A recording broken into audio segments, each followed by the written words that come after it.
Network.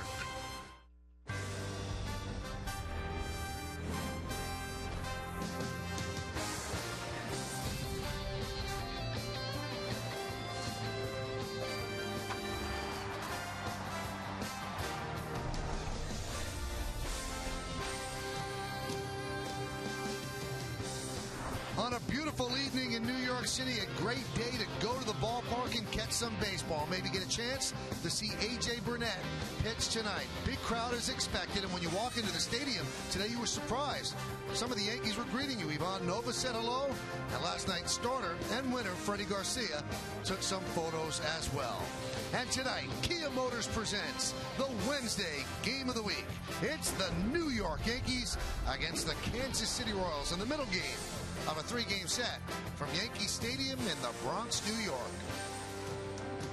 Hello, everybody, and welcome to Yankees Baseball. Along with John Flaherty, I'm Michael Kay. Well, the Yankees won the first game of this three-game set 3-1 yesterday. It was a couple of veterans that did a couple of very big things in order for them to get the victory, John. Well, the Yankees didn't have a whole lot of hitting last night, but they had timely hitting, especially from Alex Rodriguez.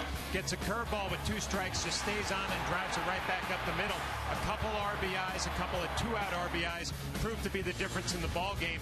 And then Mariano Rivera comes on for the save. A little erratic, got behind in the count to Hosmer, but was able to come back 3 straight fastballs, gets a big strikeout, and then Mariano, always the athlete, makes a great play, fielding the ball, an accurate throw to Robinson Cano, double play, and the Yankees pick up the victory.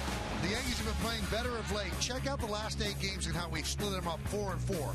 At Detroit, they were 1-3, batting average .252, but they only averaged 2.5 runs a game. Since then, they're 3-1, 6 runs a game. Their average is about the same. They've hit more home runs, and they've pitched better as well. Runners in scoring position, 188 in Detroit, 276 since then. Let's look at tonight's New York lottery pitching matchup.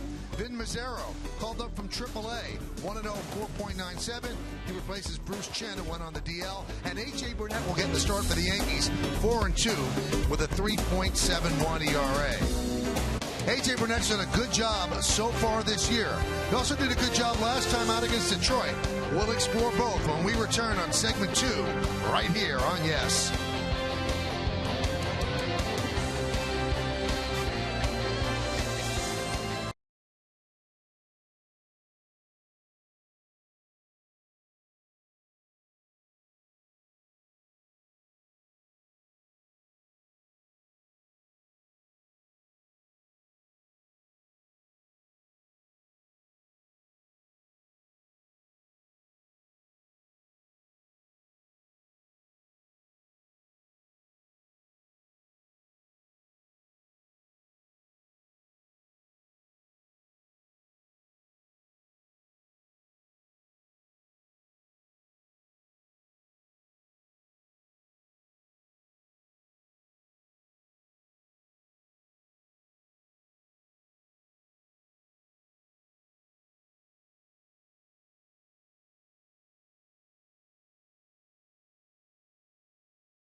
Everybody, couple of moments away from the middle game of this three-game set between the Yankees and the Royals. One of the Yankees' fears coming into the season, how is A.J. Burnett going to do? Well, so far he's done very well, and his last time out, another good performance. Another good performance against the Detroit Tigers, and one of those afternoons where he had not given up a base hit through 5 innings, and you start thinking this could be a magical afternoon for A.J. Burnett. He was dominant against the right-handed batters in this ball game. Fastball, the power curve, another fastball to Sizemore down and away. He did end up giving up a base hit to Bosch, but I'll tell you what, when he got himself into some trouble in the 7th inning, he was able to make the pitch when he needed it, got the ground ball. Nunez lets him down with a high throw. He pitched well, pick up a loss against the Detroit Tigers. But look at the numbers, John. You can't complain about this. 7 innings, you give up 3 hits. That's very good.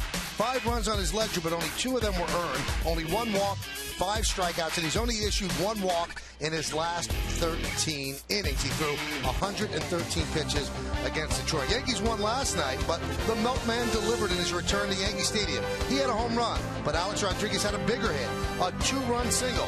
Lineups, first pitch, baseball, next on Yes.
Look at it raining there.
Baseball on Yes is brought to you in part by the new definition of world class, the 2011 Buick LaCrosse. By IOTV. IOTV offers you incredible HD picture and sound. Get the best in HD free. And by Corona Light. It only gets better. Lovely evening here in New York City. Crowd still filing into Yankee Stadium. Yankees won 3-1 last night, and they send out A.J. Burnett to the mound tonight. So why don't we take a look at the Royals starting lineup that A.J. is going to face, and it's presented by Bank of America. The Royals come in at 18-17, and they lead off Gerard Dixon. He'll be in center field. Boy, can he run. 8 for 8 in stolen bases. Melky Cabrera, home run yesterday. He'll be in left field. He'll bat second. Batting third, the rookie first baseman, Eric Hosmer. Billy Butler, the DH, will clean up. Batting fifth and playing right field, Jeff Francoeur. Wilson Betemit, third base, 6. Brian Pena will catch. He's going to bat 7. Chris Getz at second base will hit 8th. And batting ninth and playing shortstop, Alcides Escobar. A.J. Burnett taking his warm-up pitches. He will face that lineup for Kansas City. And we'll look at his numbers on the year. Pretty good, 4-2, 3.71. Only 38 hits and 43 2/3 innings. Look at our Jeep pitcher scouting report on A.J. And he took a tough loss his last time out. 7 innings, 2 earned runs, 3 hits against the Detroit Tigers. And he really dominated the righties, 0 for 13 in that game. So Kansas City will send up 6 left-handed batters tonight against him. And he's got to control the insanity. 44 stolen bases already for the Kansas City Royals. They run wild. We saw that last night. A.J.'s got to do a good job controlling the running game. Well, that puts a lot of pressure on the defense. So let's take a look at the Yankees defense, brought to you by your Mercedes-Benz Tri-State dealer. In the outfield, you've got Gardner, Granderson, and Swisher. That's left to right. Infield, A-Rod, Jeter, Cano, and Teixeira. Third to first, Russell Martin, who will play a big role in controlling that running game. He's behind the plate. And Alan James Burnett is on the mound. Almost ready for baseball here as Gerard Dixon, check that, Gerard Dyson will dig in. Dyson's ready and Burnett is ready. Let's do it here at Yankee Stadium in the Bronx. First pitch is up and away and we are underway.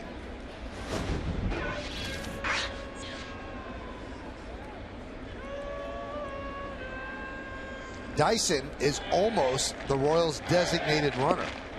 Doesn't play very much, but they send him in late to run. Long time ago, when Charles O. Finley owned the A's, he had a designated runner, Herb Washington, who was a sprinter, and he didn't hit. All he did was go in and steal bases. Now Dyson has some skills in the minor leagues, 147 stolen bases, caught 33 times, and that's a success rate of 82%. Not too bad. Yeah, and you can understand why Ned Yost, manager of the Royals, playing him tonight. AJ not really the best with controlling the running game, although he's limited to damage early on this year. Count 2-2. 44 stolen bases as a club for Ned Yost, and we saw it last night. I mean, they will run anytime. They'll run when they're behind in the game. They'll steal third with 2 outs. Very aggressive on the bases. 2-2. Strike 3. Dyson down on strikes. Let's look at the game time weather presented by Bigelow Tea. A little bit of a chill in the air, which is great. 66 degrees, 50% humidity. The wind 9 miles per hour. And the forecast is for clear skies. You like the chill in the air. Love it. Autumnal. Fordham Word. Melky Cabrera with a warm hand from the crowd. He hit a home run yesterday, but the Yankees won the game, so the fans don't hold that against him. He said after the game last night he was very appreciative of the roll call that the bleacher creatures gave him. He didn't mind the home run either against Freddie Garcia. Switch hitter batting from the left side. And the count 0-2. Now, Melky became last night the 5th player to homer in the Bronx in his first game against the Yankees after winning a World Series with the Yankees. The other 4, Joe Gordon, Norm Seaburn, Reggie Jackson, which he did against Ron Guidry, and Shane Spencer when he came back with Cleveland. The 0-2. Check swing, did he go? Yes, he did. They'll take the out at first. So Cabrera down on strikes. And the put out is 2-3. Well, home plate umpire Ed Rapawano makes the call here. He gets a good look at it, a check swing, and Martin, who's done it all year long, blocking the baseball. I don't think he swung. Questionable right there. We saw it last night. Home plate umpire Ed Hickok's not getting any help from some of his crewmates. Same thing here early on with Ed Rapawano. Here's the rookie, Eric Hosmer. And he pops it up. Left side, long run for A-Rod. He's near the seats, but he runs out of room. Well, we've already heard about Ed Rapawano. Let's meet the rest of the crew. There's Ed. Brian O'Nora at first. Alfonso Marquez is at second. And last night's home plate umpire, Ed Hickox, is at third.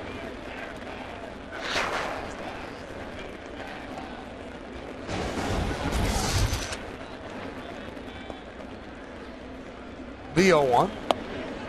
Strike. 0-2. Well, you always pay attention early to starting pitchers, how they take their stuff out of the bullpen. And A.J. Burnett is locked in early on. A couple of strikeouts ahead in the count. 0-2 to Hosmer. And the pitch. Comes with the fastball too far inside. Hosmer, one of the top prospects for the Royals in their system, was called up before Friday's game at home against the A's. This is his first road trip, second game on the road. The 1-2. Yesterday, batting in the 6th spot, he was 0 for 3 with a walk and 2 strikeouts. But watching that game last night, you're impressed with, I guess, his mechanics at the plate, how he gets ready to hit. Really not a lot of movement, a quiet stance. Nice little rhythm. Huge numbers in the minor leagues this year, 430 at AAA. And the 1-2. Grounded to first. Nice hop there for Teixeira. And he will beat Hosmer to the bag. And a nice easy 1-2-3 inning for that man, A.J. Burnett. Royals nothing. Yankees coming to bat against Vin Mazzaro.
Vin Mazzaro will take his turns against this Yankee lineup, and the starting lineup presented by Lexus.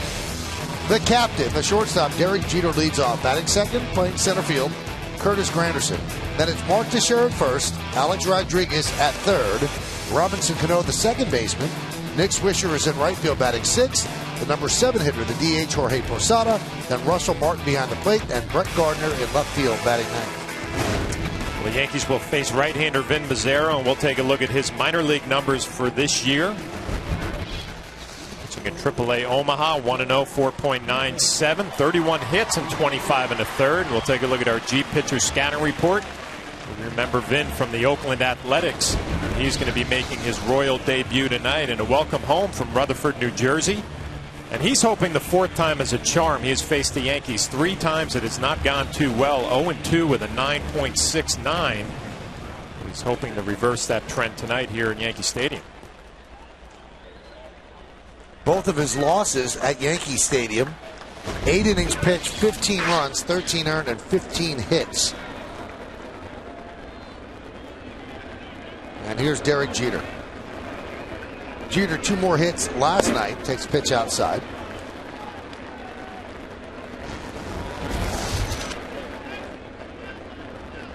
.406 in his last 7 games. He's pushed the average up to 283. Strike. It was interesting to see the fastball from Mazzaro. I mean, we remember him when he was a little younger, still a young man, but he threw hard, 95, 96. Now it's not quite there. Low 90s, fastball, slider, curveball change. Royals got him from the A's in a deal last November. You see the split. He couldn't really pitch that well after the first 13 games. 6-2, turned into 0-6. Then Oakland traded him to the Royals essentially for outfielder David DeJesus. And Jeter gets plunked, I believe. He's taken off toward first, but Ed Rapuano said no. Well, Derek doesn't seem too adamant about it. We'll take another look. See how Derek reacts. Doesn't look like it got him. He's trying to sell it there, but he doesn't get away with it. Better an umpire. Ground ball to short. Escobar. 1 away.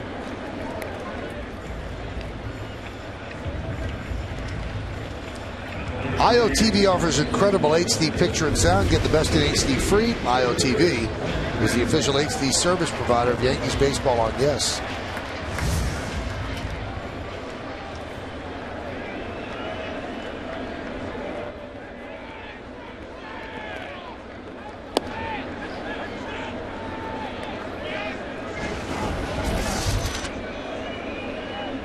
Michael, interesting with Mazzaro. I mean, they told him he was going to be the 5th starter coming out of spring training. and go down to AAA because we have some open dates. We won't need you for a while. And he goes down there, struggles in his first outing. He said, well, you could stay here for a little bit longer. He called up O'Sullivan instead, kind of a wake-up call, new organization. Gets an opportunity. Bruce Chen goes on the DL. It's a chance to show what he can do here in Kansas City. Count 2-2. Born in Hackensack back in 1986, he attended Rutherford High School. Drafted in the 3rd round by Oakland in 05 and traded for David DeJesus. Count 3-2.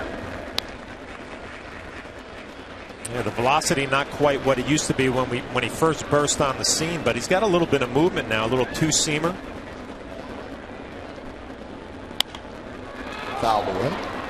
Talking to Kevin Long, he said the left-handed batters, they're going to see more of the curveball changeup. The righties, it'll just be fastball slider predominantly.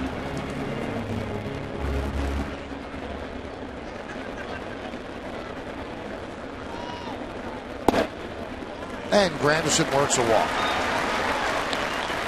Let's check out the Royals defense, brought to you by your Mercedes-Benz Tri-State dealer. And the outfield, Cabrera, Dyson, and Francoeur, left to right. Infield, Bettamy, Escobar, Getz, and Hosmer, 3rd to 1st. Pena behind the plate.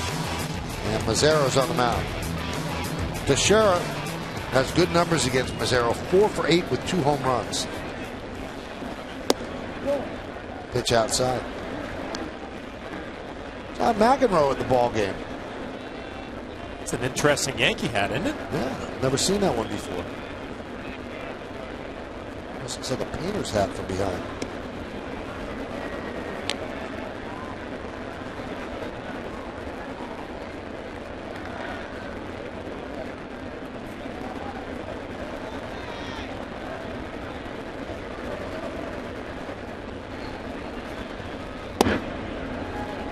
Count 2-0. See Curtis Granderson kind of leaning at first base. We'll see if the Yankees are going to be aggressive on the base paths tonight. Pena behind the plate, known more as an offensive catcher.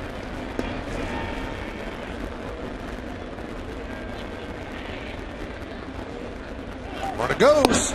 Strike. Throw to second. He's in there. Stolen base for Granderson. Yeah, when you watch Pena throw, he really drops down with his arm angle and gets a lot of left to right action. Granderson did not have a great jump. An accurate throw, they're going to have him. The arm drops down. Really gets a lot of slicing action on that throw. Escobar can't handle it. Why is the arm drop? What's he trying to do? Just get rid of it quickly? He's trying to be quicker, but I mean, the flight of the baseball is going to be tough to control, and obviously you would like a higher arm angle. Like I mentioned, he's known more as a hitting catcher. You hope he hits enough that you don't really have to worry about the running game behind the plate. You see a lot of older receivers drop down a little bit when they have some damage in their shoulder.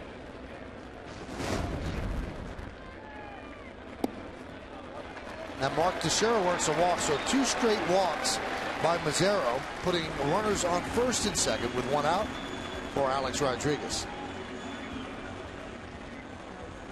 Like Mazzaro knew those numbers that you talked about, 4 for 8 with a couple of home runs, 3-1 break the ball to market. Brings up Alex Rodriguez, had a big hit last night. And it also brings out the pitching coach, Bob McClure.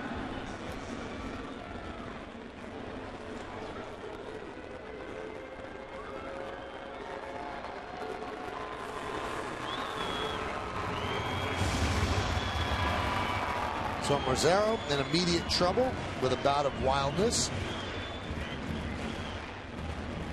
And a long talk at the mound, which is going to be broken up by Ed Rapuano.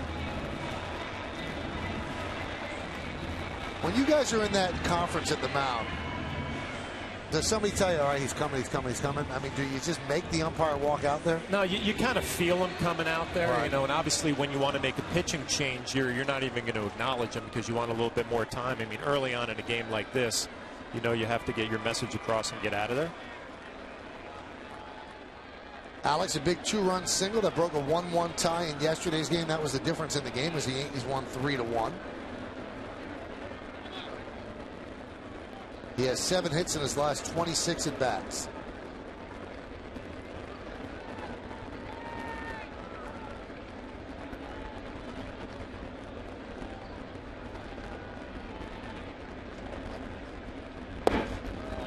Count 1-0.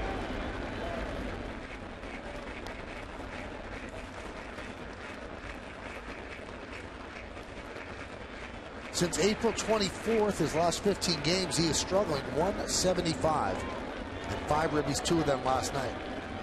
Yeah, you wonder if that hit last night with 2 outs on a breaking ball did something for his confidence. We'll see if it translates. Now, we told you that Mazzaro struggled against the Yankees, particularly at Yankee Stadium. Tough playing in front of friends and family? Oh, definitely. I mean, if I got a base hit when I came back to New York when I was with Detroit or Boston, it was like a big thrill. I can't imagine being a starting pitcher trying to go out there and get a win in front of the home crowd. And I was older, too. I mean, he's a young kid. Not a pretty ERA at Yankee Stadium, 14.63.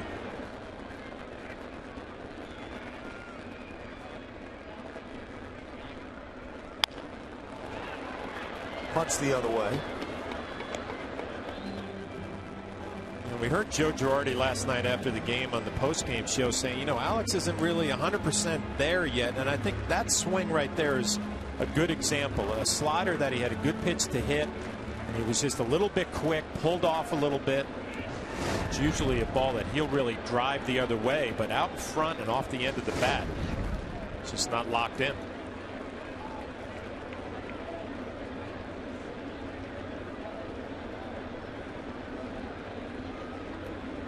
262, 5 homers, and 21 ribbies. Ground ball up the middle. This could be 2. There's 1. There's 2. So Alex's struggles continue with the 6-6-3 inning-ending double play. No runs, no hits, no errors, 1 left. We played 1. No score.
I got some other things I need to do. Most of you know what that's about, so I'm looking forward to the future, and I'm looking forward to staying a member of this family. They've graciously left it open to me to come visit now and then, maybe even do a little helping Stevie out in spring training. Gene Monahan announced today that the end of the year will be the end of his run here with the Yankee organization. This is his 49th year here. He started as a bat boy in Fort Lauderdale way back in 1962. Head athletic trainer, 39 years. He started when George Steinbrenner bought the team in 1973. Longest active trainer in Major League Baseball. And those are words. It's hard to express what a great man that is and what a gentleman that is and what a thread in the fabric of this organization that man is. And John worked with him on a personal level when he was a Yankee player, but being around Gene Monahan for the 25 years I've been around the Yankees is an honor for me and a privilege. And you don't get finer human beings than Gene Monahan. Well, you said it perfectly. You know, I had mixed emotions when I heard that today because obviously, you know, you're going to miss having Gino around. You know, he's one of those people, Michael, I don't know how you feel, but right when you see him, it just brings a smile to your face. You feel better about things. And, you know, obviously it's going to be missed, but, you know, listening to him during that press conference today, he just wants to do the simple things, you know, get a dog and plant a garden, you know, kind of enjoy things, buy a pickup truck, and obviously we wish him nothing but the best. He's going to be missed. Well, Gino, and that's his name around the ball club, Gino underwent a health scare last year and came through it fine, thank goodness. And I think one of the nicest things that the fans of New York could have done for him when he received his ring last year on the field, and there was a prolonged standing ovation as the fans knew what he had gone through health-wise, and it brought tears to his eyes. And I think he realizes what he's meant to this organization. I mean, you don't stay in one place since 1973 as a head athletic trainer, start in 1962 and not leave your mark and touch a lot of people, and he's certainly done that. And I hope he enjoys his retirement. I really do. He's a huge NASCAR fan, and he's just a man of people. He really is. And this was what happened in the ring ceremony last year, and Gino was very, very touched to come out and get that ring. He has, I believe, 7 rings with the New York Yankees. Then his team and the crowd gave him a standing ovation. Just a great moment. You know, Michael, when I think of Gino, you know, obviously we all have memories of our fathers, whether they're still with us or, you know, have passed on. And I think of Gino as that father figure in the Yankee clubhouse. That one is popped up to shallow right as Cano backpedals and makes the play. Although all of our dads have had to show some tough love at times, you know, kind of lay the hammer down. And Gino's kind of that father figure that you had that just did all the right things and looked out for you, had your back in the clubhouse. And I just remember one of the speeches that Joe Torre asked him before a playoff game to give that pregame pep talk to the club, and Gino just nailed it. And I think it speaks about what he was all about, or what he still is all about. And he said, you know what, guys, we're New York Yankees, and we're going to go out there and we're going to show everybody what a New York Yankee is, and that's a champion. And when you hear Gino talk about this organization and working for it, that's what I'm going to remember. Wilson Betemit takes a strike.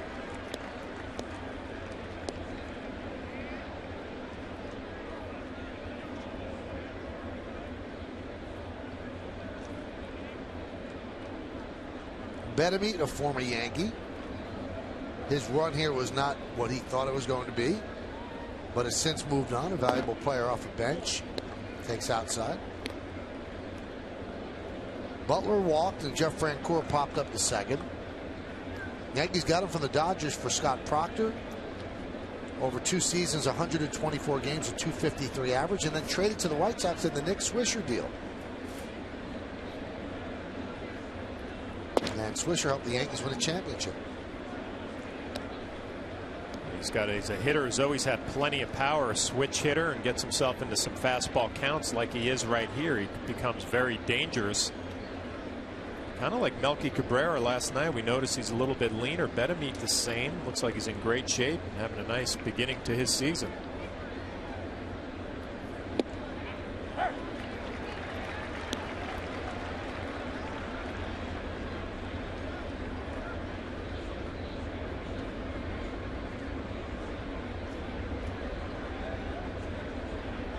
Against the Yankees, he's done well in 11 games, .324. The 2-2. 3-2.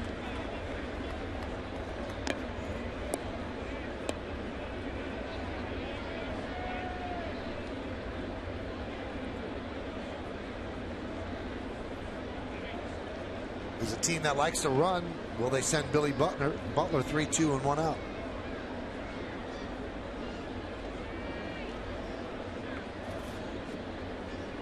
They do not, and the pitch is outside. So 2 walks this inning for A.J. Burnett.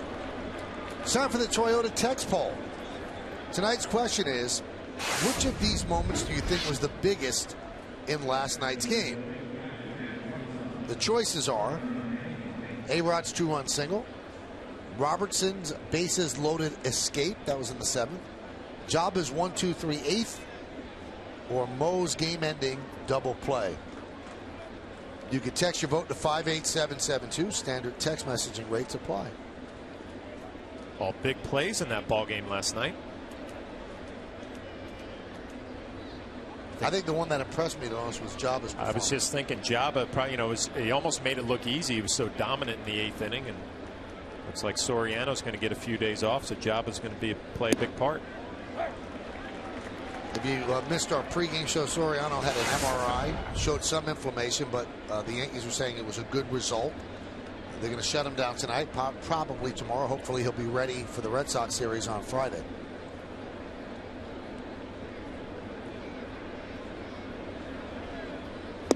Swing and a miss. We'll see how this at bat works out, but AJ walking 2 in this inning, very unusual. Over his last 13 innings, he's only walked 1. But I like the way he's rebounding early on, Michael. You know, when he gets himself into some trouble, and I think back to his last game in Detroit in the 7th inning, things got away from him. He was able to make a big pitch when he needed it. See if he can do the same thing here in the 2nd. Makes that pitch there on the breaking ball, swing over the top, Pena for the 2nd out.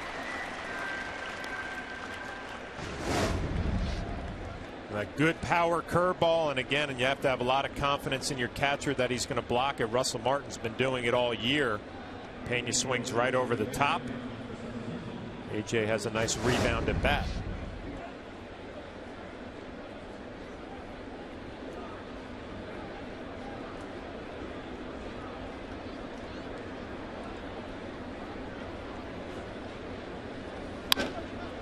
Slice the other way, giving chases. Gardner slides, can't make the play, can't hold on.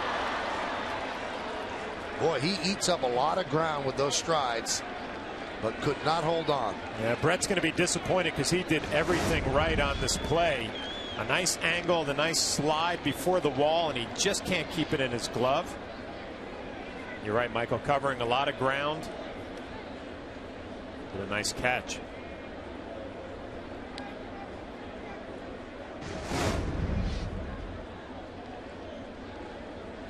So Getz down in the count 0-1.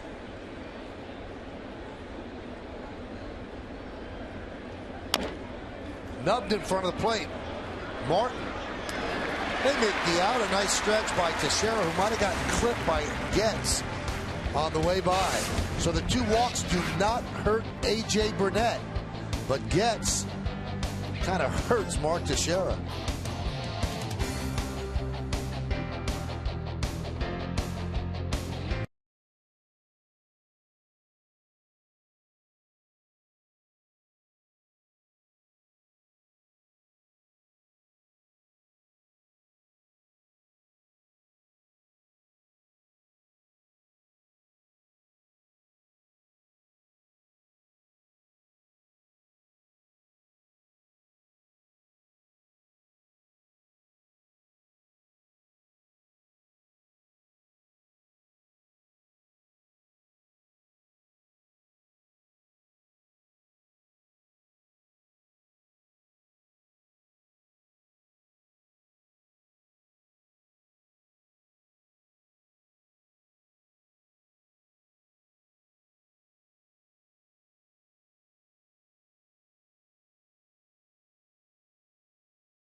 Let's look at the upcoming schedule, brought to you by Acela Express. Enjoy the journey. One more game against the Royals tomorrow night.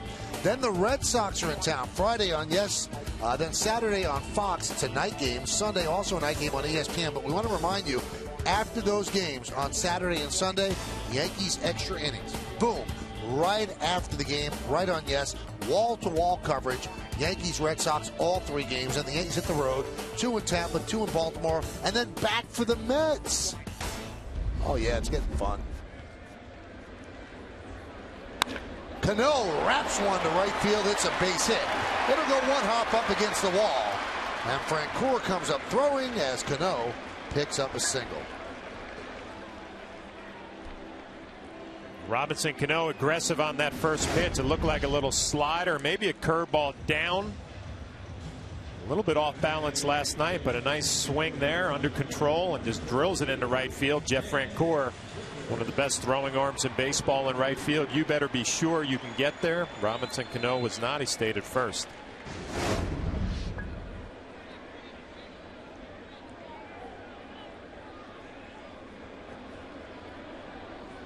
Cano held there by Hosmer.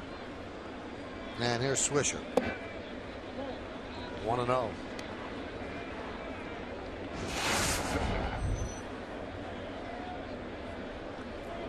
Nick at 218. That's not where he wants to be. 3 hits in his last 19 at bats.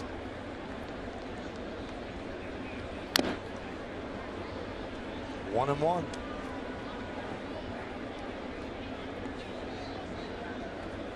Watching Nick take batting practice today, really driving a lot of balls right towards shortstop, trying to keep that front side in just a little bit longer. See if it pays off for him tonight.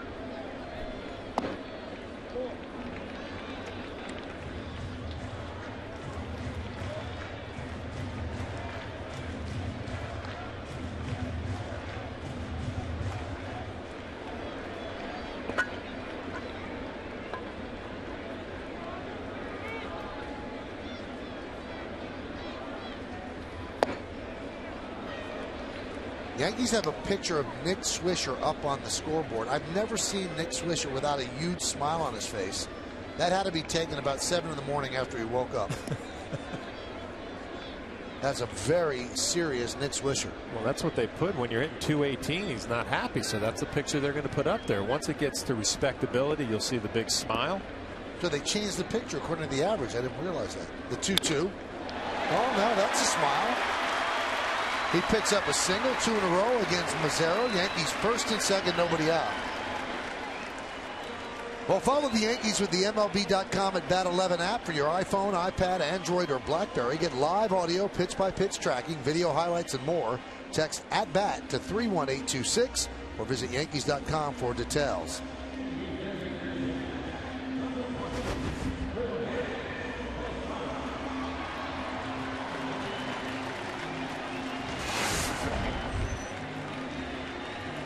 Here's Posada. Jorge 5 for his last 27.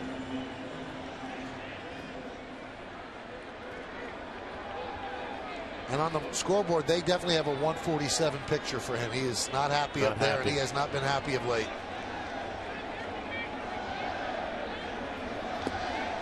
Nice block there by Pena. Keeps that double play in order with Jorge Posada. Does not run well, and that's a man who's hitting 147 and does not have a lot of reasons to smile.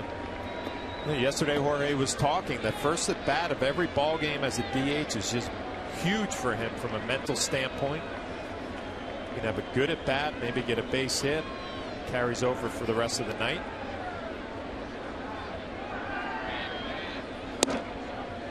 Strike.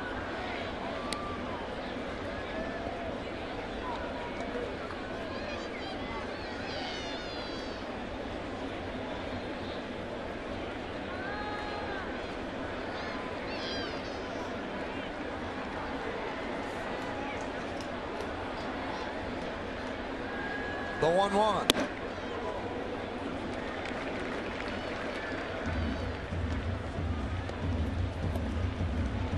Let's see what Jorge's thinking right here. 2-1, a pretty good count to hit in. Mazzaro's just thrown 2 fastballs inside. Jorge, one of those guys, you wouldn't call him a guess hitter, but definitely looks for zones in certain counts. Count 3-1. Good changeup and a good take there from Jorge. Russell Martin waiting on deck.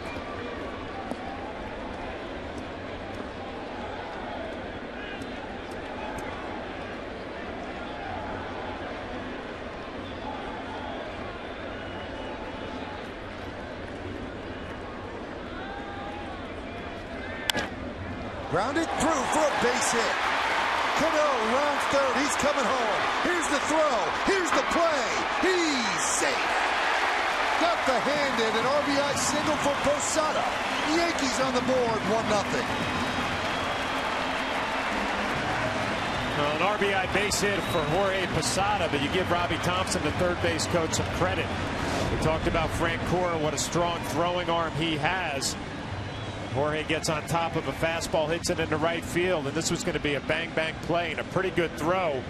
Pena comes up with it, but give Robinson Cano a lot of credit, reaching around with his left hand. Check it out on a Coors Light freeze can. He just touched home plate. It's a nice job by Pena blocking it. Wow. A nice job by Robinson Cano reaching across. Kind of surprised Robbie Thompson took a chance there.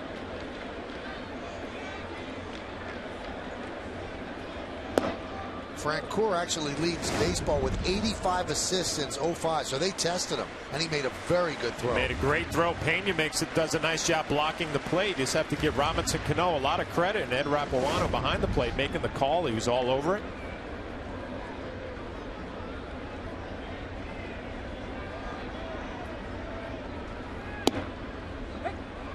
Breaking ball strike across the outside corner, and the count 1-1. Michael, I'm wondering if Russell Martin, who's been struggling a little bit lately, if that comes into play with Robbie Thompson at third base coaching. You know, you'd be aggressive with a guy coming up behind who's struggling a little bit. Whatever the thought process was, it worked out.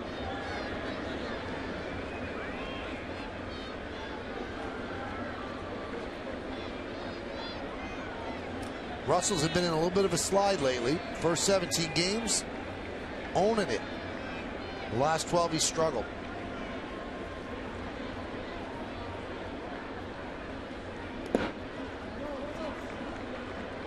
Count 2-1. So 3 straight singles to open the second have given the Yankees a 1-0 lead. Yeah, Michael, even with those struggles, we just saw the numbers for Russell Martin. You got to be pleased on what he's done to start off his Yankee career. Solid behind the plate. Nice job swinging the bat early, coming back to reality a little bit. 3-1.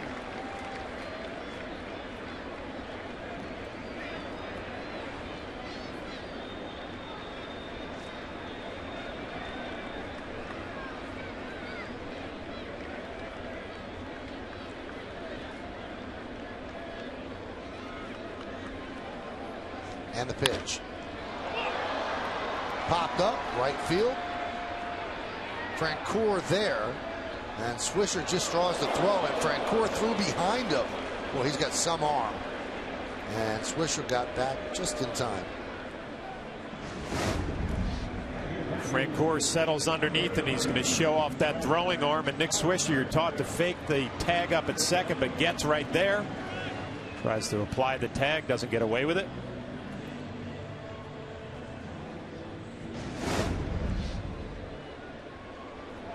He knew he was bluffing. That's why he threw behind him. If Nick actually went to third, that was not a good play by Frank Cora.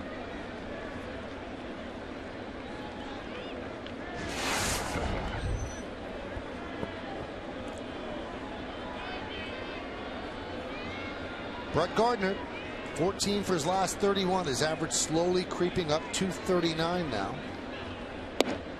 And Mazzaro deals a strike.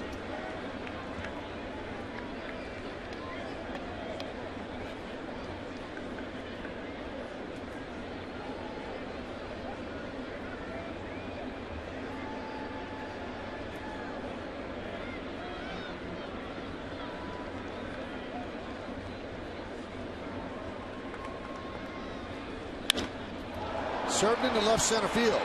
Cabrera back. He's there. He'll make the play. 2 outs.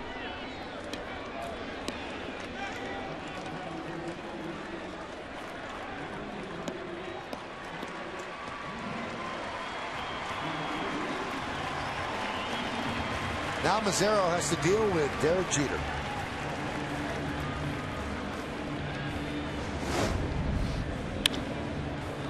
Take a look here in that fly ball to left field. Looks like Mazzaro thought it was 3 outs. No, maybe not.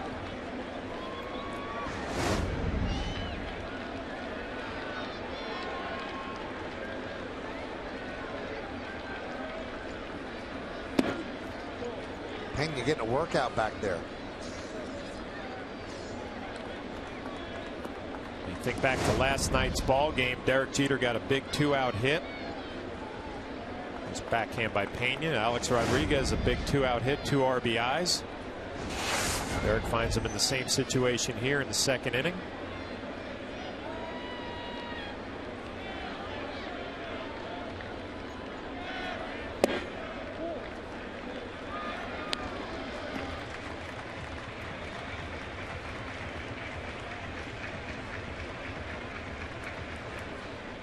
Two outs and runners in scoring position. Derek, successful .333 rate.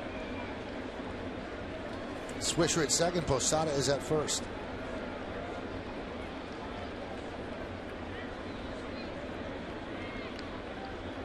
The 2-0. Fouled the fastball back. Well, it becomes a big momentum at bat for Mazzaro right here. I mean, if you can get Derek Jeter out and you say, you know what, I gave up 3 hits in a row and only gave up 1 run. I'll take that. If Derek comes up with a big hit, then it's kind of like, here we go again. See how it turns out for Mazzaro.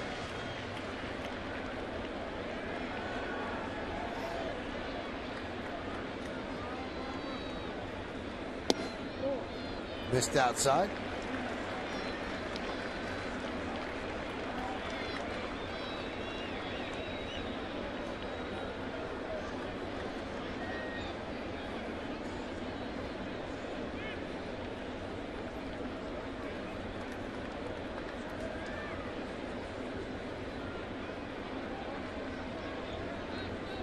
The 3-1.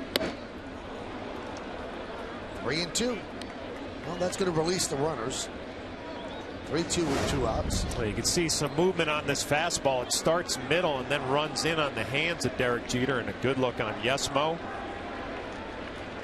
Wouldn't call that really sinking action, kind of riding up and in.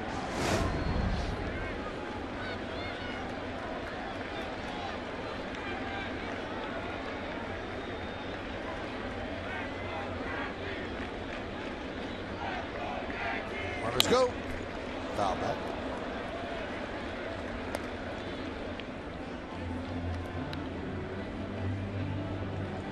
.45 pitches already with 2 outs in the second inning.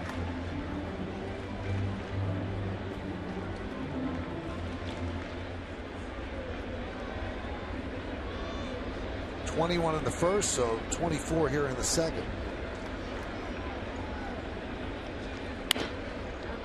And more to come.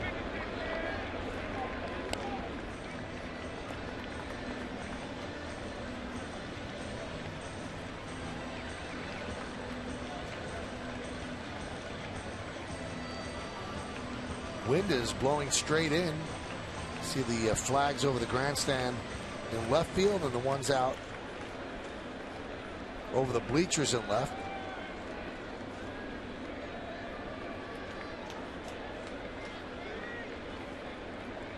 Runners go again. Strike 3. Jeter down looking. Does not like the call. But the Yankees get a run on 3 hits, no errors, and 2 men left. That fastball just clips the outside corner as we go to the third.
As we go to the top of the third, it's unbelievable, John, but Kim Jones always entertaining, always around people. I mean, she's just that sort of young lady, and she's got some guests with her right now. Kim? Michael, I'm surrounded by the Hosmer family.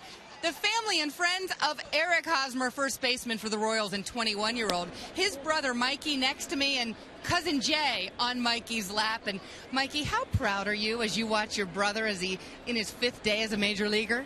Yeah, it's unbelievable. We couldn't be more proud of him as a family, and just to see him out here playing against all these guys that he idolized, watched play as a kid. It's unbelievable. What was it like, that moment when you knew he was called up and would make his major league debut on Friday in Kansas City? We were excited, but at the same time, I think everybody was shocked. You weren't sure if it was a dream or if it was really happening. But we just got on the plane first thing in the morning and just couldn't be happier for him. It was a very exciting time for all of us. Now, 15 of you are here, grandparents behind us, parents to our right. Who else is here, and how did the group all come together in New York? Yeah, we all flew out Monday night, and some flew out Tuesday morning, and his grandma and grandpa live about an hour north of the city, and they're here, and his uncles are here, and his cousins. And we got friends and old high school coaches here, so it's a big group, but it's fun. It's a lot of fun. Now, you're 25, 4 years older than Eric. Do you remember being a young kid and thinking, hey, my little brother can play some baseball? Yeah, he always played older. He always practiced with the high school teams I was on, and you could tell when he was 12, 13 years old that he was pretty, he was very good and special for sure. That he definitely had a chance to be something in baseball. Now, you as a family used to come up and visit your grandparents and go to Yankee Stadium across the street when you were kids. But what was your reaction when you saw that your brother's first road series as a major leaguer would be against the Yankees? We were just very excited. I think he was very, very excited. I mean, he got called up and he called me back like 20 minutes later, and he was like, Mike, my first road trip's going to be in Yankee Stadium. I didn't even know that, and it just made it that much more awesome for his first road trip to be in a brand new stadium like this. It doesn't get any better for a ball player than to play here, that's for sure. Mikey J, thank you so much. And Michael, this is a family of Yankees fans usually. I'm not so sure tonight. I think they're pulling for the Royals. But one thing Eric told me today, so many of the Yankees were so nice to him last night when they got to first base, especially Derek Jeter, who reminded him, hey kid, it's the same game you've played since you were just a little one. Michael? Thanks, Kim, and thank you to the Hosmer family. I'll tell you what, Mikey Hosmer could be an FM DJ with that voice. Yeah, nice deep voice. It's an exciting time, obviously, for the player and his family. And kind of neat. What, the grandparents an hour away from here? Yep, pretty cool. Dyson fouls it away while Kim was talking with Mikey Hosmer. You saw Escobar reach on that E1. A.J. Burnett just didn't handle it well, and now you've got a guy with speed on the bases.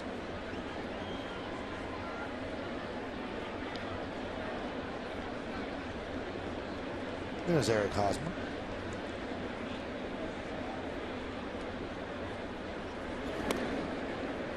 Yeah, you don't expect the Royals really to wait around with A.J. Burnett on the mound. Be very aggressive first, second pitch and counts, trying to run.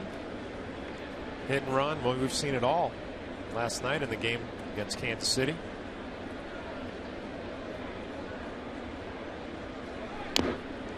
Bunted foul.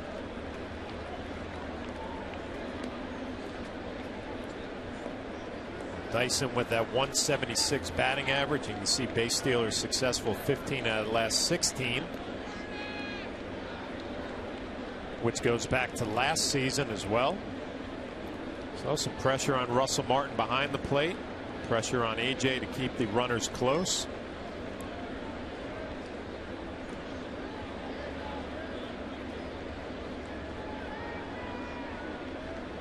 The 0-2. Dyson swings and misses, so he strikes out for the second time. If Dyson could figure out a way to steal first, he'd be okay. Yeah, I mean, he's looked over Matz at 2 times. He has faced A.J., struck out twice.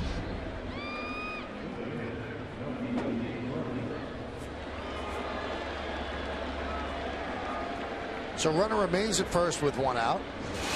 And here's Melky Cabrera.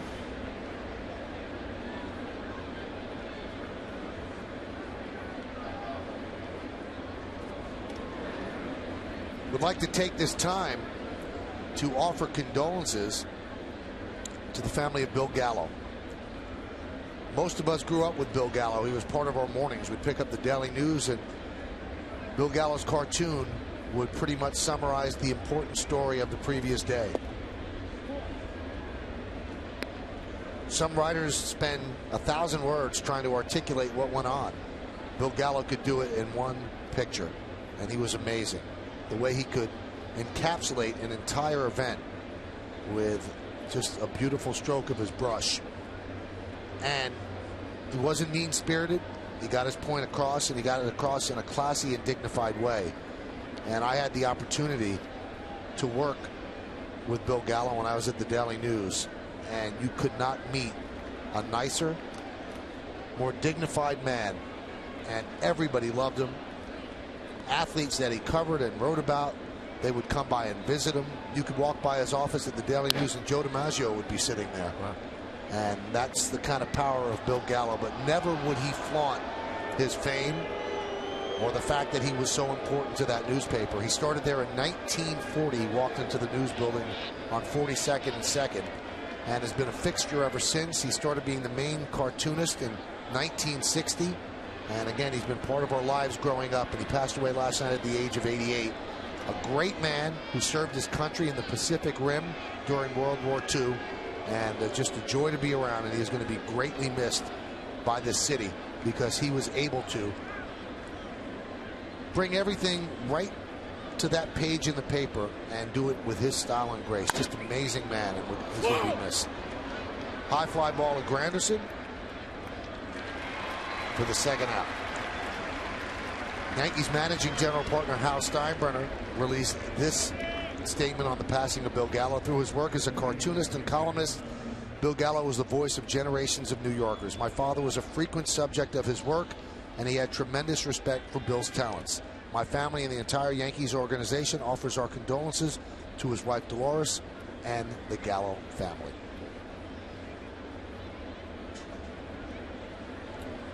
Part of the New York landscape has passed away. Here's Eric Hosmer. And the pitch is low, 1-0.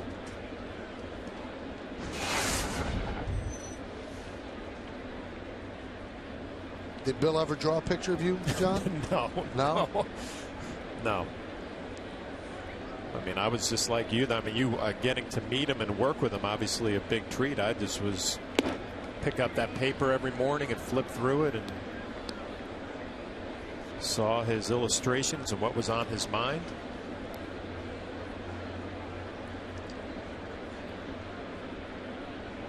The one we saw with Thurman Munson. That was one of the greatest ever. Summarized what an entire city was feeling. And for those that missed it as it was passing by your screen, Thurman, after he passed away, his face in the clouds, and two little kids in baseball uniforms walking with their head down and saying, "Don't feel much like playing today." The 2-1 runner goes, swung on a miss, throw to second, got him. So Escobar is gunned down, 2-6. So Bill Gallo passes away last night at the age of 88. His work lives on forever. Our condolences to his family and to the Daily News as well.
And we go back to 1977, Game 5. The Yankees score 3 runs in the top of the 9th to defeat the Kansas City Royals 5-3 and win their 2nd straight American League pennant.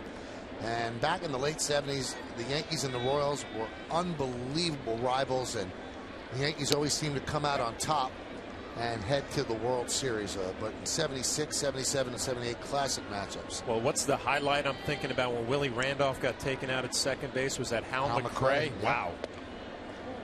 That's an old-time hard slide all the way through the bag. Demand greatness in every sip and every season. Johnny Walker, proud sponsor of the New York Yankees. The Lincoln scoreboard, 1-0 Yankees. I mean, there was some rough and tumble games. There was a game where George Brett slid into third base, and it just started a Donnybrook where Greg Nettles and Brett just went at it. Nettles did not love George Brett, and it was a full out fight. Amazing. There was a lot of disconnect between those two teams. Well, what do you think? Was it personalities on both teams that obviously didn't work, or was it the era of baseball at the time? I think it was personalities. I also think that they were so evenly matched, and the Yankees just always seemed to come out on top, that there was a frustration level as well. Granderson smacks one deep to center field. Going back, Dyson, track, wall, see ya! Home run, Curtis Granderson. His 12th of the year. A 2-0 Yankee lead.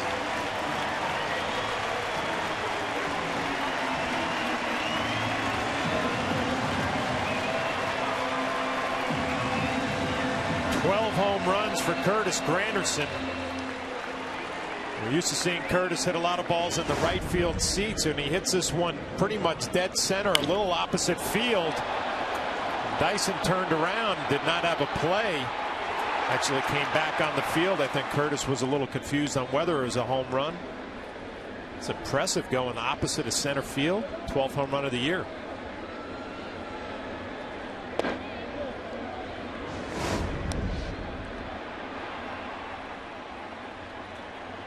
He wasn't sure because the ball did bound back out onto the field, but the umpire assured him it was a home run. Grounded foul. So Granderson with 12 home runs and 24 runs batted in. Goes in and then comes out and then goes back out again.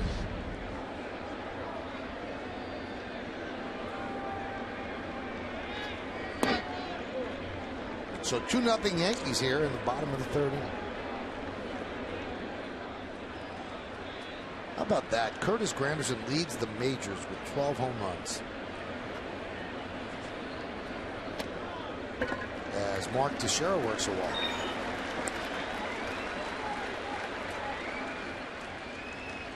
Pretty amazing to see Lance Berkman's name there. We saw him with the Yankees last year, acquired from the Astros, and you know, he had his moments, but looked like he was certainly on the downside, but seems rejuvenated in St. Louis. Yeah, but I think back to the postseason. Didn't he hit a home run the other way and actually swung the bat decent? Am I thinking wrong about that? Because I remember, yeah, in the Minnesota series, a home run. I remember Kevin Long saying he's starting to use his legs a little bit better, and I think he's figured something out. And obviously he didn't do a whole lot when he was over here, but 10 home runs. Nice signing by St. Louis. And there was also some concern about putting him in the outfield, but he's done a serviceable job. So A-Rod quickly down in the count, 0-2.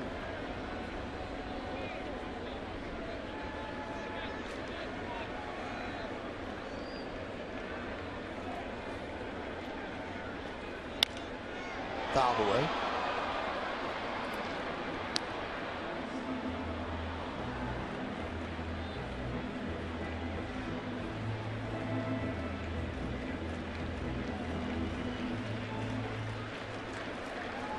Nightfall taking hold here at the stadium.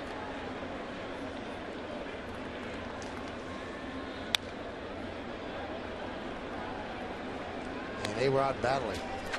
A-Rod wrapped into a 6-6-3 double play in the 1st inning.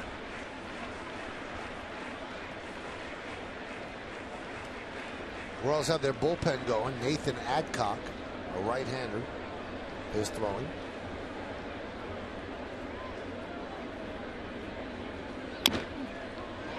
chop toward third. A base hit. A-Rod will take it.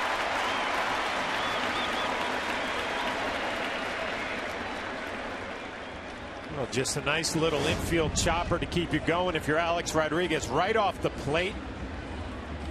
Benameat does not have a play, and when you're struggling like Alex Rodriguez has been lately, you'll take him any way they come.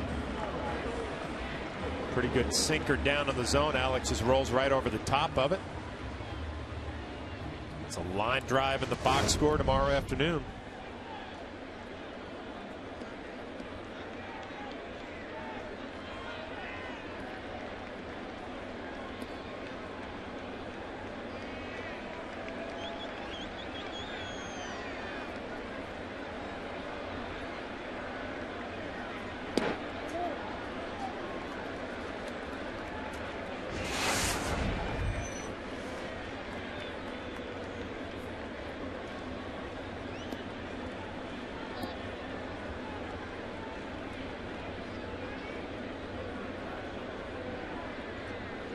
Wow, nice on the iPad, too. What a picture. That one is laced into left field. Cabrera there, then fires to second. As Teixeira got back. Robinson Cano, 2 at bats. A little base hit to right field. That was a rocket. And then he just hits a bullet the other way to his buddy, Melky Cabrera. A nice swing. Robinson, who went through a little tough time lately, seems to have found it. Back-to-back at bats, line drives, and a strong throwing arm from Melky.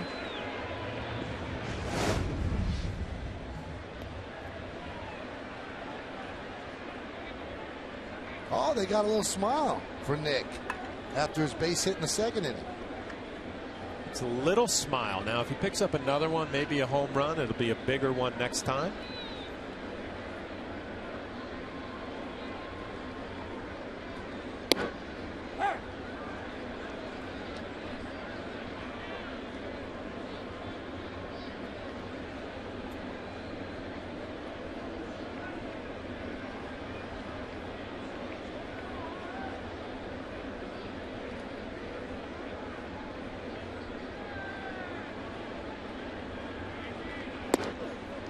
Big cut, 0-2.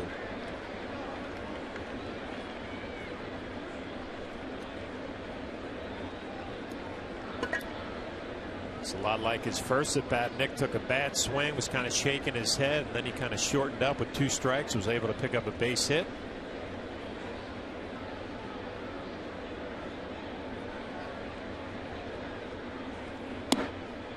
Just missed.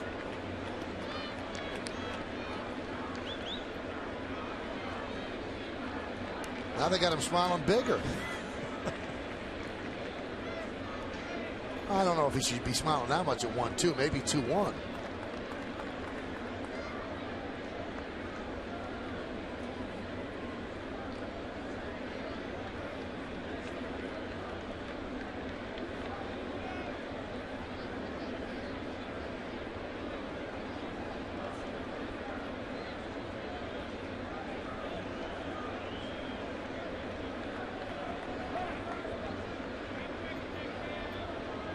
Bit of a talk here. Mazzaro's not having an easy time of it today. He is really battling. This copyrighted telecast is presented by authority of the New York Yankees and may not be reproduced or retransmitted in any form, and the accounts and descriptions of this game may not be disseminated without the express written consent of the New York Yankees. 2-0 Yankees. They scored a run in the second, RBI single by Posada, and a run here in the third on a home run by Curtis Granderson, his major league leading 12th.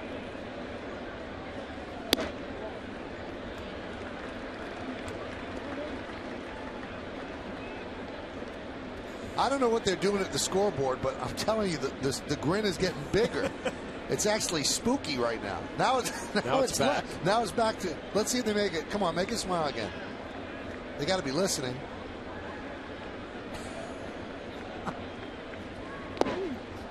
Nice play by Pena. Slider down and in. Now he's got a big grin. There we go. Well, see that you throw a ball and back in the count now, 3-2, bigger smile. Mike Bonner and his crew are amazing.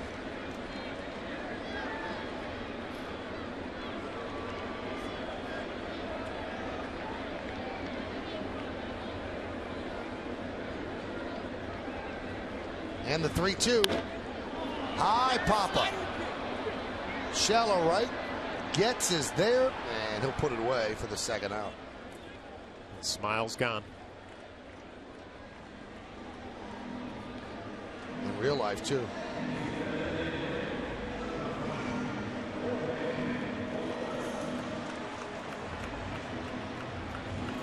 So here's Posada. Now, John, he told you that first at bat for a DH is pretty big. So not only did he get a hit, but he got an RBI. Has to feel a little bit better coming up to the plate now. Yeah, you go up to the plate a little better frame of mind. You know, still, you don't want to look at that batting average, 155. Look at the production, 6 and 15. That's what amazes me, John. 155, and you can't argue with the numbers. There are guys that are hitting 320 that don't have 6 and 15. Yeah, well, you know, Kevin Long was talking early on that a lot of those home runs came on fastballs, which was very encouraging to Kevin because that means the bat speed is still there. Just hasn't gotten hot early on in the season. Quickly down in the count, 0-2.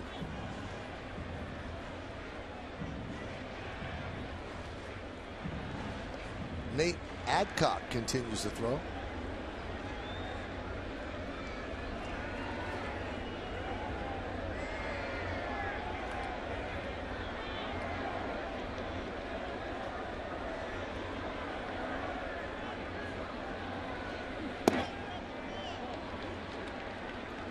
We're in the third inning, and the pitch count is at 74. And you're not going to be around for long if you're averaging 25 pitches an inning. 41 strikes, 33 balls. Ned Yost and Bob McClure watching closely. The pitch. 2-2. And you watch Mazzaro pitch too, and his stuff is good enough. A little bit of movement, enough velocity, a nice slider, throw a good changeup. Seems like really nibbling a little bit, getting behind in the count. Got to find that attack mode, get back on track.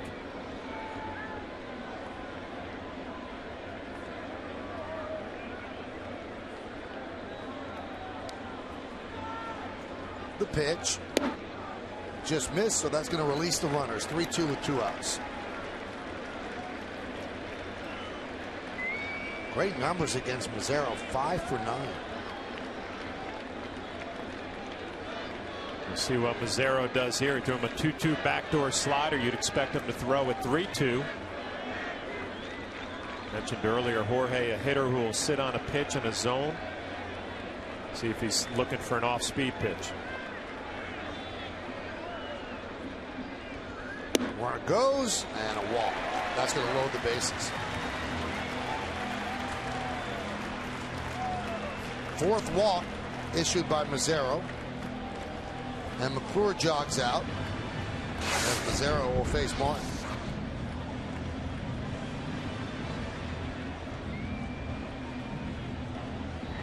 One more game against the Royals tomorrow night. Then the Red Sox are in town Friday night, Saturday night, and Sunday night. And Joe Girardi was talking about this when the Yankees were on the road trip. He said that's a good week for us. We have an off day, and then we have 6 straight night games at home. He said people, or at least players, love night games. He said it just keeps them fresh. You agree? Oh, I totally agree. You know, you get on that routine of night games where you get to sleep in a little bit, take your time getting to the ballpark, and then at night, obviously, it's not too warm this time of year. You just feel fresh all the way through a game. You know, we can look forward to the Red Sox series as broadcasters and analysts. You know, players really got to keep their focus here. Kansas City series, but we got Josh Beckett coming up Friday night. I think could be Beckett and Sabathia. It's not a bad matchup. No, not at all. I'm going to check. See if the Yankees have announced. They said they were going to stay on rotation. So it'll be Nova tomorrow night. No, Friday we don't have Beckett. We have Cologne against Buchholz. Then it's Sabathia Beckett on Saturday night. Hot shot to short. Escobar will go the short way, and that will do it. But the Yankees get a run on the home run by Granderson. 2 hits, and the bases are left loaded. 2-0 Yanks.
York State Smokers Quit Line Quiz.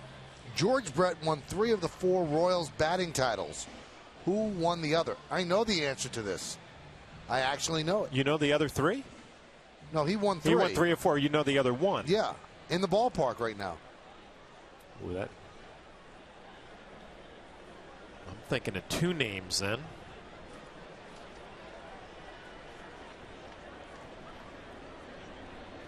Here's Eric Hosmer. He's already got a nickname, which is cool. It's the Haas.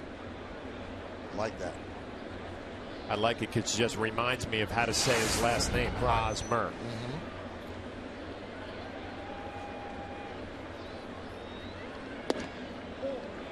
Count 2-0. It sounds like he might be the first of a lot of minor leaguers coming through that Kansas City system, highly touted.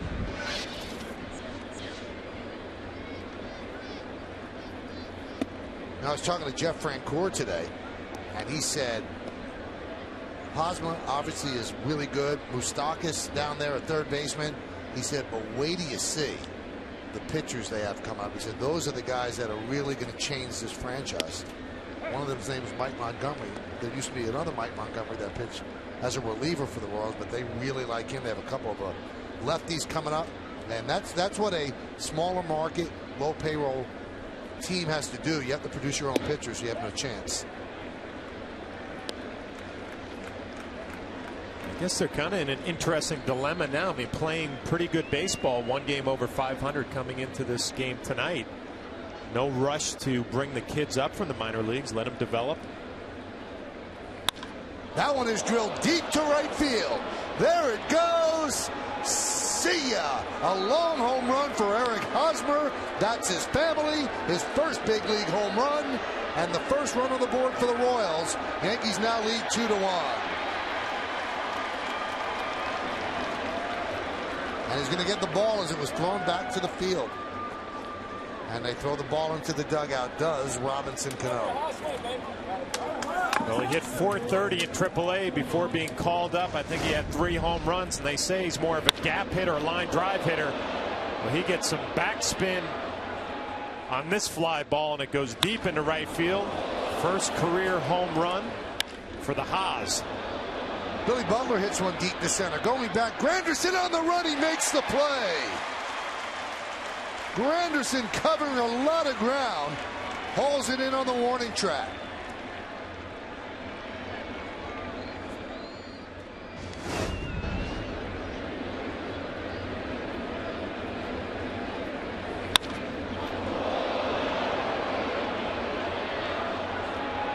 Can you imagine what they were feeling? I mean, you could see.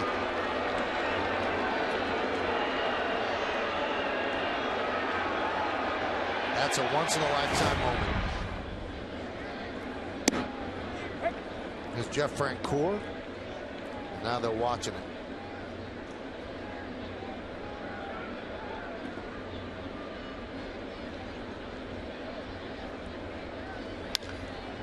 High drive, deep left. It's in the park. Gardner's there for the second out.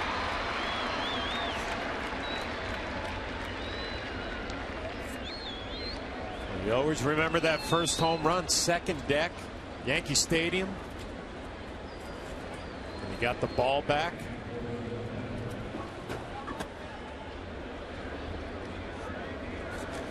Pretty good feeling to get that first hit out of the way, first home run out of the way. Now you look forward to the rest of your career.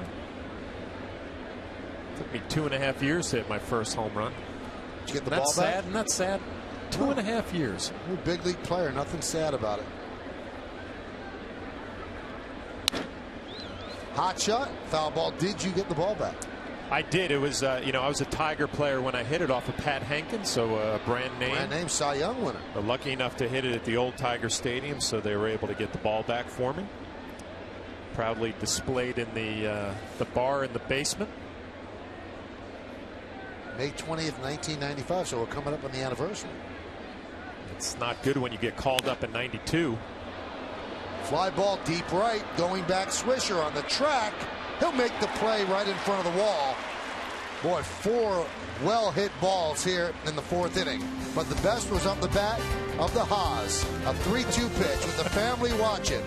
A.J. Burnett fires and Hosmer delivers into the 2nd deck. His first big league home run, a memory forever, but a 2-1 Yankee lead.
Smokers Quit Line Quiz. It's about batting titleists for the Kansas City Royals. George Brett won 3 of the 4 titles. Who won the other? I think it's Kevin Seitzer. I was thinking Frank White's in the building. No, he was more of a defensive guy. We're both wrong. Wow, Willie Wilson. Well, Willie's not in the building. My first thought was Hal McRae. There's Frank, who's now a broadcaster. And then you said he was in the building, so I thought Frank White. I thought it was Kevin Seitzer, who's their batting coach. I am wrong. Not the first, not the last. There's a strike, count 1-1. Al McRae had some pretty good years for Kansas City, did. right? High batting average.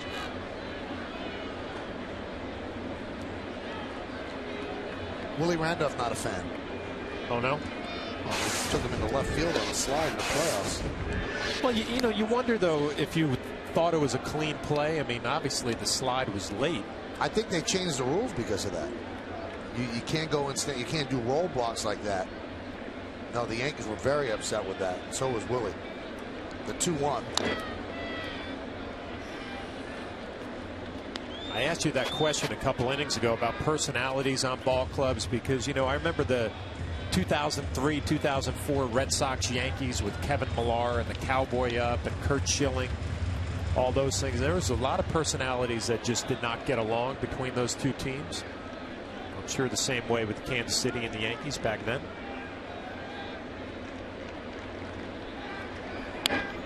Beautiful bunt. Bettamy was going to hold on to it. I think Gardner's been trying to do that all year, and he lays down the perfect bunt. Base hit. Bettamy playing back. 2 strikes. Brett Gardner takes advantage, drops it right in front of him. No play. Gutsy play, 2-2 count. One of the great lines I ever heard about personality conflicts with the Yankees and the Red Sox in the 70s didn't like each other either.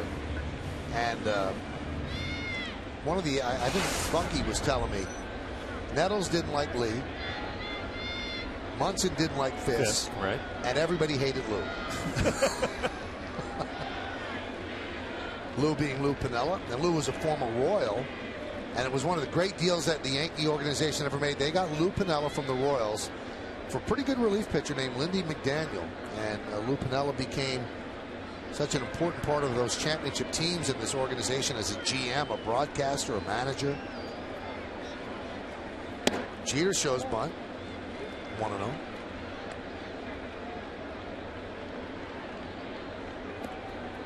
So now Gardner, of course, is a threat to run. Nothing has been easy for Mazzaro, but he looks up here in the fourth inning with a high pitch count. It's just 2-1. Yeah, it's amazing. Giving up 6 hits, walked a bunch of batters. He's been in trouble every inning. Just down by 1. Again, Jeter shows bunt, and the count 2-0.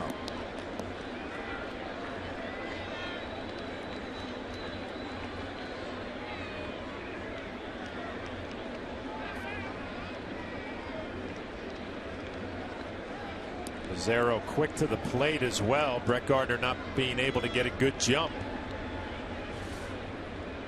A slide step down the mound.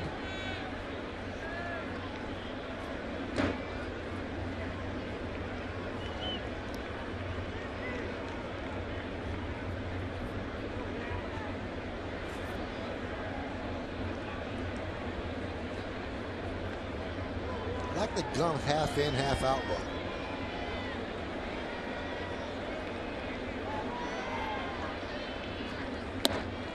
Jeter not showing bunt there, takes a strike. Let's see if it comes back out again. Oh yeah. Nope. See him shaking his head a little bit, caught in between there. With Mazzaro going down the hill, talking it over with Mick Kelleher, trying to get a read. There he goes. Throw to second. In time. Another sidearm throw by Pena, and a good pick by Escobar.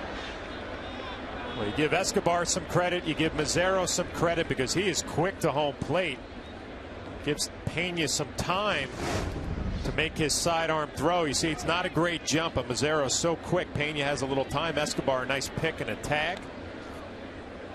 3/4 arm delivery, little left to right. Nice play by the shortstop.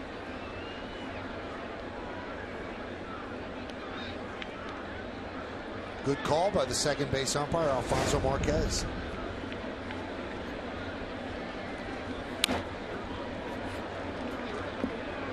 Now, toward the end of Thurman Munson's career, that's the way he threw the ball. He had a bad shoulder, and he just wanted to get rid of the ball quickly, and then he would let his middle infielder make the play and make the tag. And that was the quickest way he could get rid of it. Probably the least painful with that shoulder. You drop the arm angle a little bit, but he was able to play that little left to right, drop it right on the bag.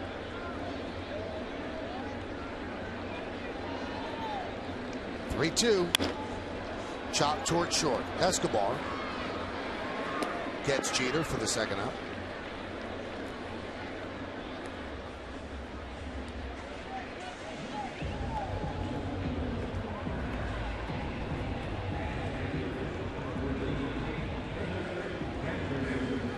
And here is the major league leader in home runs, Curtis Granderson. He hit his 12th in the third inning.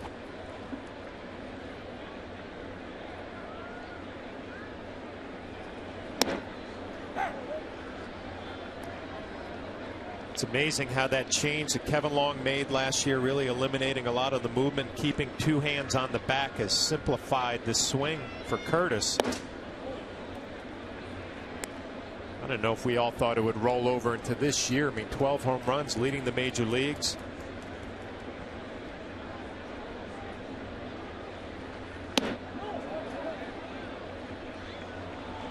Ed Hickok said yes, he did go.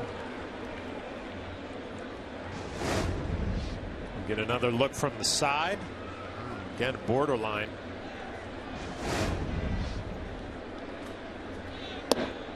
Checked it again. Did he go? Yes, at Hickox, and that'll do it. So Curtis Granderson down on strikes. No runs a hit, no errors. Nobody left on base. That one looked like he did go around, and we'll go to the 5th.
We will go to the 5th inning. Yankees are leading 2-1.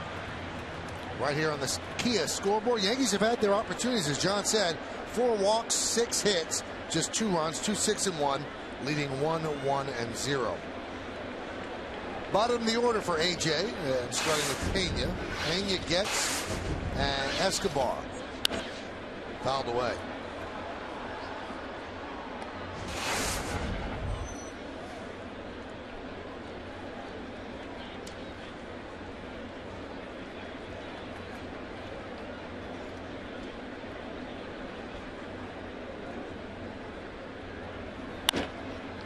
Grounded to Cano. Got a nice hop. 1 away.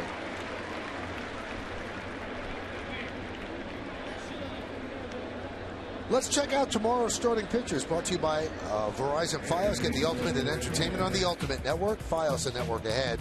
Ivan Nova coming off a strong start. He's 3-2, 4.08. He'll get the start for the Yanks. Sean O'Sullivan will go for the Royals. 1-2, 3.40, 3.41. Coverage starts at 6 right here on Yes. Looking forward to Nova. He's been on quite a run lately, huh? Looked really good his last start.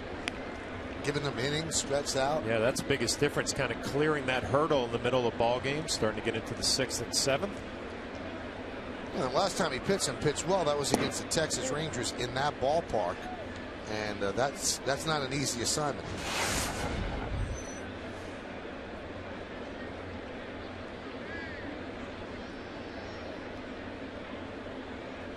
Low 1-1.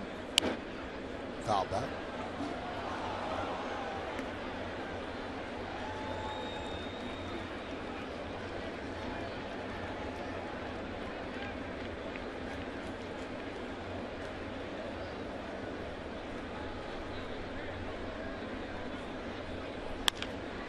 Grounded to Cano. This one a worm burner. Stays down. He goes to get it. 2 away.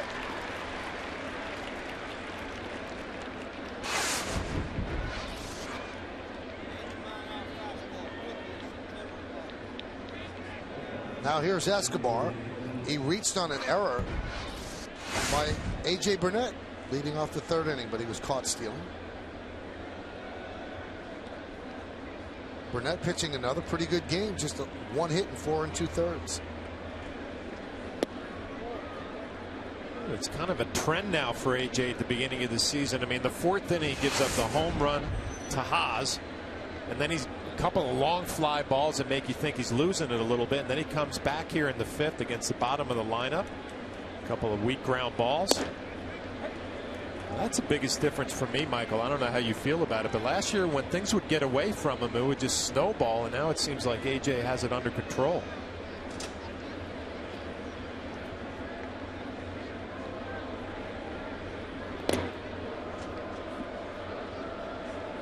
Count 2-1.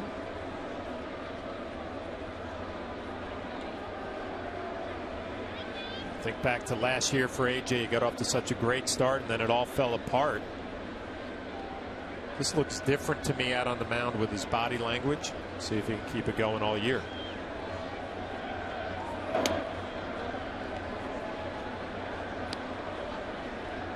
Count 3-1. You don't want to walk Escobar.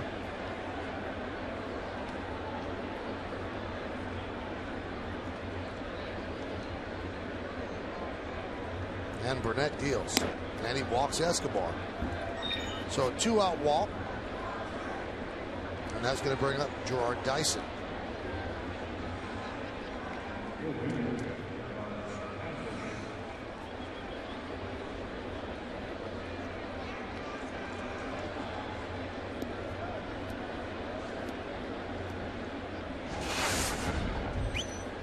Dyson, his first 2 at-bats, has certainly looked overmatched.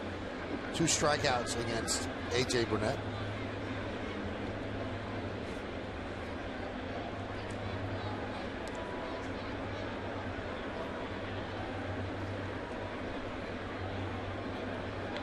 Expect Escobar to be running at some point against AJ here with 2 outs in the 5th inning. And if he gets thrown out, you have Dyson leading off the next inning. Like you mentioned, Dyson has not done a whole lot at the plate. Missed high.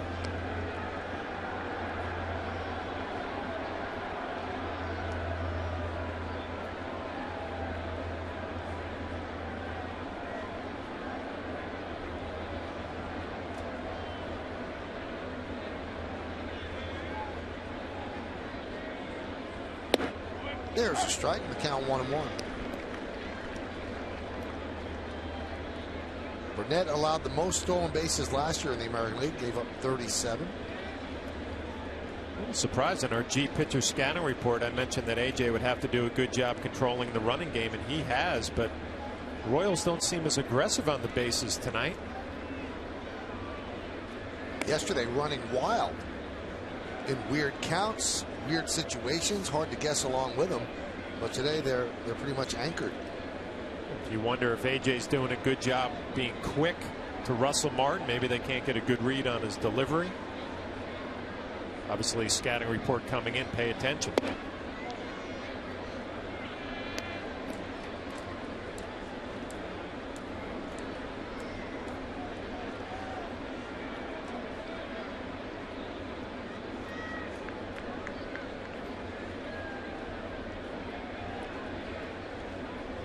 .71 pitches for AJ. Slapped the other way. It is a foul ball.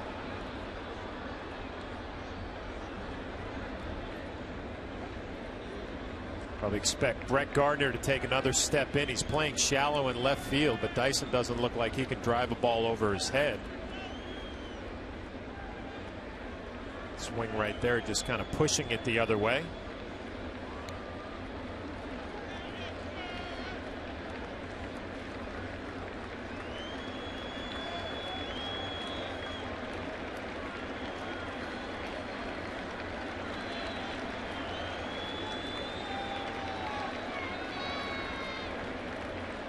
The 2-2. Missed outside, 3-2. And that releases Escobar.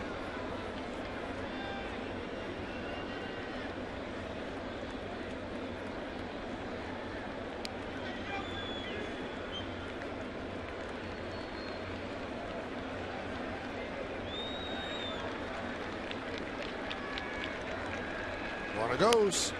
Foul back.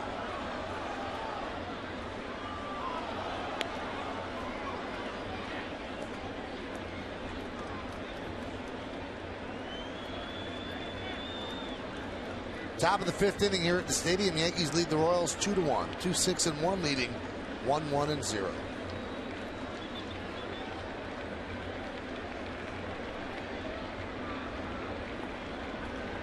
Runner goes. Again foul back.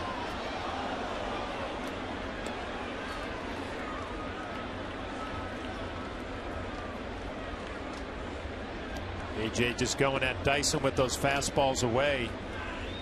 Really overpowered him all night. Just make him put the ball in play.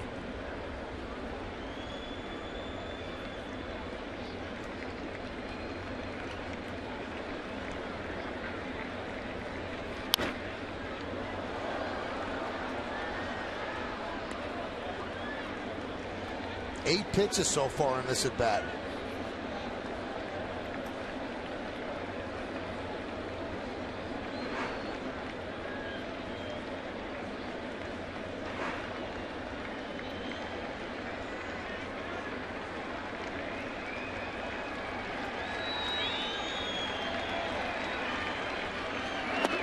And he walked him. 2 straight walkers.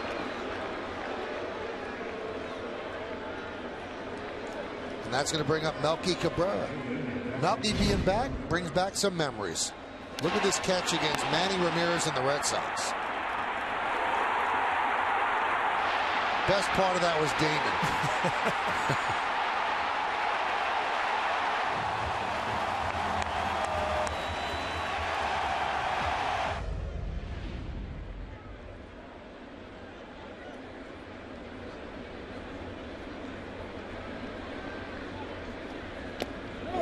Breaking ball is low.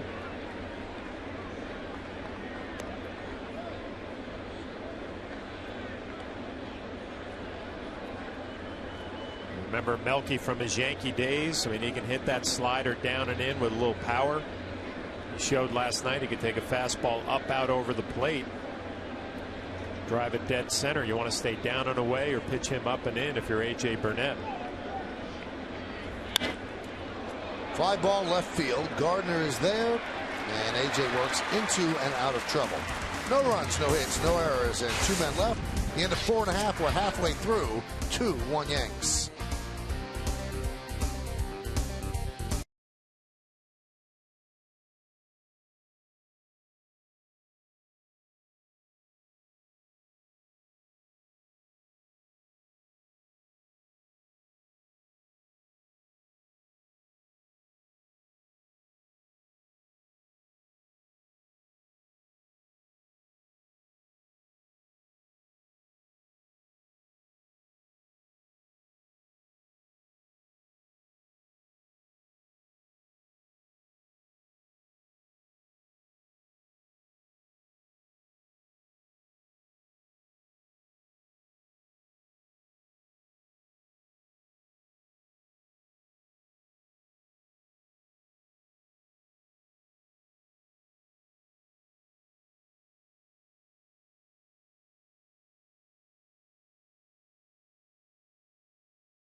The Wednesday Game of the Week is presented by Kia Motors. To learn more, visit kia.com. Well, we go to the bottom of the 5th inning here at Yankee Stadium in the Bronx. There's a new pitcher for the Kansas City Royals. It's Nate Adcock. So Vin Mazzaro went 4 innings, 6 hits, 2 runs, both earned, 4 walks, and 2 strikeouts.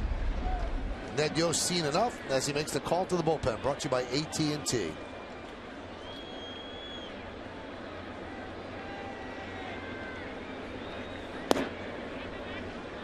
Mark Teixeira leads off and takes pitch low. 1-0 on the Kia scoreboard.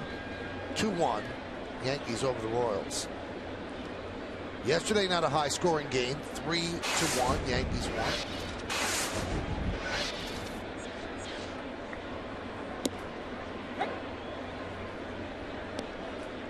Scoring around baseball has certainly gone down. You see the numbers on Adcock. Good numbers at that. 14 hits and 13 in the third with 6 strikeouts. Had a couple of no-hitters thrown already. A lot of shutouts. On ESPN, they're actually doing a feature every day on SportsCenter. Who's going to throw a no-hitter tonight? Where everybody gets to pick one of the starting pitchers. But offense certainly down around baseball over the last couple of years. Now, you would think there's a lot of reasons for it with hopefully the elimination of performance-enhancing drugs. But there are a lot of theories, so much information available out there now where you know exactly what someone's throwing. And as Teixeira lines one to the Haas.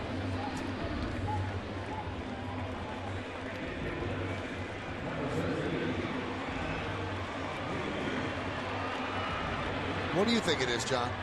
Because there is a decided lack of scoring now. Well, I think the performance-enhancing drugs and the testing that's going on now has obviously changed the game. But you know what? There was plenty of information on hitters even when I came up in '92. It's just all about going out there and executing. I think you have pitchers now who have also taken on an attitude. They're not afraid to challenge hitters now. You know, here's my best fastball and see what you can do with it. And they were afraid in the past because even if they made a good pitch, it could get hit out. I remember when I first came up and the whole attitude was, you know, let's throw a fastball out over the plate, and if they want to drive it the other way, so be it. Then all of a sudden it changed because hitters were going the other way with power. Look at that drop, though, John. It's over a run a game in 4 seasons. That's a big drop.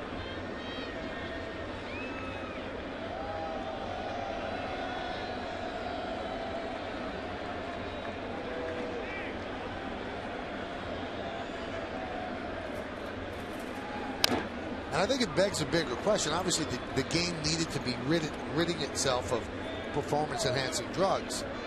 But do fans like higher-scoring games? Because when all those home runs were being hit, the baseball was at the height of its popularity. So, okay, you've cleaned up the game, but have you eliminated too much offense? Well, you know, the purists are going to say they like it the way it is now. You know, pitchers being able to level the playing field, so to speak. But remember when you were a kid, you wanted to go to a big league game. What did you want? A hot dog and a home run. You wanted to see somebody hit a home run. I don't think that's ever going to change. Swing and a miss, and Alex continues to struggle. He's 1 for 3, and the one was a Baltimore chopper to third base. Well, you can see how Adcock is successful. I mean, he's got a lot of movement on that fastball down in the zone. This looks like, I don't know if that's a split finger, but it's got a lot of movement down. Well, change-up grip. Good look at it there.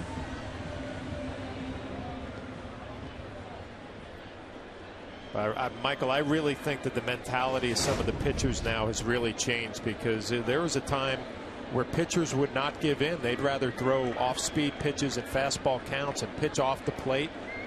They knew if they made a mistake out over, it was going to go opposite field for a home run. Cano shows bunt.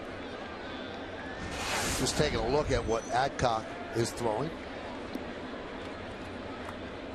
Also having a little fun with Wilson Betemit at third base, who's playing back and pretty much giving Robinson Cano that bunt.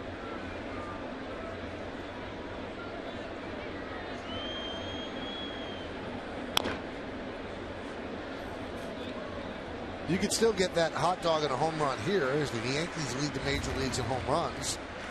So they hit the ball out. But we've mentioned this a lot.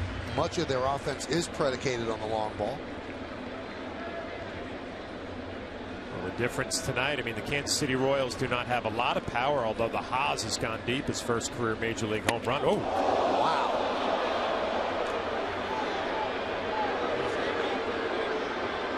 Don't know where it got him, but his helmet went flying, and Joe Girardi and Steve Donahue quickly out. It's surprising, because Adcock has thrown everything down and away, moving away from a left-handed hitter. Robinson Cano, I don't know if he was leaning out over. Obviously scary for everybody in the building, including his teammates.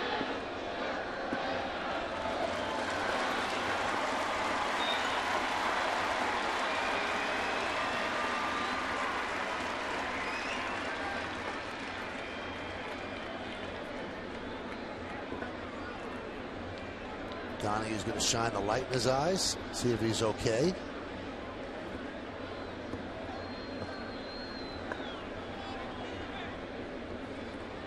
And a smile for Robinson.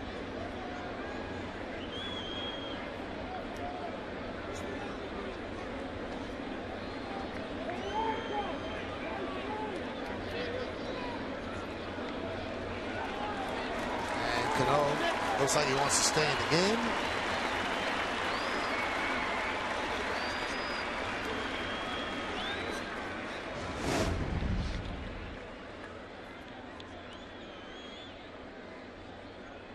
Yeah, almost like on the NY, right over the bill of the helmet.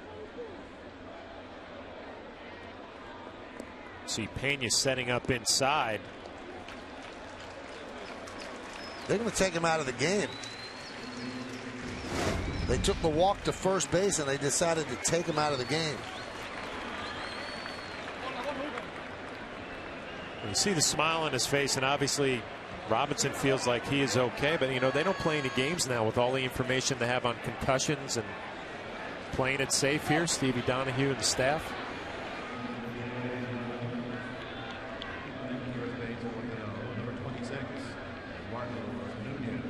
Eduardo Nunez will now pinch run for Cano.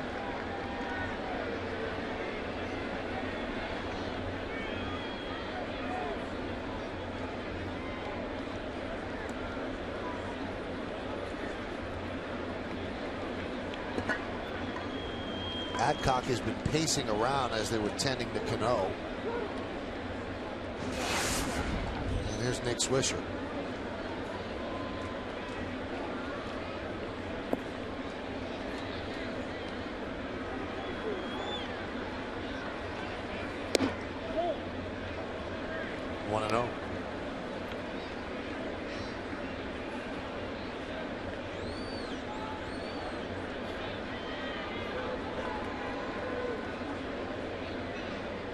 Nunez has 3 stolen bases on the year. Don't know if he had a lot of time to get his legs loose. Lined into right center, giving chase is Dyson, and he'll make the play for the final out of the 5th. No runs, no hits, no errors, a 1-man left. We've played 5. It is 2-1 Yankees on yes.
The Yankee Stadium on Tuesday, May 24th for a special giveaway when the Yankees take on the Blue Jays. The first 20,000 guests in attendance receive a Yankees grass seed planter with a packet of actual Yankee Stadium grass seed mix that you can grow at home, courtesy of Scott's. For tickets, log on to Yankees.com, visit the stadium ticket window, Yankees clubhouse shops, or call Ticketmaster at 877-469-9849.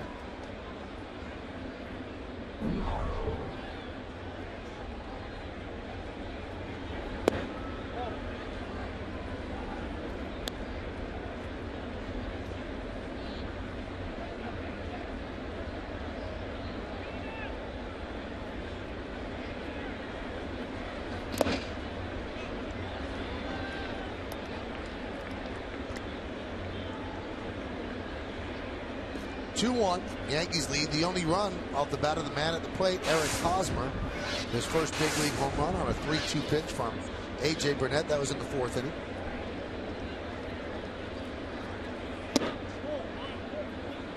Yeah, the only hit that A.J.'s given up with that home run, now behind in the count 3-0. I would not expect the young left-handed hitter to have the green light 3-0. We'll see what Ned Yost is thinking. 3-1.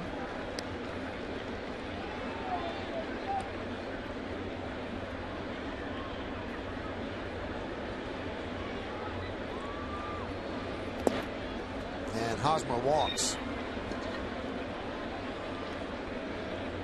3-1 changeup, a little respect there from AJ. Take a look at our Home Depot hitter scouting report on Billy Butler, and he has been a solid run producer his time in Kansas City. A doubles machine, 51 in 09, 45 last year, and 2-time player of the year in Kansas City. The Les Milgram Royals player of the year 2 times in a row.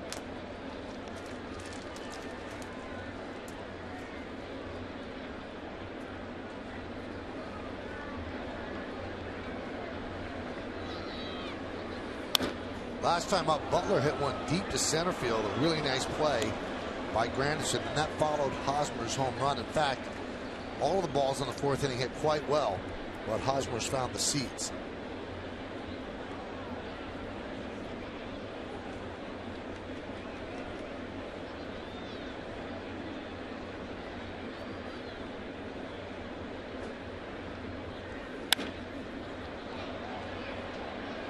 You wonder with Butler, I talked about those doubles.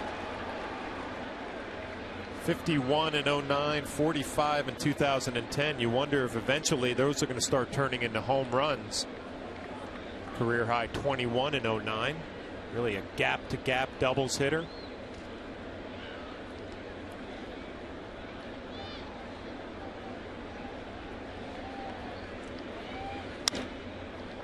High fly ball, shallow center. Granderson puts it away, 1 out.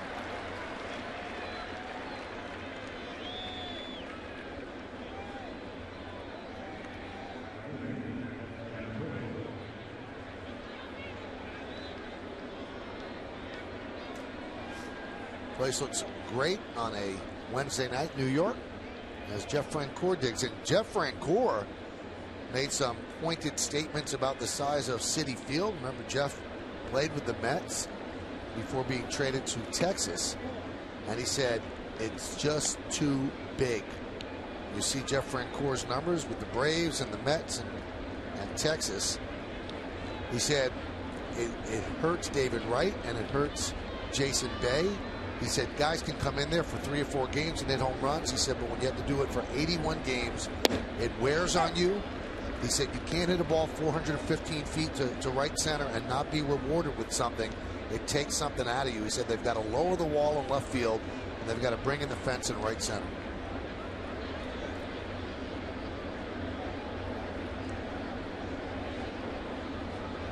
The 1-1. Now Francoeur gets plunked.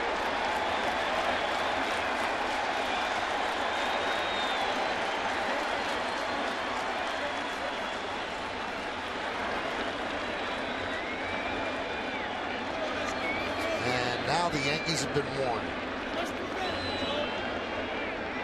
And the Royals will be warned. So Francoeur gets plucked. Was it in retribution for Cano being plucked? No, and it didn't seem that way to me with AJ. And we saw in the 7th inning, his last start in Detroit, the fastball started to get away from him. Obviously, Russell Martin setting up away, and it rides up and in on Francoeur. Well, let's put it this way, well, John. I'm sorry, Michael. You watch the reaction of AJ, and right away, he's not happy with himself. And usually, if you see a pitcher who's trying to retaliate for a teammate, he'll kind of just continue walking the home plate. We didn't see that from AJ. If it's on purpose, it makes no sense. You're in a 2-1 right. game, and you don't want to move the tying run to second base. So Ed Rapuano says, I'm going to give you a warning, I know, and he's kind of doing that as a preventative measure because he doesn't want the Royals now to retaliate against the Yankees. So now it's 1-1, but that hit batter put the tying run at second base. That's why it wouldn't make sense if he did it. Nobody can get into the mind of a man. You have no idea whether it was on purpose or not. Obviously, no one would ever admit it, but it wouldn't make sense to do it now. Here's Wilson Betemit.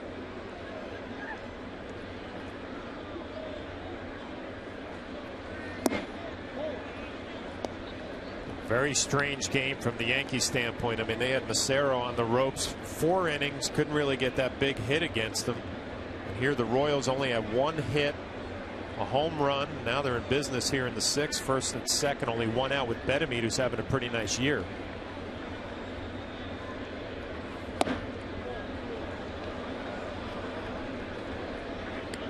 We start thinking about AJ's night too. He's been pretty much in control. A lot have been made of the changeup early in the season. We haven't seen a lot of changeups tonight. I can only remember a few.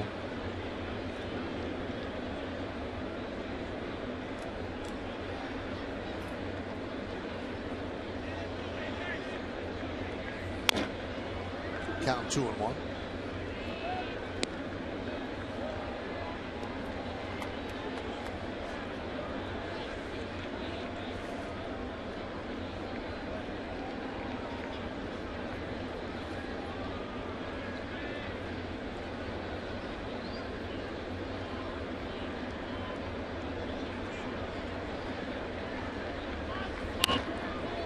And the count levels at 2-2.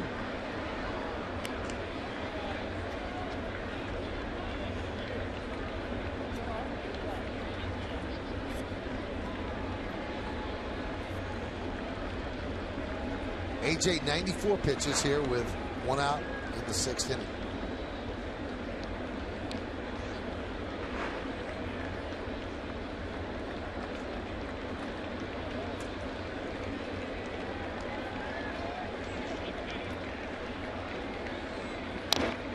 Well, you look at Betamete now and compare him to when he was with the Yankees.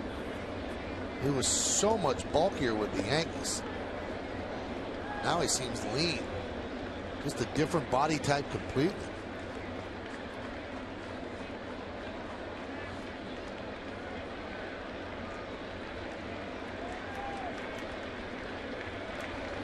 Swing and a miss. Breaking ball in the dirt.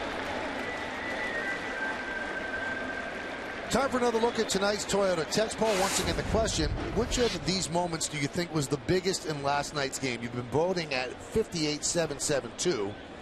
And here's how you thought it went.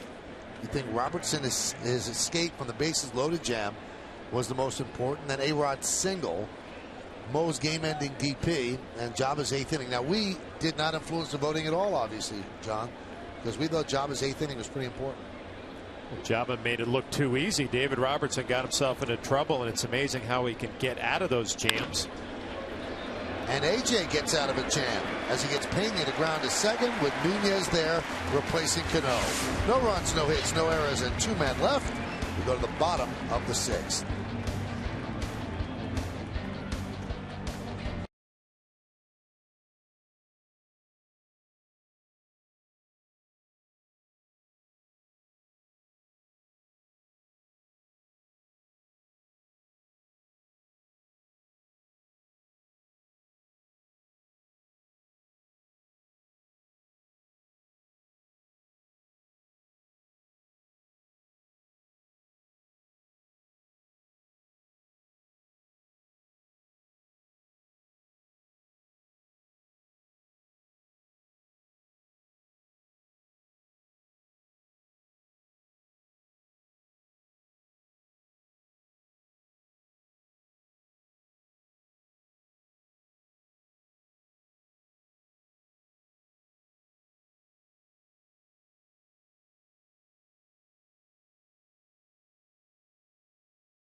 Yankees Baseball on Yes is brought to you in part by J&R Music and Computer World and by Toyota, the official hybrid of the New York Yankees. So the Yankees lead 2-1. Bottom of the 6th inning. One more time, the Yankees get a very good starting pitching outing. We talked about it in the pregame show. And A.J. Burnett, 6 solid innings, and no one's warming up right now, John. I think he's going to come out and pitch the 7th. Well, I agree with you. Pitch count getting close to 100. I guess the only thing about A.J., the walks a little bit more than we're used to seeing, but he's able to, again, make the big pitch when he needs it. Only 1 hit, the 1 home run. Posada with an RBI today and a walk, so 1 for 1, and he had the RBI single in the 2nd inning. The Yankees' other run came on the home run by Curtis Granderson.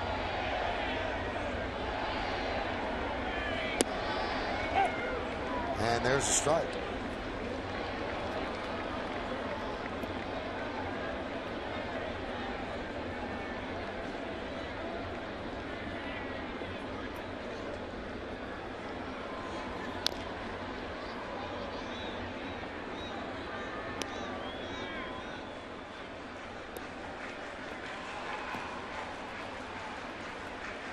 So it'll be Posada, Martin, and Gardner.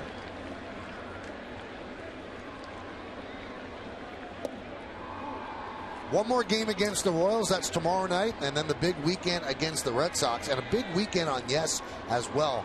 Wall-to-wall coverage. We got the Friday game right here on Yes. And then after that, Rex Ryan center stage. That's the premiere. You're going to love that one, John. I can't wait to hear that one. Did you ask him the tough questions? Come on. Did you give him some layups? Yeah, gave him some layups, right? No, of course I asked him tough questions. All the guarantees, things like that. Nice piece of hitting by Posada. He takes it the other way and slashes a single through the left side. Now I want to remind you, I just talked about the Red Sox weekend. It starts Friday, 6 o'clock, Audi batting practice today. Got the game. Then you got center stage with Rex Ryan. And then Saturday and Sunday, you come back to Yes after the nationally broadcast games for Yankees extra innings presented by Tri-State Ford, featuring a complete post-game wrap-up right here on Yes. We like to call it, John, wall-to-wall coverage. Can't wait for it. I mean, Friday night, too. What do we got? David Cohn coming in the booth? Yes. You know it's a big series when David Cohn shows up. And when you're here as well. No, I'm here for you. Kansas City's a big series. They're playing well, but Coney flies in for the big ones and then takes off.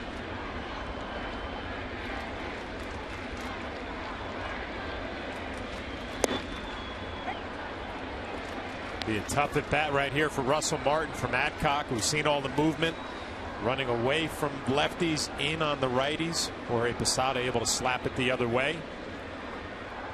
Martin, who has not been swinging the bat great lately, this would be a tough matchup.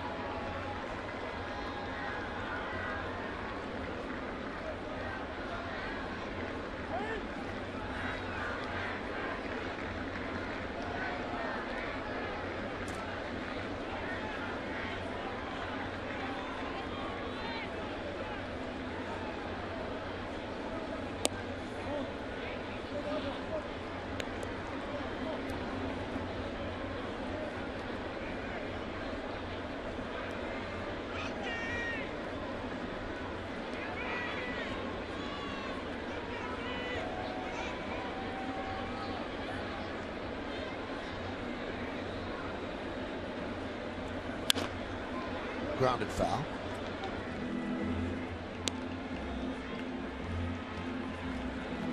Yankees are 20-13. First place in the American League East.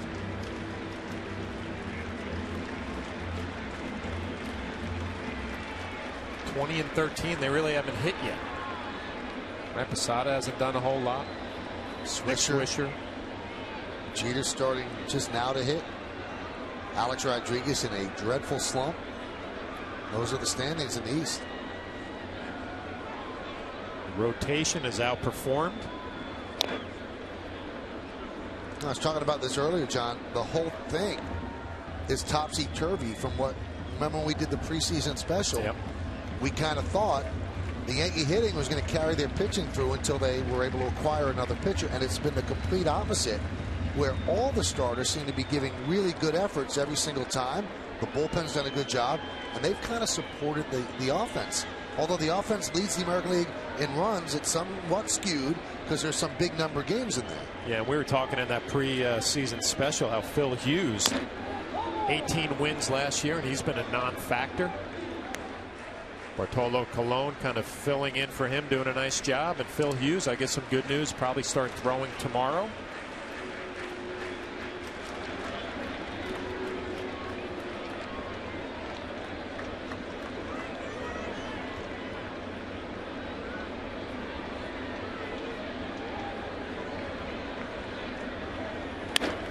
That one is slapped into center field. Dyson can't make the play.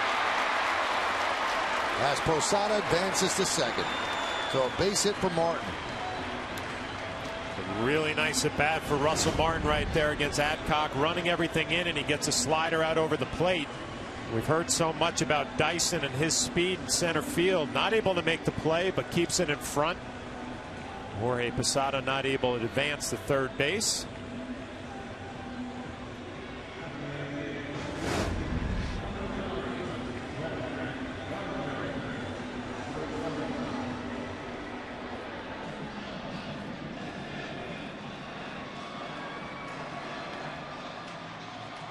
little conference around first base, as they're having a conference on the mound with Bob McClure. 3 conferences going on. Brett Gardner, Robbie Thompson, the pitching coach in the infield. Nick Kelleher and Russell Martin, Jorge Posada. A lot going on out in that field.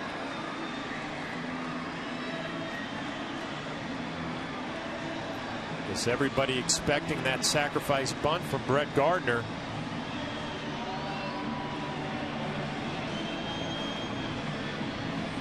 If you're Jorge Posada at second base, a lot of pressure on Brett Gardner to get a good bunt down if Joe Girardi decides to go that way. Tough thing for Pena behind the plate. Everybody expecting that sacrifice bunt. Joe Girardi could turn Brett Gardner loose here, swinging the bat well lately.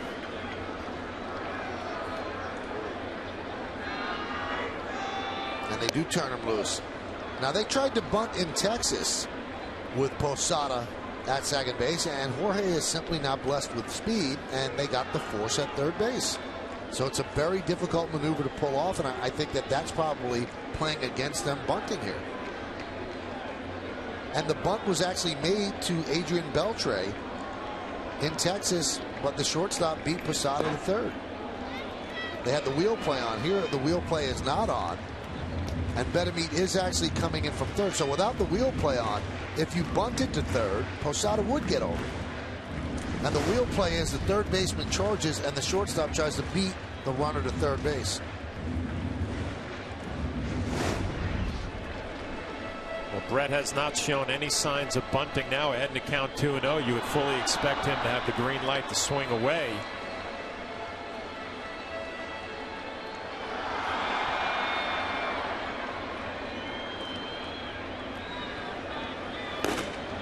Tim Collins, we saw him yesterday, an impressive 2 innings. He's warming.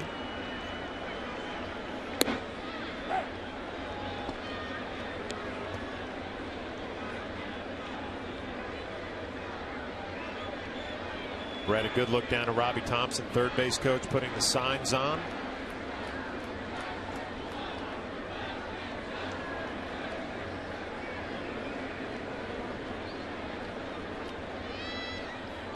Slapped into center field. Dyson will make the play. Hit the ball hard. Gardner did, but right at Dyson.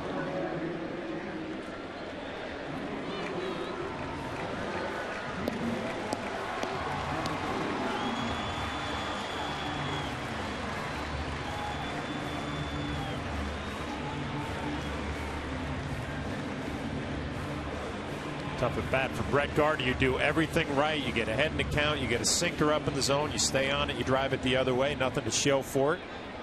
Still getting some encouragement from Kevin Long, the hitting instructor.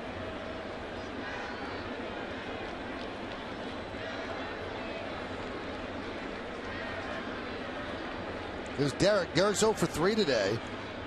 After 3 straight multi-hit games, 2, 4, and 2 yesterday. He's grounded out the short twice and struck out looking once.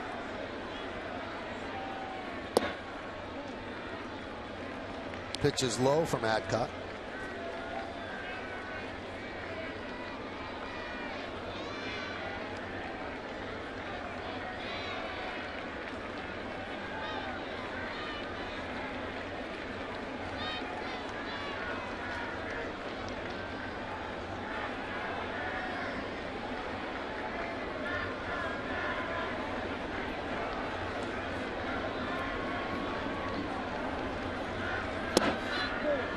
Be tough for Posada to score on anything hit hard to left or right. Francoeur has a tremendous arm. Melky has a very good arm. Not quite certain about Dyson's arm.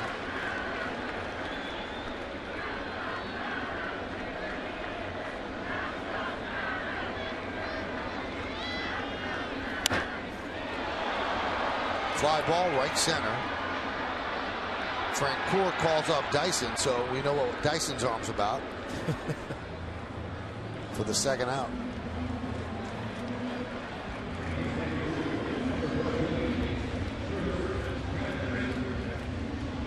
And now Ned Yost is going to come out and make a pitching change with the lefty Granderson coming up. He wants his left-hander, the lone lefty in the bullpen, Tim Collins, to hold it right here at 2-1 Yankees. Collins pitched so well yesterday. Let's see how he does against Granderson.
Music here at the stadium. Good seat right behind home plate. If you've ever air guitared, you needed a good air drummer, and he's certainly the guy. Tracy's so great on that show 30 Rock.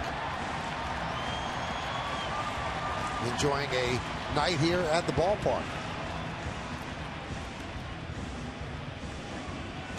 And here's Tim Collins. He leads the American League now with 21 appearances. Saw Collins last night, an unorthodox delivery, kind of turns his back towards home plate, but he has plenty of stuff. Good fastball, big curveball, and you see the 17 walks. He can be erratic if he's around the plate. The 25 strikeouts in 20 2/3 innings. Tracy's having a good time. Now, according to the New York Times paper of record, Tim Collins, one of only 10 pitchers 5'7" or smaller over the past 50 years.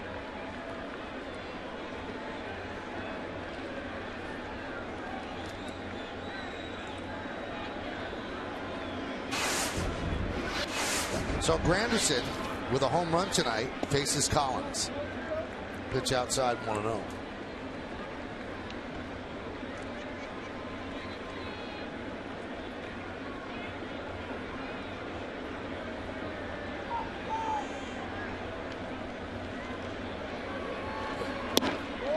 There's a strike.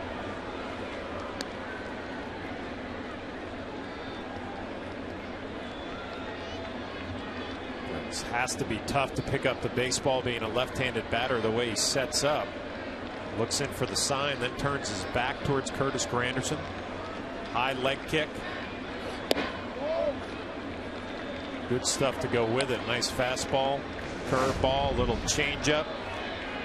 Has to be tough to pick up the baseball. Leans back, high leg kick. Straight over the top.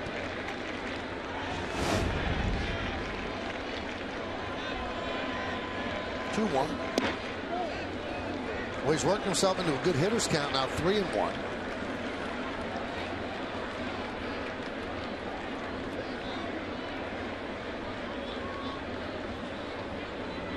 Mark Teixeira's on deck. Aaron Crow, a right-hander, warming in the bullpen.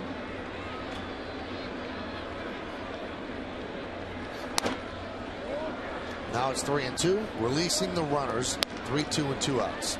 So that helps the Yankees with Posada at second. He's going to get a start on the pitch. There's Aaron.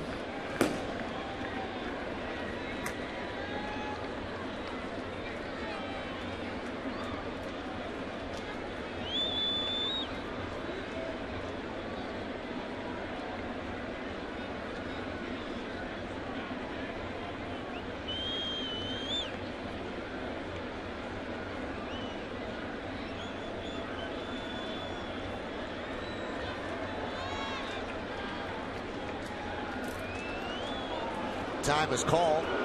They want to make this pitch right. Big spot in the game here in the bottom of the 6th inning.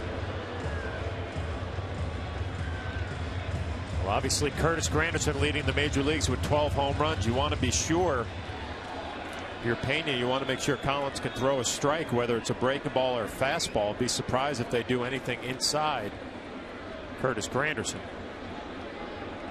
AJ's looking for more runs. Another tight game. 3-2. High pop-up. They're going to get him. Gets will make the play, and that will do it. So the Yankees, 2 singles to start up the inning. They're both stranded. We go to the 7th inning. Still 2-1 Yanks.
Hey, tomorrow the Yankees close out this series with the Royals right here at the stadium. Complete coverage starts at 6 with Audi batting practice today, followed by the Tri-State Ford pregame. Then John and I are back again to bring you the call. The Royals and the Yankees. It all starts tomorrow at 6. It's only on Yes.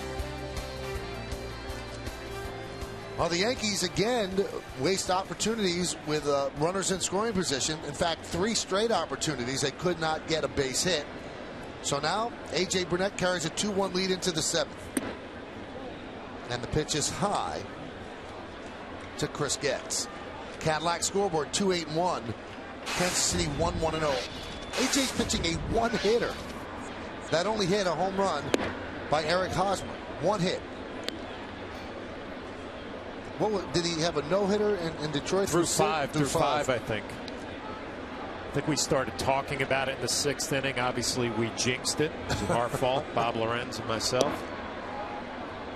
You know, the one thing about A.J., though, I have him down for, 4 walks tonight? I don't know if it's 4 or 5, but the control has not been what we're used to seeing early on this year for A.J. Behind in the count now, 3-0. To Getz, obviously a guy who can run, so you want to keep him off the bases. Ayala and Logan getting loose. Ayala was called up today, coming up the DL, and Lance Pendleton, who did a good job for the Yankees, got sent down to Scranton Wilkes-Barre AAA. There's a strike. This game just has a very weird feel about it, Michael. You know, Yankees have had opportunities all night long. 5 walks for A.J. Only 1 hit, the home run. This would be a nice job if he could battle all the way back here on Getz. Behind in the count 3-0, now 3-2.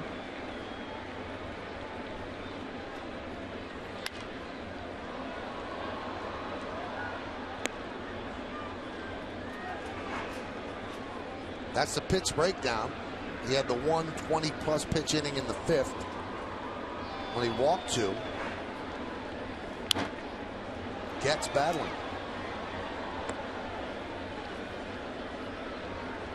A lot of these situations, his last outing in Detroit, too, would get behind in the count, fight his way back, be able to pick up the out.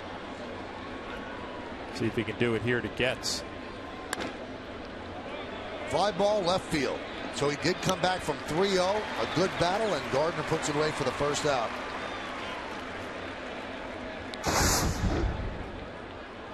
Take a look at A.J. Burnett and his strikeouts tonight. He has 5 of them. Dyson fastball right by him. Melky gets a curveball. First 2 batters of the game. Another curveball down. Dyson gets a good look at the curveball. Wilson Betemit.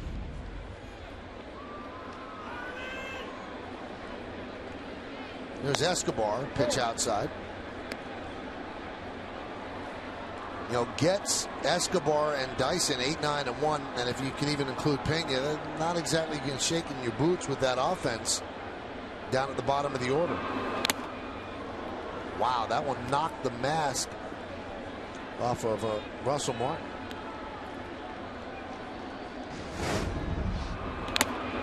That just can't be fun, John. No, it kind of came underneath the mask, it looked like, or the bottom of the mask. Oh, that's my bad. Right on top of it, flipped it off. You know, I used to laugh at that, Michael, how, you know, it really doesn't hurt as much as it looks like it does. But then all of a sudden, Mike Matheny gets a concussion from a foul ball. You start not to laugh about it anymore.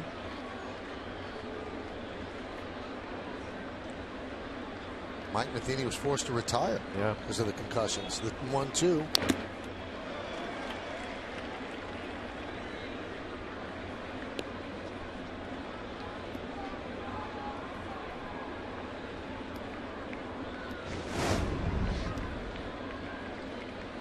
And that one gets Ed Rapuano.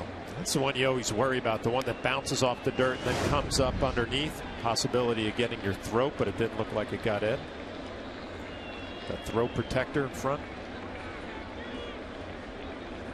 That's old school right there, huh? Steve Yeager. Yep. A wave and a strikeout as Escobar down swinging. So there are 2 outs. 6th strikeout of the night. Good curveball, and again Russell Martin, a nice block, keeping it in front. Applies the tag to Escobar after the fact. I want to take this time to offer our condolences to the family of Bill Burgish, a longtime Yankee executive, part of George Steinbrenner's inner circle of baseball operations. And Bill passed away today at the age of 89. First joined the Yankees as the club's traveling secretary in 1964. Had so many posts with the team, and really a close confidant of George Steinbrenner. And Bill Burgish, a very, very nice man, passed away today at the age of 89, and the Yankee family sends out its best wishes to Bill's family.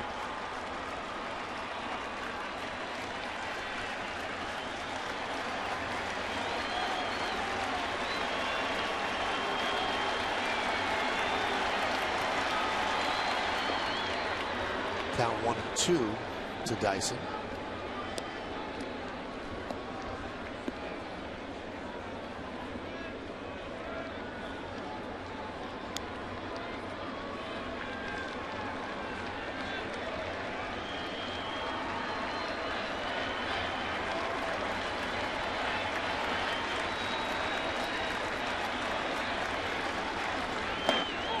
Another check swing. Did he go?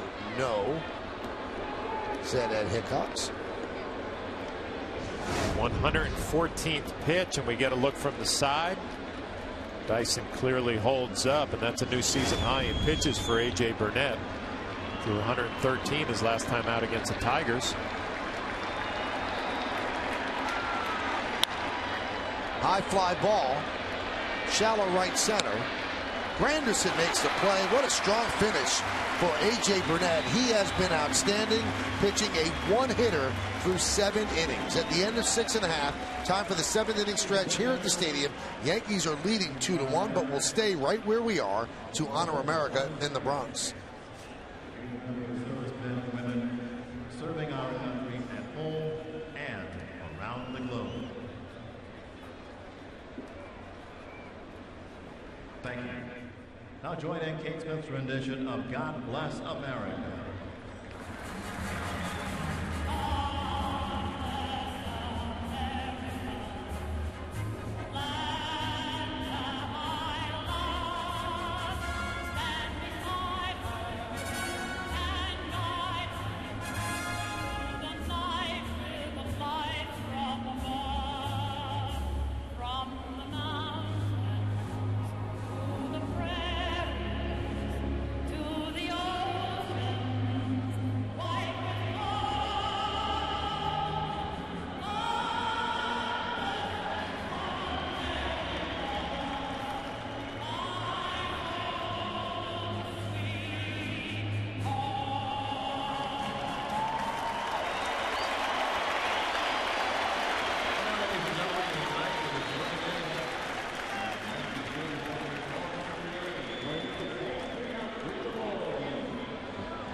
tell you what, Tampa Bay and Boston, they tried to bury themselves early, but they've been digging out of a hole since.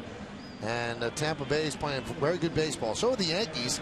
On the Cadillac scoreboard, bottom of the 7th inning, Yankees lead now 2-1. Actually, still 2-1, 2-8-1, and 1-1-0. And the Royals will go to another pitcher, their fourth. Aaron Crow will come on, the right-hander. 14 games, great numbers. A strikeout per inning and a whip of under 1. 11 hits and 5 walks and 16 and a third. Those are good numbers. I'll tell you what, everybody they're bringing out of the pen has good numbers. The strength of this Royal ball club. My first thought, we just heard that update from Nancy Newman. Tampa Bay, whose bullpen was supposed to be terrible, right? We didn't know anything about a lot of. They're throwing the ball well down there. They had to rebuild the whole bullpen. Here's Mark Teixeira against Aaron Crow. It's going to be Teixeira, A-Rod, and now Eduardo Nunez, as Robinson Cano left the game after getting hit in the helmet by Nate Adcock. Teixeira fouls it back. Crow comes in and gets the first batter most of the time. He's retired 13 of the 14 first batters he's faced. That's a good trend for a relief pitcher. Now, in all likelihood, he's not going to come out for the 8th inning, John, but you got to give props to A.J. Burnett. Another really solid performance. Another great job. Only the one hit. Home run to Hosmer. And again, I've talked about it early on. It seems like when AJ, when you start watching him and things might get out of hand, walks a few, maybe not locked in, he always seems to find a way this year to make a pitch and get it back on track, making some adjustments during ball games, which was a big problem for AJ last year. Talking it over with CC Sabathia in the dugout. Soft ground ball to third. Betemit just gets the hustling Teixeira.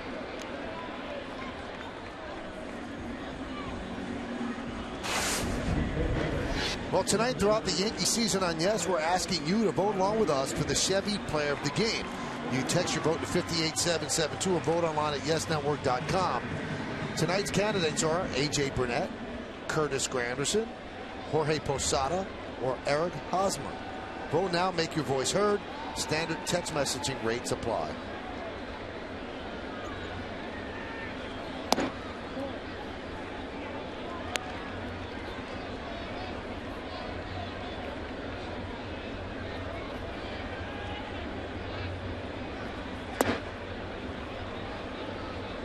So a Crow come right at Mark Teixeira's. David Robertson getting loose.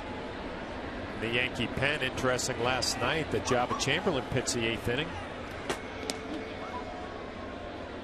Crow looks like he has a nice combination of power, fastball, good slider.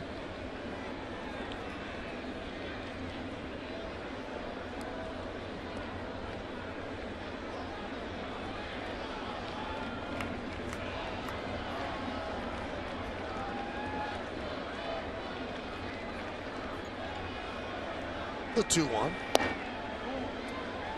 3-1. What are you seeing from Alex, John? Well, there was a lot of talk on that road trip in Detroit with the series I was working. That leg kick was really, really high, and Kevin Long has been trying to shorten it a little bit. Works a walk there. And it kind of looks like Alex is late on the fastball, and out in front he's kind of caught in between. Kevin trying to shorten the leg kick, maybe spread the stance out a little bit, use his hands a little bit more. Good look from the side at the leg kick. We'll watch how tall it is. It's a pretty big one.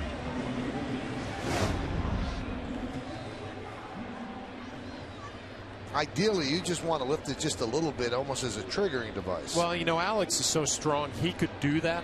Just have a real small leg kick or even a turn with his front knee. He feels comfortable with the leg kick. Kevin just has to make sure it's not too big.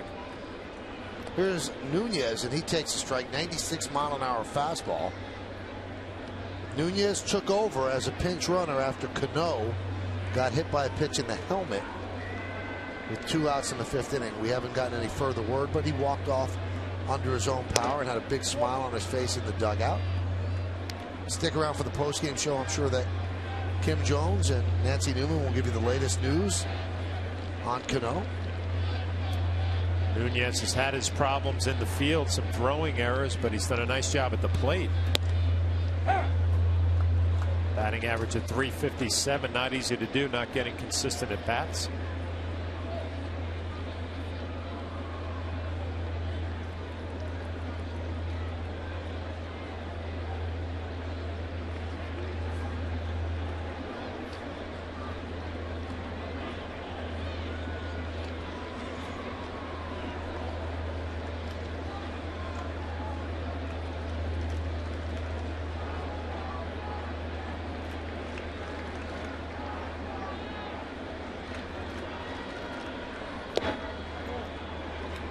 Count 2-2.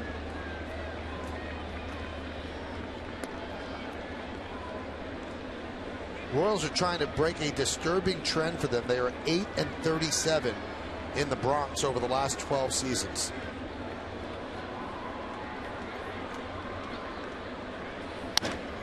Now that's the worst road record for any major league team against a league rival over that span. The next worst, the Nationals at San Diego, 9-28. And then this is the one that really is baffling. The Twins against the Yankees, 10-31. KC's been a bad team for a while. The Nationals and the Expos, bad team. Minnesota is a playoff team, and they just don't win here. And obviously Minnesota have been playing the Yankees in the playoffs the last couple of years, so we're pretty familiar with those numbers.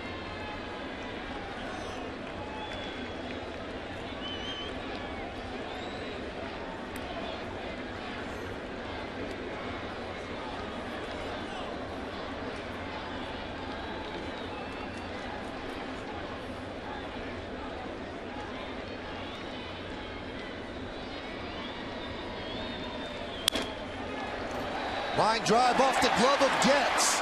Alex Rodriguez will hustle a second. He will make it as Dyson did not handle the ball. So that's going to be a base hit for Nunez. I can just mention Nunez has done a nice job at the plate and limited at bats. Gets a sinking fastball, just stays inside and fights it off. Gets just out of his reach. Alex Rodriguez, who had to freeze on the line drive, had to hustle to get into second base. Makes it a little easier when Dyson overran it. Looked like it was going to be a pretty easy play for Getz. Just out of his reach. All right, now these are the situations that the Yankees have sputtered in. The Yankees are 1 for 11 tonight with runners in scoring position. The only hit was by Jorge Posada with runners on first and second, nobody out in the second. That's it. They are 0 for 10 other than that hit. So here's Swisher. He drives one to left field. Melky Cabrera is there, making 1 for 12. Although Swisher hit it hard. Opportunities all night. Just haven't been able to get that big hit. You feel like this ball game is one swing away from Kansas City really being out of it. But the Yankees just keep them in this ball game, not being able to get the big hit. All right, here's the guy who has the one hit with runners in scoring position, and that's Jorge Posada. And he's 2 for 2. Boy, did he need a night like this. 2 hits and 2 at-bats, a walk as well, an RBI, and he has the average at 163. So he's pushed it up 16 points with 2 hits.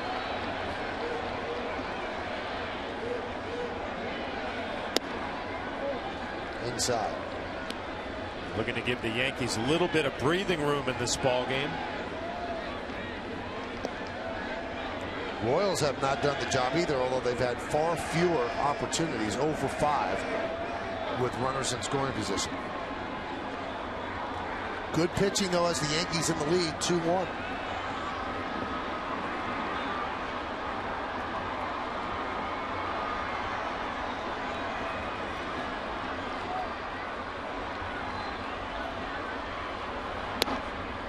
There's a strike from Aaron Crow. Vin Mazzaro started after Bruce Chen went on the DL yesterday. Mazzaro, former A, called up from the Royals minor league system. Then Nate Adcock, Tim Collins, and Aaron Crow. Posada's RBI single in the second and Curtis Granderson's solo home run in the third the Yankees scoring. Like a cutting fastball there on the count 1-2. Yeah, it's a tough pitch. I mean, Crow throws 96, 97 miles an hour. Nice tight slider down and in. So this comes right off the side with it. That nice spin. Good pitch.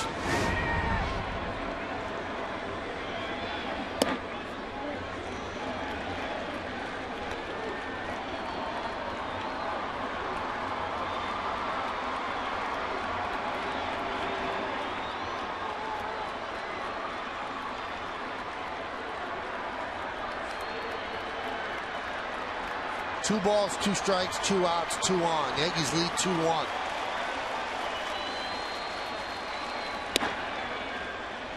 Count 3-2.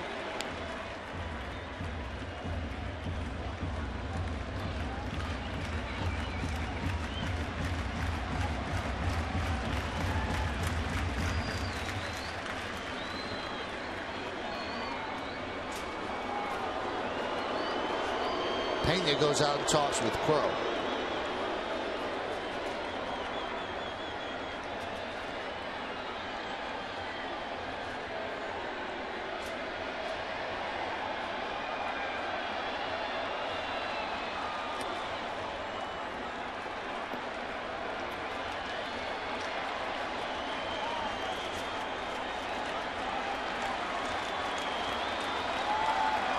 Runners will go.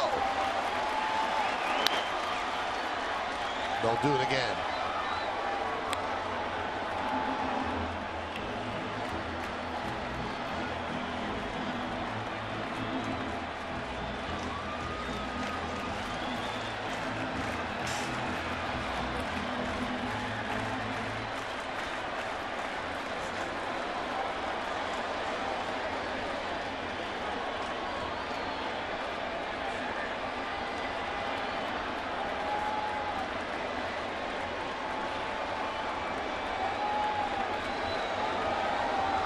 Alex Rodriguez is at second.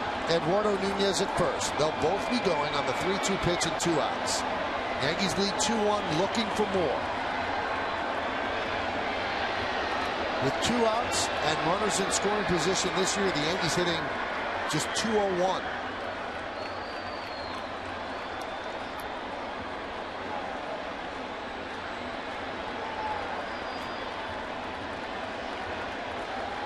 The 3-2 bounced up there, and the bases are loaded.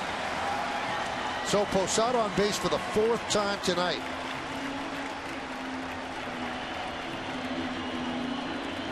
Crow was determined he was not going to give in to Jorge Posada. A bunch of sliders, 3-2. Another visit from the pitching coach. Russell Martin comes up there, right on right.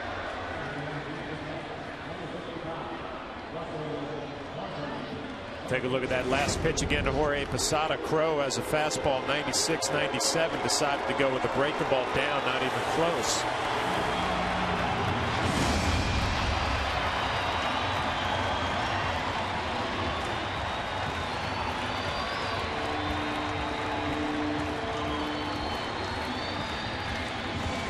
Ed Rapuano is not liking those trips out to the mound to break up that conference. He just shot Bob McClure a look.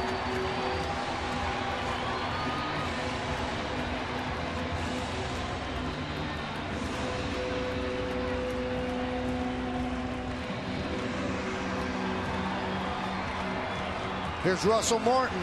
Russell is 1 for 3. A fly ball to right. Then he grounded to short with the bases loaded in the 3rd. And then singled to center in the 6th. And a strike.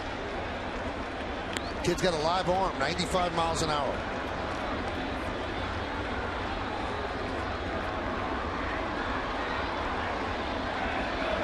He's the Yankees' leading hitter with runners in scoring position, 333. The 0-1. Well, that number's going to go down. A ground ball to Escobar. He'll make the out at first, and again, the Yankees can't get the hit that can break this game open. No runs a hit, and the bases are left loaded. Let's go to the 8th.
Rex Ryan sits down for an all-new GMC Presents Center Stage with Michael Kay. Ryan talks Hard Knocks, playoffs, and Bill Belichick and the Patriots, plus revelations from his new book. It's an all-new Center Stage, Friday at 11 o'clock, only on Yes. I'm going to go out on a limb here. He's going to predict a Super Bowl. I can't give away the show. You got to tune in. And it's nothing new. Now, as a Jet fan, do you like that as David Robertson comes in? You know what? I like the confidence, but to tell you the truth, the Steeler playoff game bothered me as a Jet fan. Because they didn't show up in the first half? Yeah, there was a lot of talking, and the Steelers kind of just went about their business and took care of it in the first half, and Jets couldn't regroup in the second half. Not enough. Now, you're going to be doing the Red Sox game with me and Coney. I don't think you're going to be getting home in time, so you're going to get DVR. DVR? Okay, DVR. Good. It's important. A.J. Burnett's night is over. 7 strong innings, a hit, and that hit was a home run. So David Robertson takes over. Here's Melky Cabrera. Foul back.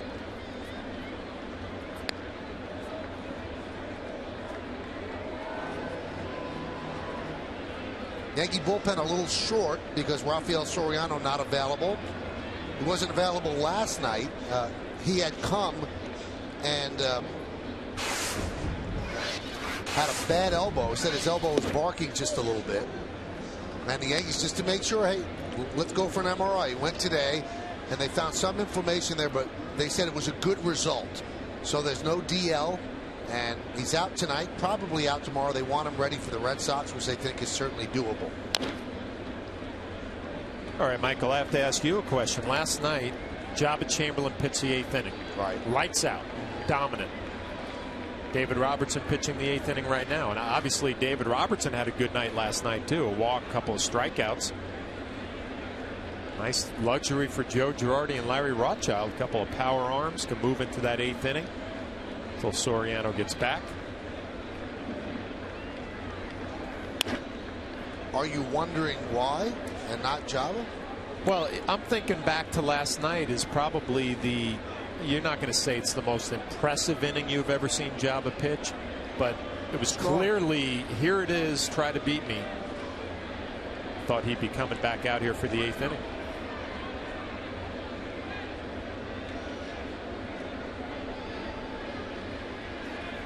Well, you never know what surprises are in store. Who knows? Maybe he pitches the 9th.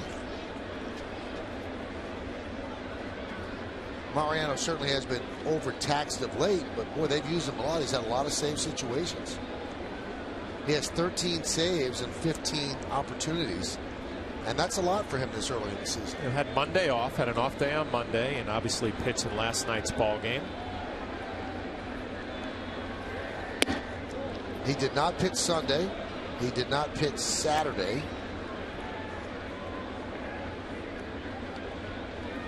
And he pitched Friday. So, yeah, I don't know why he wouldn't be available tonight. Another question for Kim Jones to ask Joe Girardi. You got to tune into the postgame. That's not what Robertson wanted to do as he walks Cabrera. Since last night, David Robertson worked himself into some trouble. Was able to come up with the big pitches when he needed. A curveball to Escobar, another one that gets, and showing some emotion.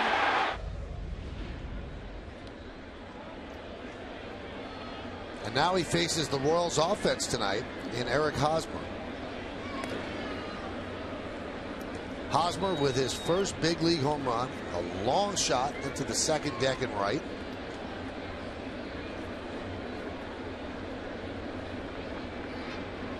He's 1 for 2 with a walk and a strike.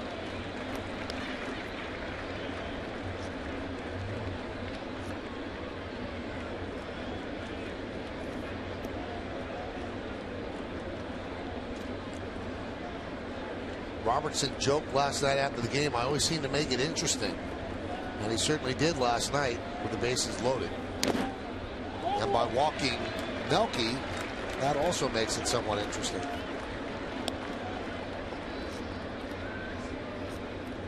A couple of guys in the Yankee clubhouse yesterday calling Robertson Houdini. Boone Logan getting ready.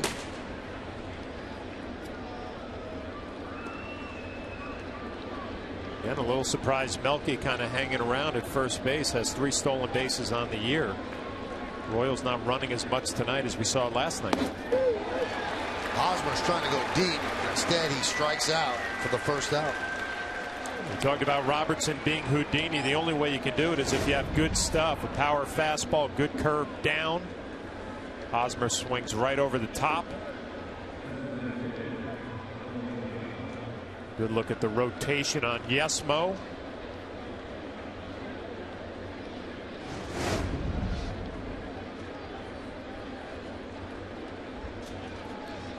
Here's Billy Butler. Butler walked and flied out to center twice. Count 1-0. 2-1 Yankees, 2-9-1, and 1-1-0.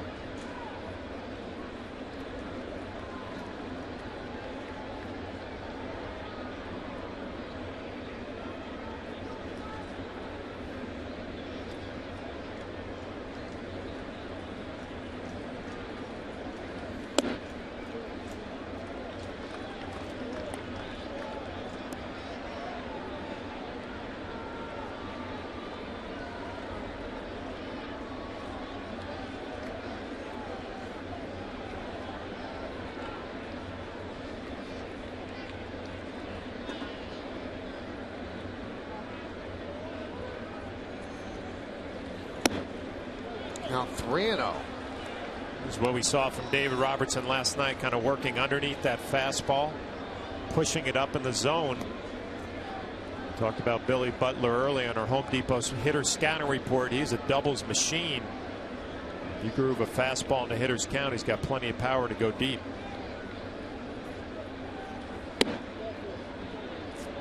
And he walked him. Robertson kind of staring into Rapuano as if to say, where was that? But he has walked 2 batters here in the 8th inning. And he's working himself into a jam again.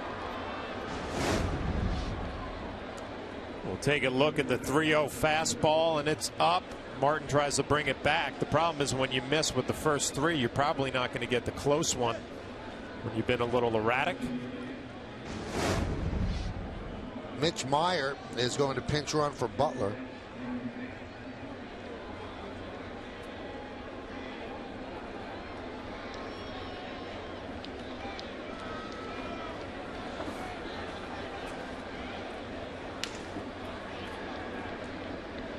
So the Royals add some speed at first with the go-ahead run.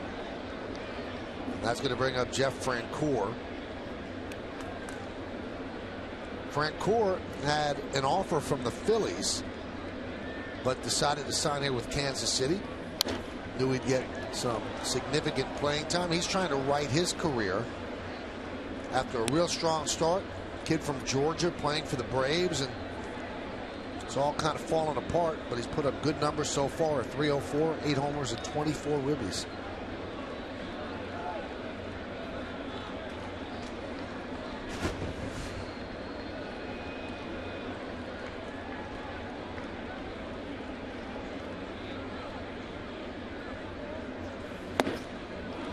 Overpowered by a fastball. John, you see it so often. His fastball doesn't play to 92, 93. It almost plays at 95, 96. Yeah, when you watch him throw it by a hitter, you expect it to light up the radar gun, and it does not do that. It just has to be the way he kind of hides the ball. Francoeur, not a good hitter with an 0-2 count. I don't think there are too many of them. And he takes a fastball right down the middle. What could he have been looking for? I guess he thought that he was going to get that breaking ball on 0-2 in the dirt. Russell Martin wants it high for a ball, but it's actually a high strike. Francoeur obviously looking for that breaking ball, doesn't get it.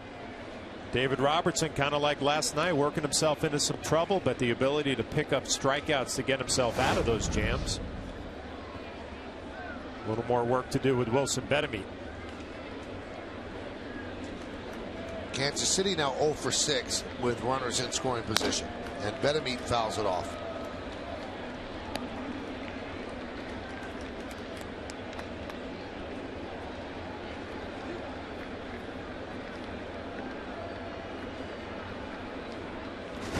Betemeat walked in the second, flied out to right in the fourth, and struck out in the sixth. Robertson started the inning in relief of A.J. Burnett. Gave up one hit, a home run to Hosmer, and that's it.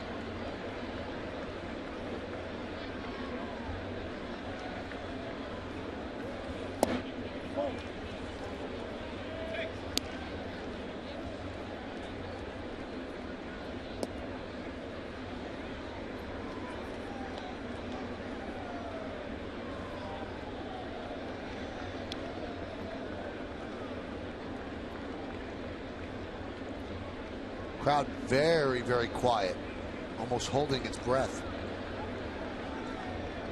The 1-1 not made as Robertson fakes toward second.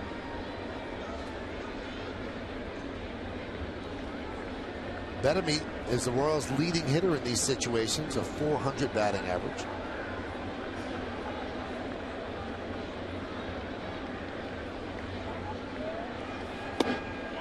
Odd strike. Big pitch right there. Borderline fastball on the outside half. It looked like it was off the plate. David Robertson got the benefit of a close pitch right there. Now ahead in the count 1-2.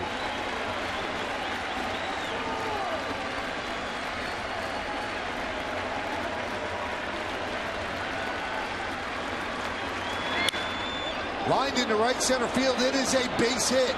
That's going to tie the score. Heading home is Meyer. He's going to stop right there. He will stop at third, an RBI single for Betemeat, and that ties the game at 2. And that just wastes a beautiful pitching performance by A.J. Burnett. We saw the numbers for Betemeat, the best hitter with runners in scoring position, and he comes through for the Royals. In a big spot with 2 outs, a little curveball down and away, and he hooks it into right center field. Melky scores easy, and Meyer holds up at third base.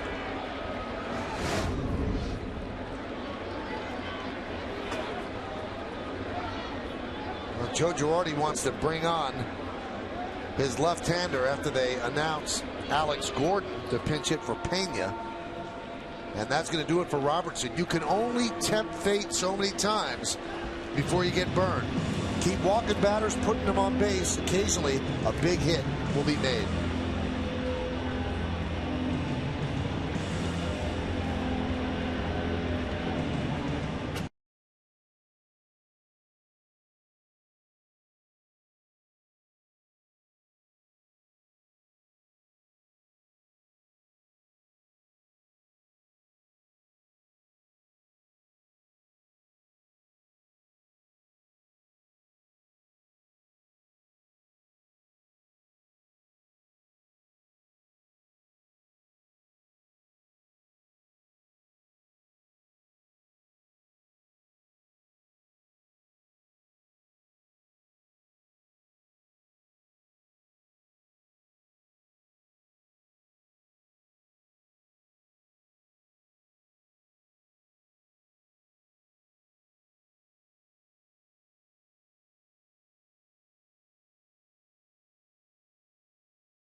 Thought as he gives up the lead.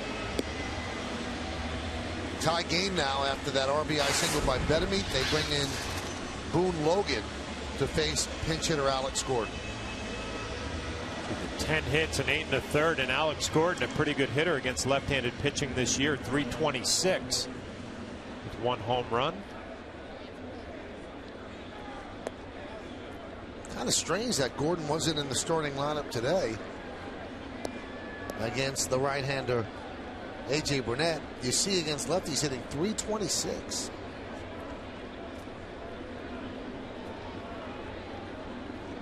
So Gordon against Boone Logan. You'll know right away with Boone Logan is that slider clipping the outside corner. And it did. That's a good sign. He gets that ball over. He is very effective. Well, Gordon did not get the start tonight. 2 for 15, a batting average of 133 against AJ. So he comes in here late, a pinch hit appearance. 0-2.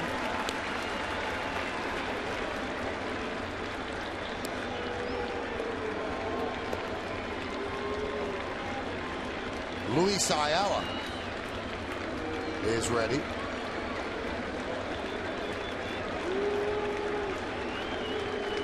Runner goes from first. That one's popped up. Backpedaling is A-Rod in foul territory. He'll make the play. So Boone Logan comes on to retire Alex Gordon. But the Royals tie the score, 1 run on 1 hit. 2 men left. We go to the bottom of the 8th, tied at 2.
Yankees Baseball on the Ass, brought to you in part by Honda. See your Honda dealer and discover the great values now being offered.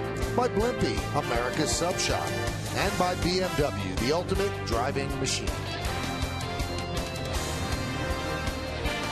Brett Gardner leads off here in the 8th inning, and the breaking ball from Crow is inside, 1-0.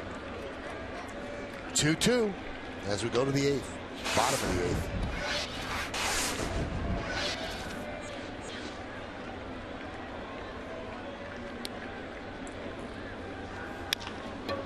Chopped over the middle and through for a base hit. That's the second hit for Gardner.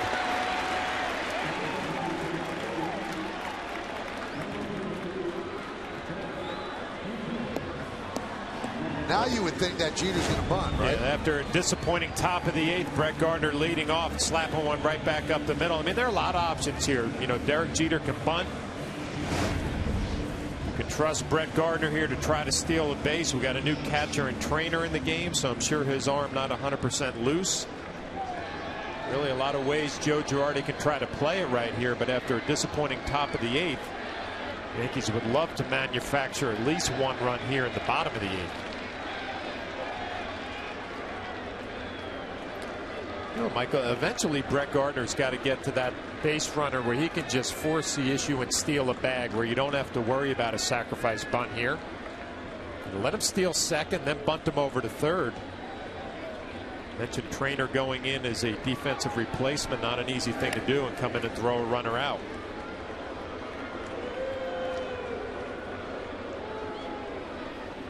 Remember, coming in those situations for Jorge Posada, just hoping you have a clean inning where you can get the flow of a game. Right away, Brett Gardner slaps a hit. Jeter attempted to bunt, and what's somewhat of a concern with Gardner is he's attempted 10 stolen bases, and he's been caught 5 times, including one tonight. So that's a terrible percentage, and that's why you actually consider bunting here, because his percentage is not high enough.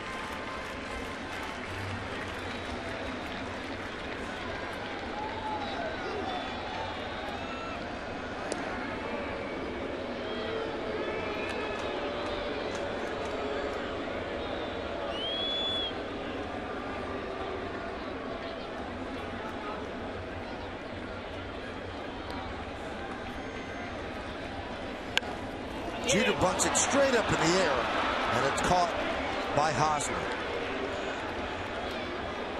So the Yankees don't get it done there. Now Gardner will have to steal second base to get into scoring position. Yeah, it's not a great job by Derek Jeter. You can see that bat angle dipped below the baseball. An easy play for Hosmer. You don't see that every day from Derek Jeter, where the bat angle really just dips here. It's underneath the baseball. Yankees not doing a good job with runners in scoring position and not executing here in the bottom of the 8th. Here's Granderson. And there's a strike. You give Crow credit too, though. He's quick to the plate. Tough for Brett Gardner to get a good read and good jump.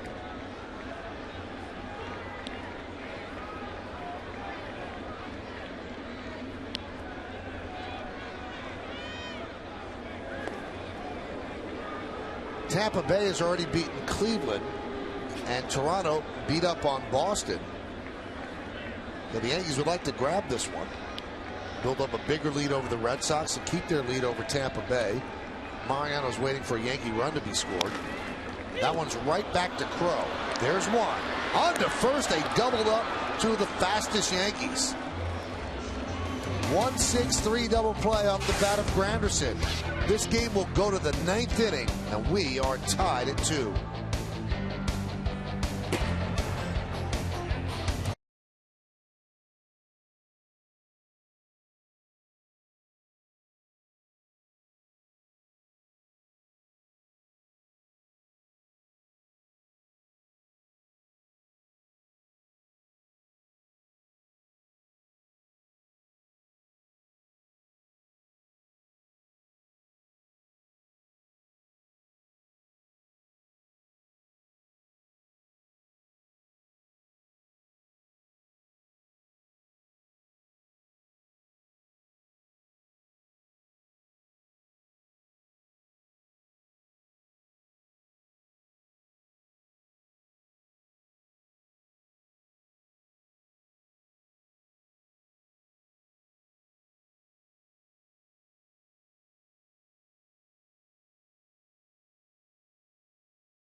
Partner play. Great partnerships are built on trust.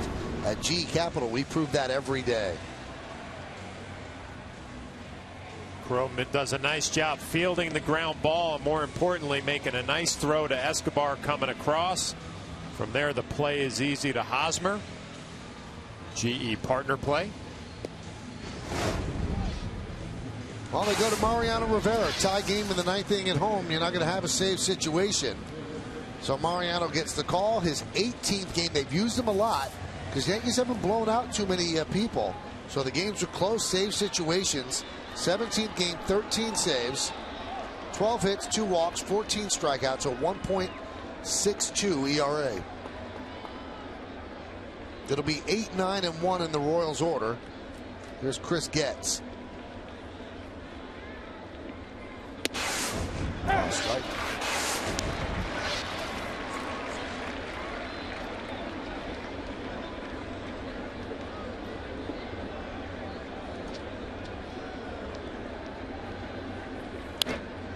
Foul back.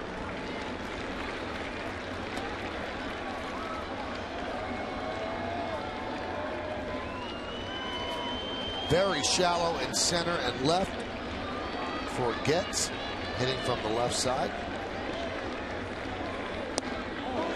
Just missed the outside corner, and the count 1-2. So Mariano in last night's ball game picking up a save. A nifty double play to end the game. Take a look at this last pitch. Tried a backdoor cutter, just did not come back to the plate enough. That one's chopped to Jeter. He gets a nice hop, and he gets the speed he gets for the first out.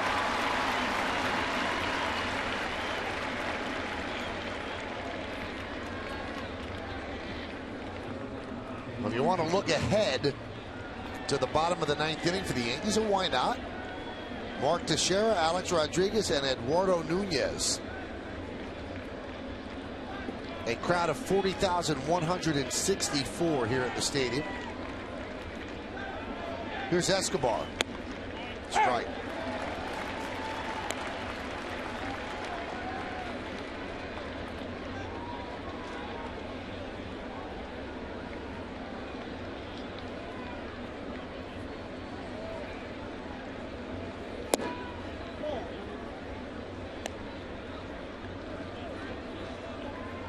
We are with you again tomorrow. Yankees and the Royals, final game in this 3-game set. All of our coverage starts at 6. It'll be Ivan Nova against Sean O'Sullivan as Escobar shows bunt.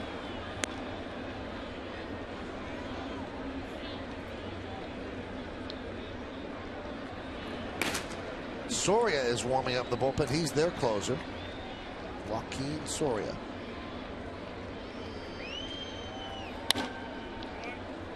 Skied the other way. One really proven commodity in that bullpen for the Royals, Soria. I'll tell you what, everybody else the last couple of days we have seen have been pretty impressive with their numbers and their stuff. Quality bullpen here in Kansas City.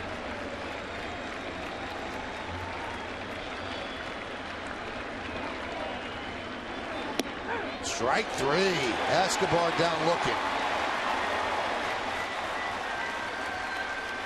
Actually thought in last night's ball game Mariano did not look as clean with his mechanics, and the location was off a little bit, but tonight right back on track.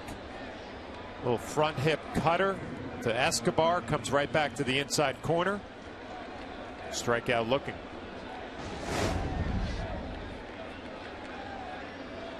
There's Dyson. Joe's bunt, takes a strike. Mariano's throwing hard, 93 miles an hour tonight.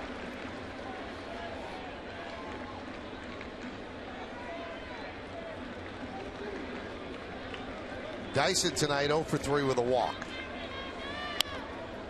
And quickly down on the count 0-2. 11 pitches for Mariano, 8 of them strikes.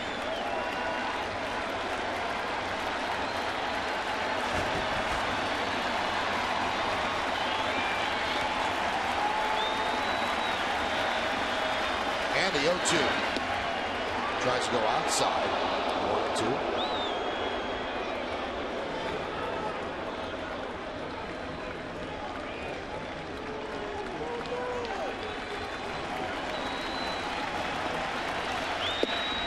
Again tries to go outside. Again misses. 2-2.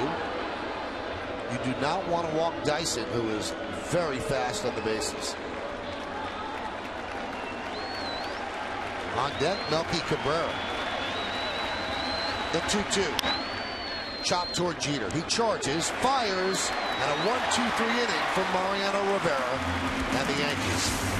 Well, the Yankees are going to win this. There's going to be pie in their future. We go to the bottom of the 9th inning, tied at 2.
After the final out, don't miss the WB Mason postgame as Nancy Newman will break down the big plays from this game and bring you the latest updates from around Major League Baseball.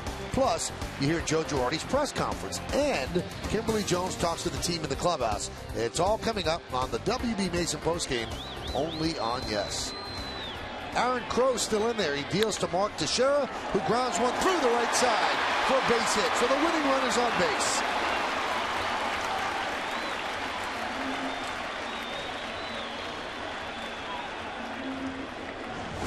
Crow still in this ball game. Mark Teixeira gets a first pitch fastball and just hooks it right into right field. Hosmer playing on the line, gets the doubles, just out of the reach of Getz. Now here's Alex Rodriguez. Alex 1 for 3, and the one was a Baltimore chopper to third base right off the plate, and he beat it out, and he's also walked. Wrapped into a double play and struck out.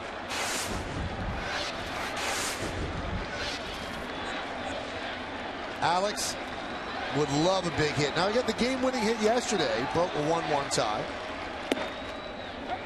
And there's a strike.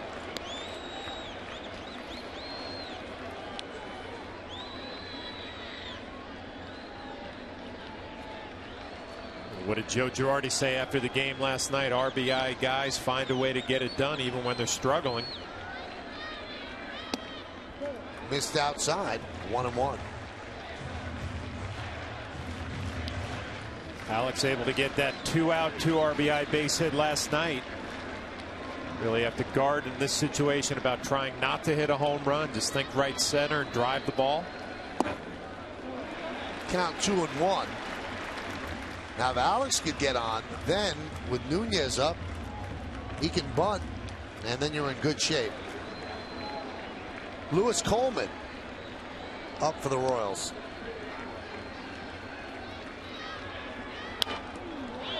Royals carry 7 relievers, 6 righties, and just 1 lefty. We've already seen the lefty, Tim Collins. So no longer the dog in the yard.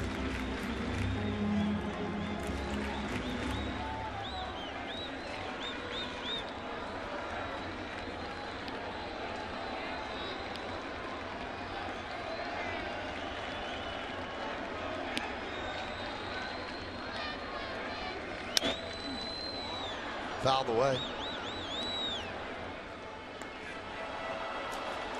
It's kind of what we've been seeing from Alex lately. A little behind on the fastball, and he had a slider 2-1. He was a little out in front. It's just not happening right now. I wonder when that big swing of the bat is going to come from Alex Rodriguez to get himself out of this little slow spell. He swings and misses. So Alex down on strikes. Well, Alex, you see the spin of a slider and then it just never breaks. It's called a hanging backup slider. You see the frustration from Alex Rodriguez. The spin, but it doesn't move away from him. It stays inside. Crow picks up the strikeout.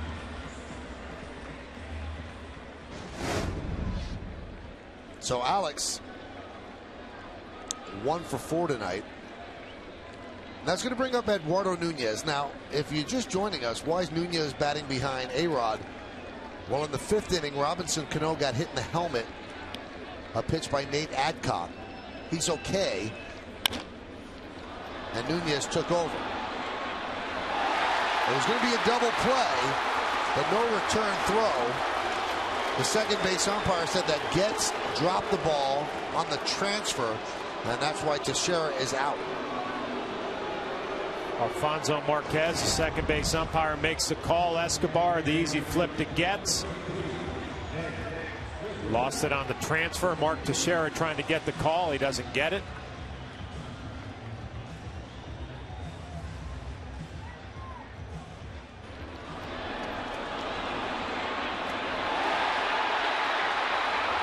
What's funny about that, when the umpire was stationed, he had no idea whether that ball was actually in the glove. It looked like it was, though.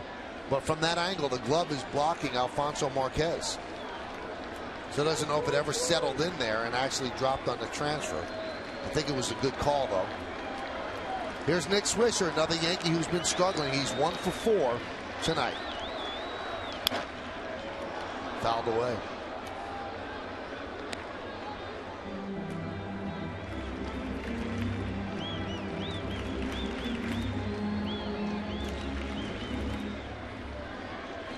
Love to see Nunez try to steal a base here with 2 outs, get himself into scoring position. There he goes. And Trainer can't make a throw. Ball popped out of his glove. So Nunez does steal his way into scoring position. He got a pretty good jump, and Trainer tries to be a little too quick with the transfer. Can't get a handle.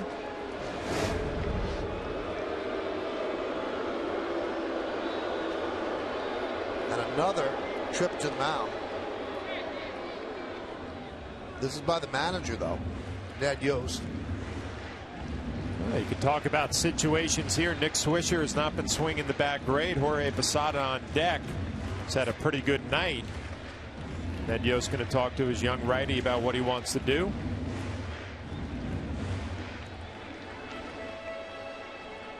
Nick has not been good in this situation. Hitless in 15 chances with 2 outs and runners in scoring position. Nick, though, has the only walk-off hit for the Yankees this year. It was a sac fly. How about this? Wow. They're going to intentionally walk a guy who's struggling to pitch to a guy who's 2 for 2 with 2 walks today and was struggling coming into that game.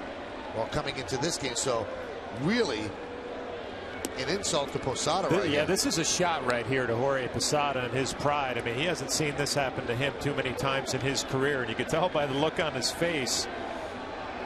Take this as a little challenge. It'd be very interesting at bat. And you're right, Jorge swung the bat better tonight than Nick Swisher, so kind of an interesting decision.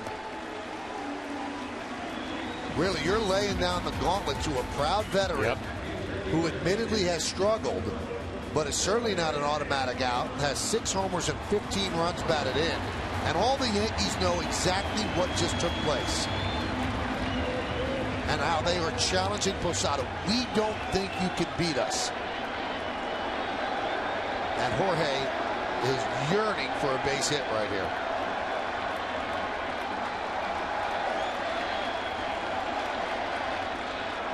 Good speed at second. That's Nunez. Now Jorge's had trouble with the breaking ball all year, and he takes that one. And he's had trouble in these situations. 1 for 9 with 2 outs and runners in scoring position.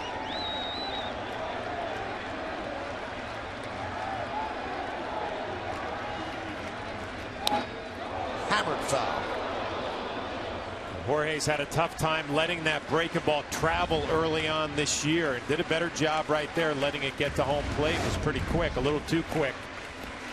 It did not look like he was jumping out for the off-speed pitch. Better sign.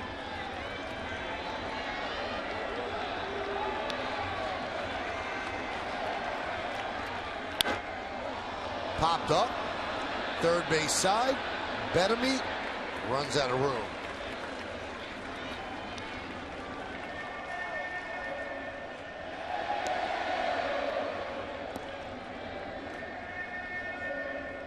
"39 years old, last year of his contract, owning 5 World Series rings." And Posada sees Nick Swisher walked in front of him as the Royals choose to go after him with the winning run on second base. Bottom of the 9th inning, 2-2 game. 1 ball, 2 strikes. And Trainer wants to talk with Aaron Crow.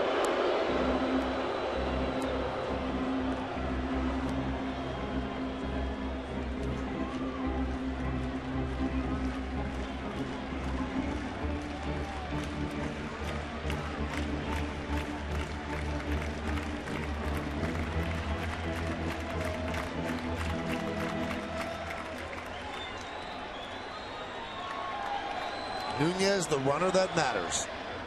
The 1-2. Another breaking ball, so the count is level at 2-2.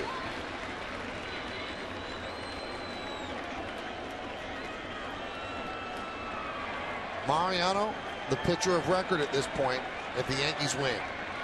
Derek Jeter watching. Jorge Posada at the plate.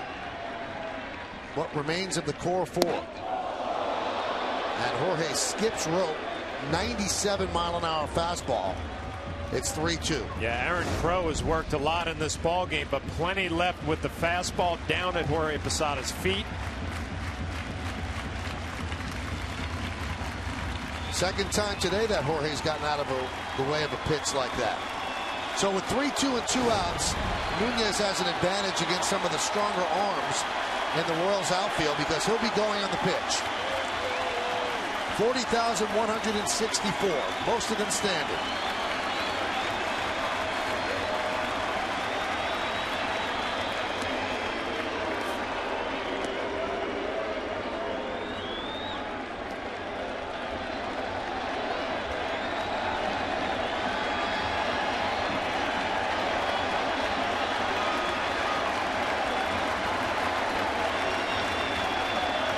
Another conference on the mound. Well, obviously a little confusion here. You got a young pitcher and a veteran catcher and trainer behind the plate. You do not have to give in to Jorge Posada. You can still go a 3-2 breaking ball if you want. You got the right-handed hitting Russell Martin on deck.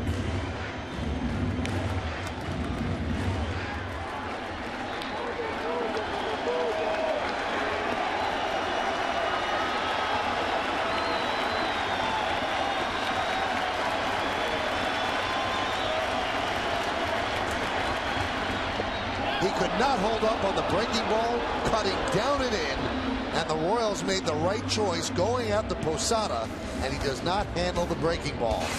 No runs a hit, no errors, and 2 men left. It's time for extra innings at the stadium. A 2-2 game, Yankees and the Royals.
Baseball for you.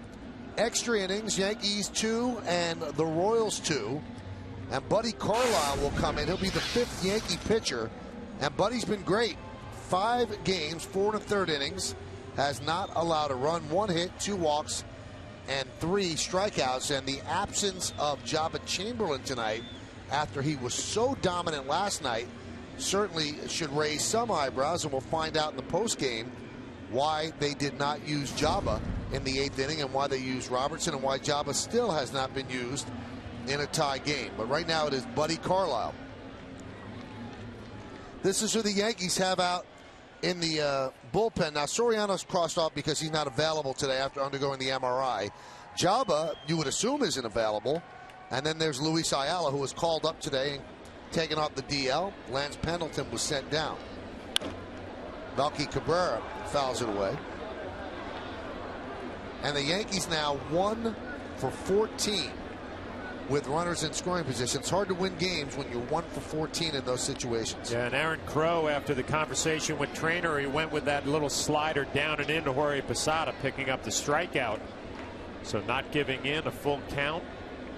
First and second. Now, Carlisle, your job, come in here, get a couple of zeros, and give the Yankees a chance.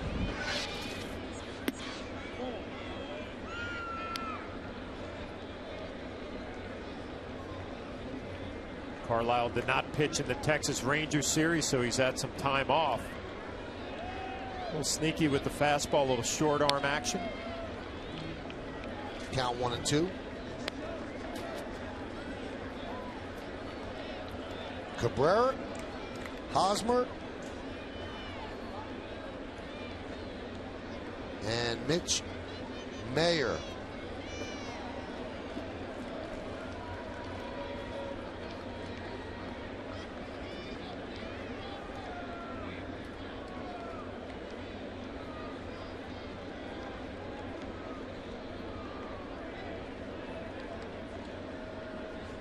The 1-2. Fouled away.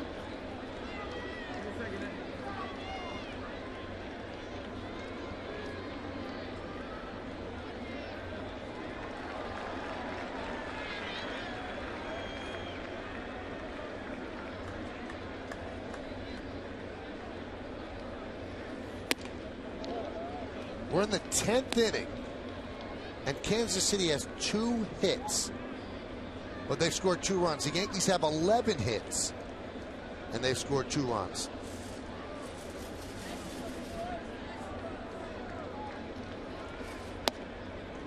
And Carlisle goes full on Melky Cabrera.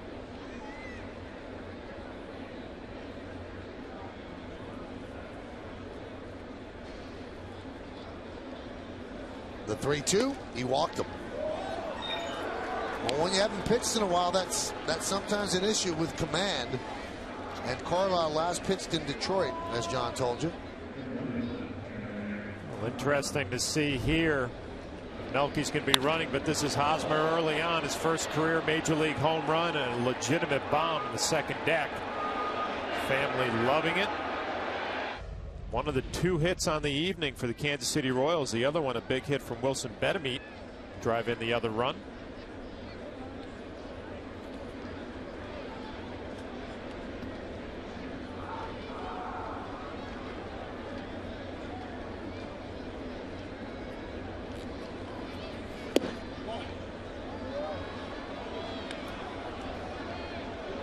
Count 1-0.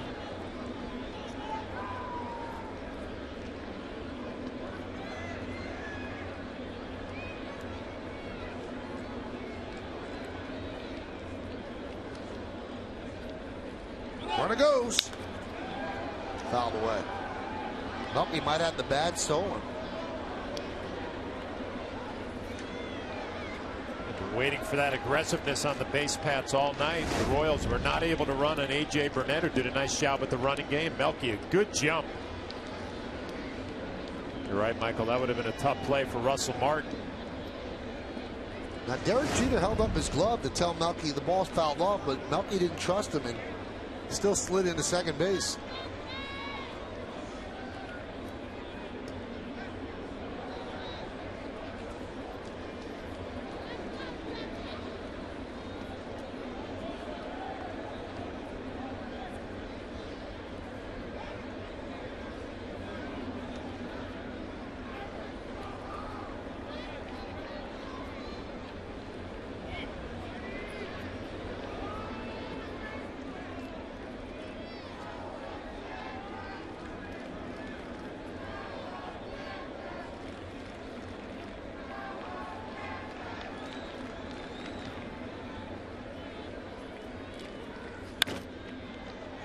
Fouled away.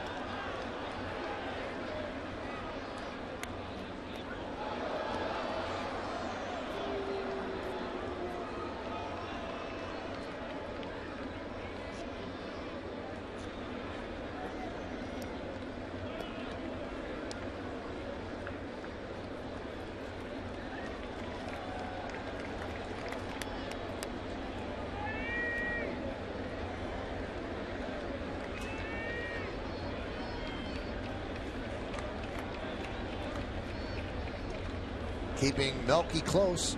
Top of the 10th inning. Thank you for hanging in there with us. It's a 2-2 game.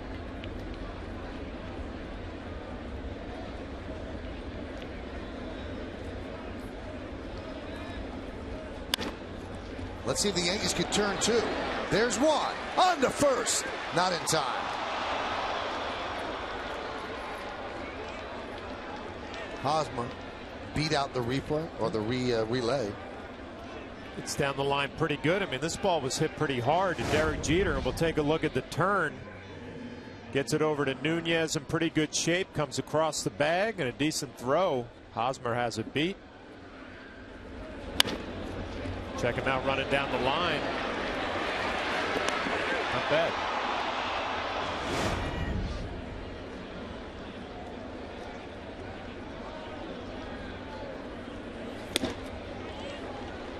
Meyer swings and misses. Meyer entered the game in the top of the 8th inning, pinch running for Billy Butler. That's what Meyer's done so far this year. And a strike from Carlisle. If you look ahead to the bottom of the 10th, you've got Martin, Gardner, and Jeter, 8, 9, and 1 in the Yankees order.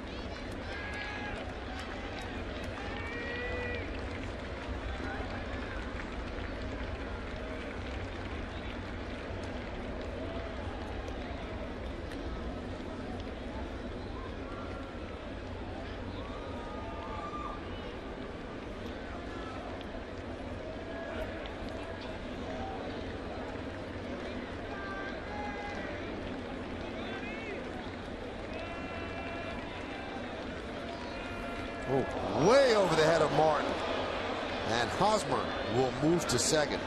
It's a wild pitch, a very wild pitch. It looked like Buddy Carlisle regrouped a little bit after that walk of Melky Cabrera, and this one just gets away from him.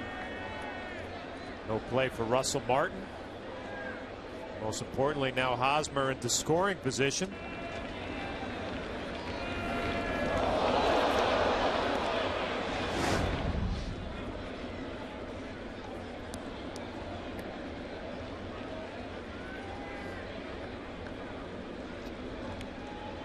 Jeter goes in to settle down Carlisle.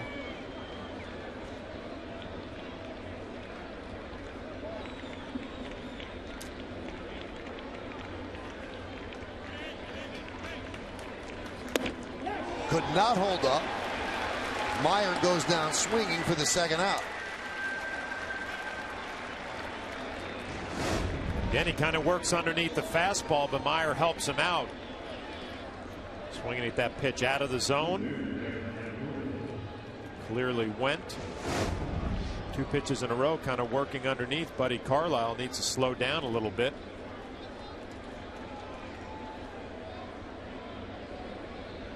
Here's Jeff Francoeur. 0 for 3, hit by a pitch. Fouls that one back.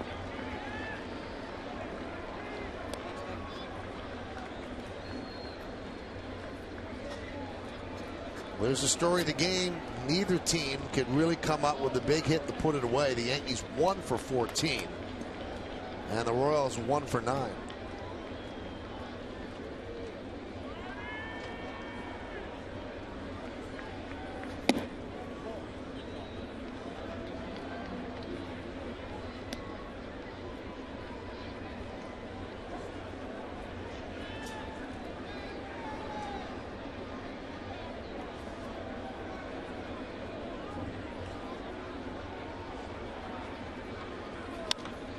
High fly ball, left side, but out of play.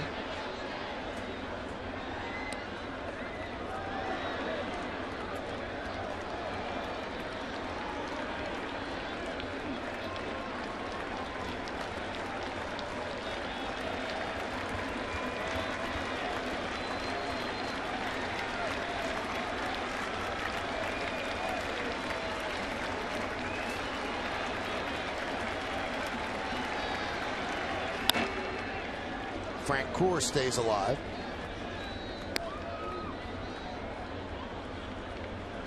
Carlisle just staying with the hard stuff. All fastballs to Francoeur.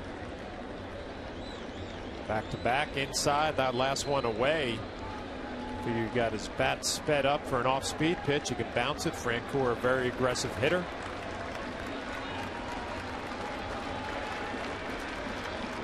The 1-2. Yankees got a run in the first inning. They checked that second inning with an RBI single by Posada.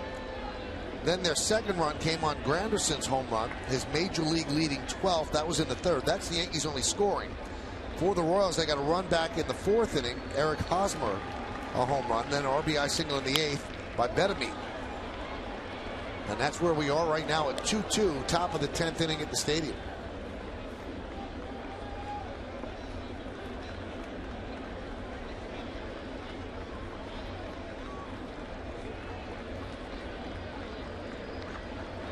And Betamit is on deck, but Francoeur is the guy the Yanks are worried about right now. Go-ahead runs at second base. That's Hosmer.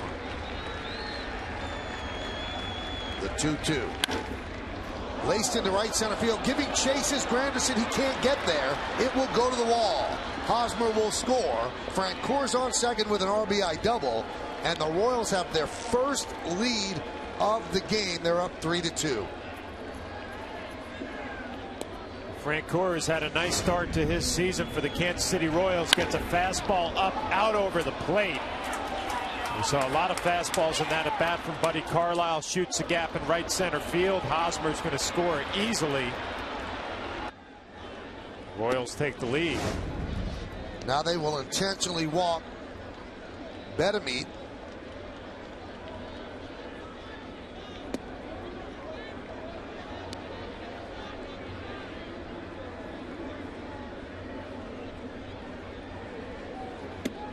And they'll deal with the catcher Trainer.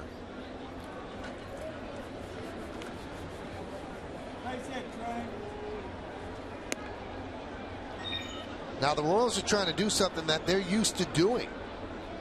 Coming into this game, they've won 5 games this year in which they trailed in the 8th inning or later. And that's the most such wins in the majors. But all 5 of those previous victories were at home at Kaufman Stadium. This one they're trying to accomplish on the road.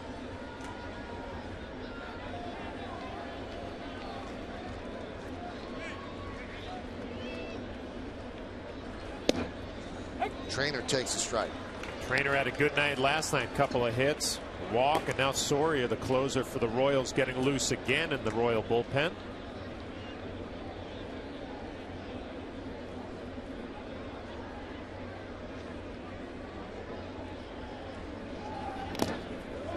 That one gets past Martin, and the runners move up.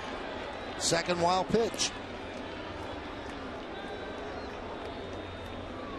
Well, surprising from Russell Martin right here, and it's going to be scored a wild pitch, but he has done such a great job blocking the baseball, and he doesn't get down here. He tries to backhand the slider. He's get right underneath his glove. The runners move up. Obviously a big opportunity for Trainer here to drive in a couple of runs.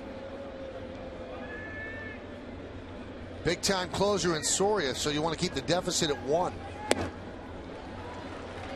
Count 1-2.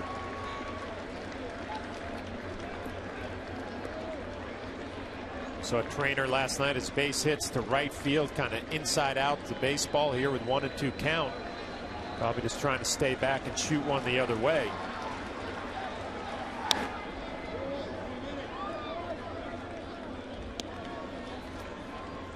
This is a 30-pitch inning to this point for Buddy Carlisle. Hey, when you start an inning, especially an extra inning, with a walk, you're asking for trouble, and the Yankees certainly have gotten it.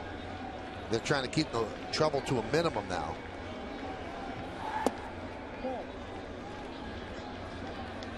Count 2-2.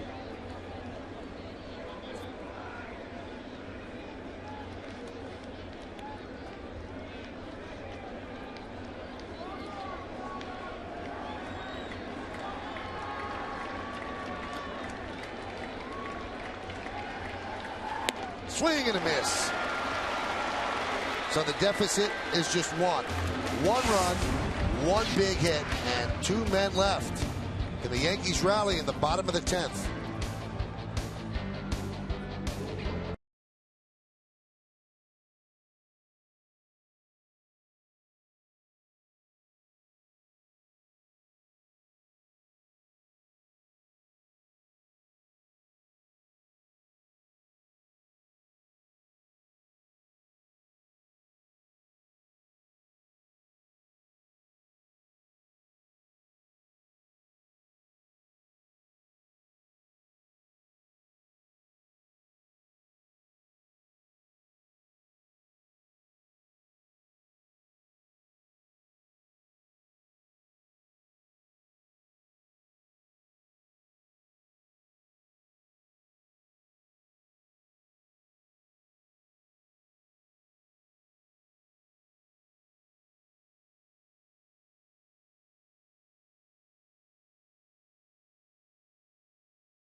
Tonight, after the postgame, join Nancy Newman for Yankees Magazine every week. Go behind the scenes with exclusive player interviews, the latest Yankees news and events, and the past week's top highlights. It's Yankees Magazine tonight after the postgame, also with Nancy Newman, only on Yes.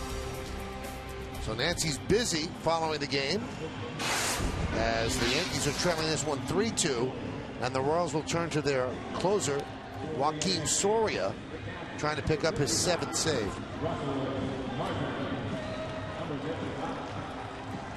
Soria usually has better numbers than that, a lot of walks there. So 18 base runners in 13 2/3 innings. And he's going to face Russell Martin.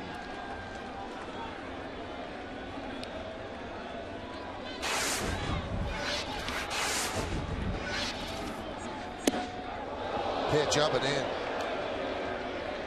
Had 43 saves last year, did Soria.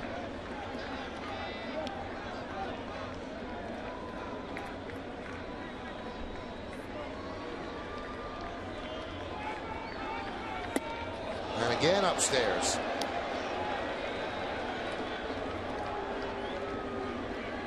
The 43 was second to Rafael Soriano, the Yankees setup guy last year, the closer for the Rays. What a year for Soria, 1.78. 66 games.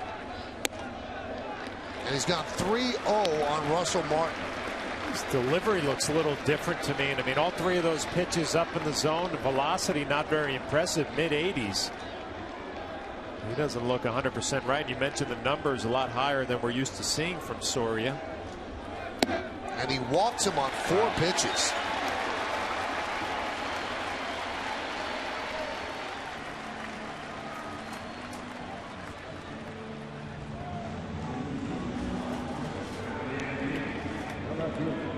I guess the only play here, John, is to have Gardner bunt. Try for the tie at home.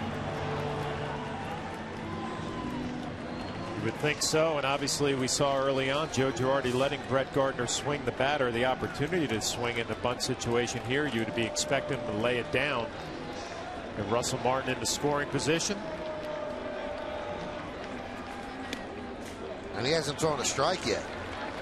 Something's different, Michael, though, and he almost looks like real spread out to me, like he's not closing his front side. And obviously the end result, a lot of pitches up in the zone.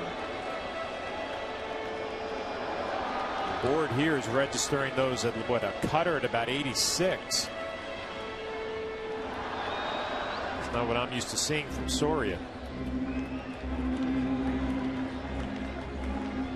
Bob McClure has made Ed Rapuano take a lot of trips out to the mound. The Royals pitching coach really has made a lot of trips. And he stays out there for a while as class is in session. If you're Brett Gardner here, you really could be selective. I mean, 5 fastballs in a row that have been out of the strike zone. Just make sure Soria throws a strike if you're going to lay a bunt down. Good numbers the last 14 days. Soria last pitched on Saturday. Today is Wednesday.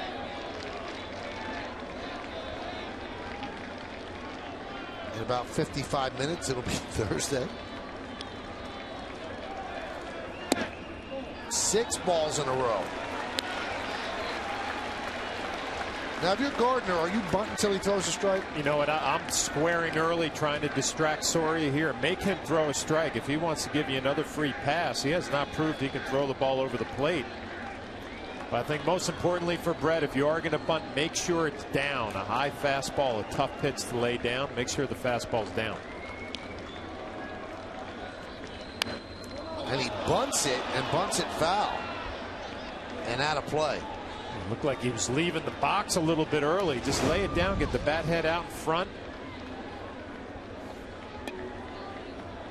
Stabs at the ball a little bit. Got away with the bad mechanics there, trying to lay a sacrifice bunt down.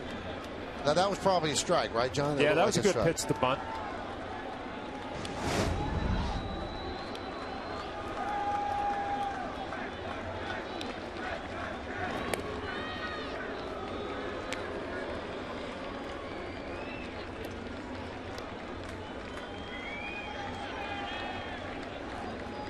Derek Jeter's on deck.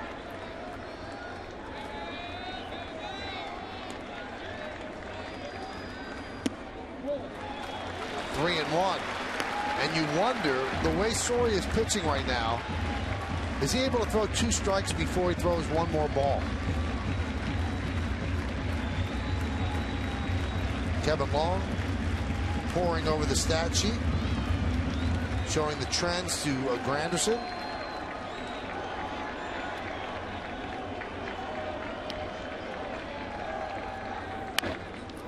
And a bunt. It's a beauty. And they make the out at first, so you score at 3-4. Moving to second with the tying run as Russell Martin.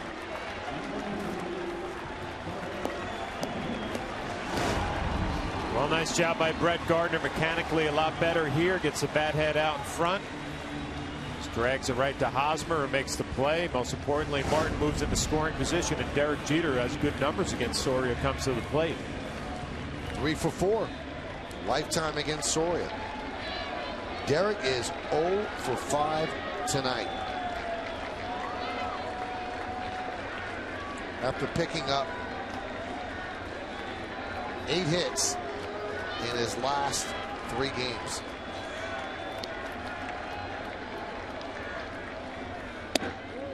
There's a strike. Dyson in center field, playing shallow and shading towards right center. A huge gap in left center for Derek Jeter. Everything we've seen from Soria cutting away from the righties might explain Dyson playing a little bit to right center.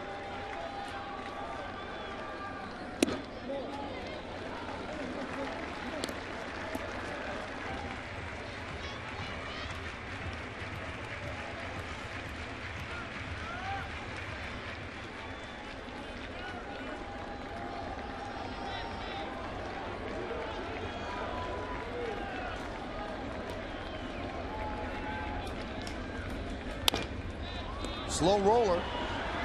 Escobar off balance. Just gets Jeter as Martin goes to third.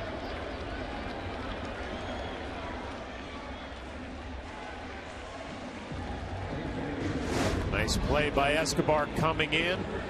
Throws on the run accurately across the Hosmer. Gets Derek Jeter by a half a step.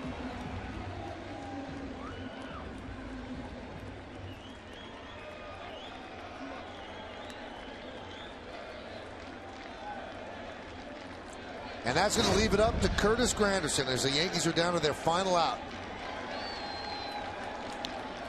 Granderson with a home run tonight. And the pitch is high. On deck, Mark Teixeira. Martin has to be alert at third. Anything gets past Trainer, he's the tying run. Strike. He's been living in that 87 to 89 per mile an hour range. 2 for 12 Granderson is against Soria.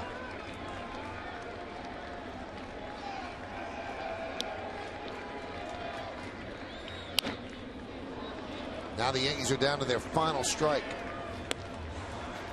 Yeah, if you're Curtis, you really got to make sure you get that fastball down. We've seen Soria this whole inning kind of working underneath and pushing it. Tough here with 2 strikes. Not to chase a high fastball. There's a high fastball. 2-2.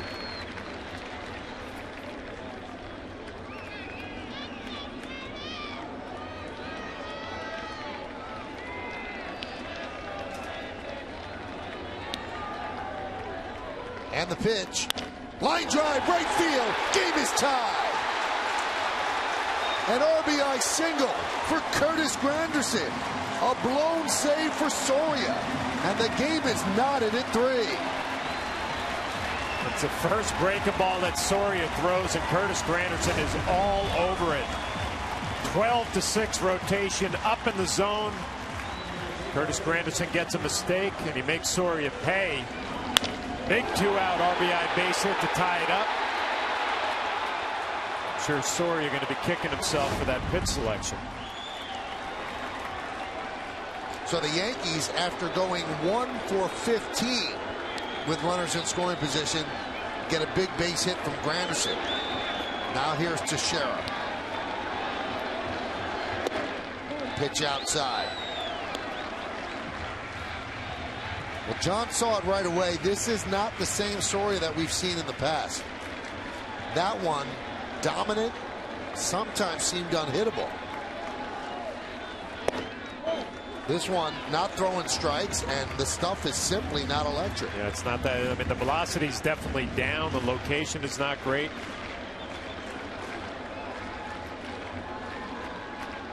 Dangerous pitch here to Mark Teixeira, 2-0. High fly ball, left field. Cabrera is there, and he'll put it away for the final out of the 10th. But the Yankees tie the score, 1 run, 1 hit, and 1 left. Let's go to the 11th, 3-3.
More baseball.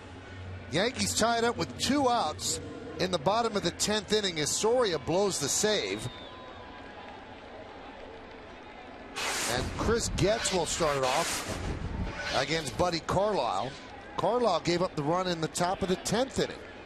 But the Yankees don't have very much left out there in the bullpen. The best that we could figure is they have Luis Ayala. They have not used Java when they could have used him, which would lead you to believe he's not available. Now Buddy Carlisle is like, we don't have a first baseman. Mark Teixeira is not out there. Here he comes.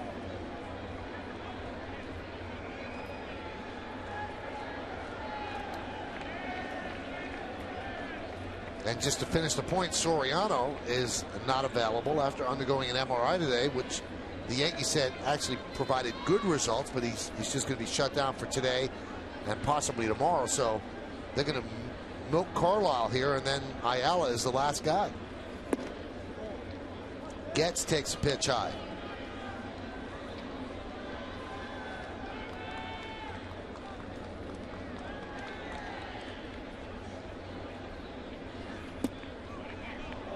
He got into trouble in the 10th inning walking the leadoff batter, and that was Melky Cabrera. Gets a better base stealer. 7 on the year. Has only been thrown out once. So you really want to make sure you throw the ball over the plate. He's had a tough night. 0 for 4. Getz has.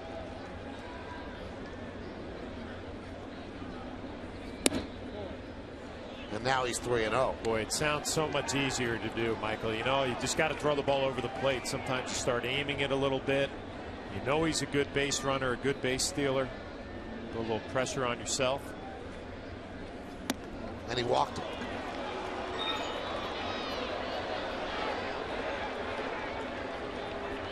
And now, for all the reasons that John just gave you, Getz is likely to take off for second base. Larry Rothschild goes to the phone, and Ayala's already up throwing in the bullpen.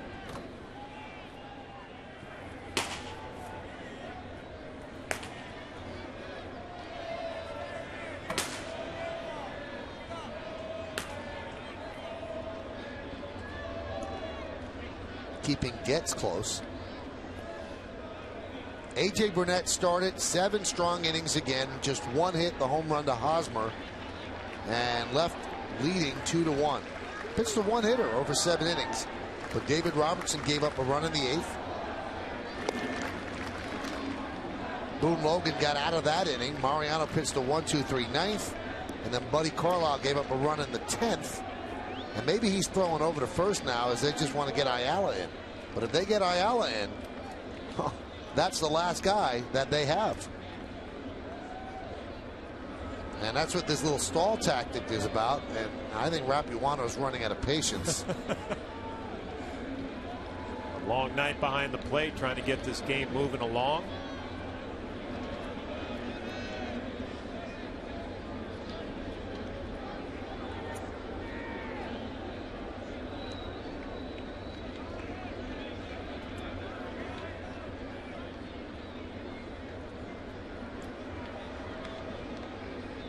Escobar will probably bunt, but I'm sure that Yost would rather have Getz go towards second. So all that throwing over was just a stall tactic for Joe Girardi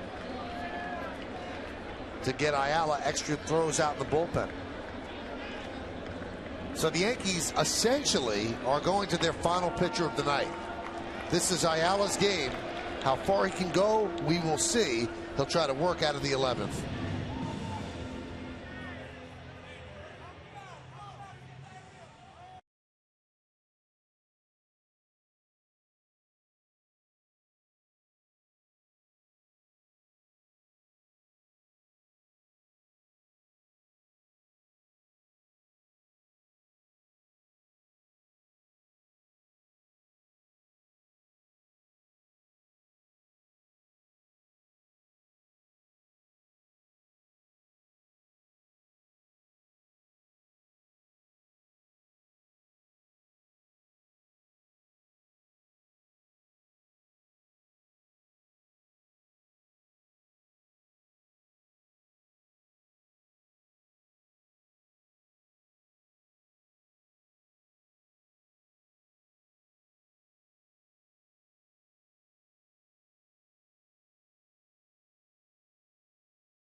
between second and third as Luis Ayala warms up in relief of Buddy Carlisle.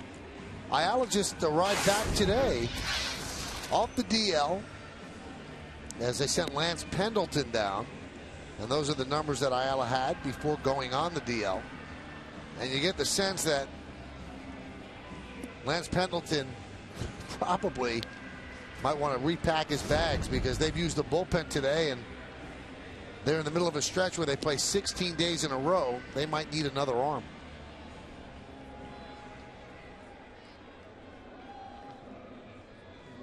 All right, so you've got Getz on first, nobody out, and Escobar at the plate.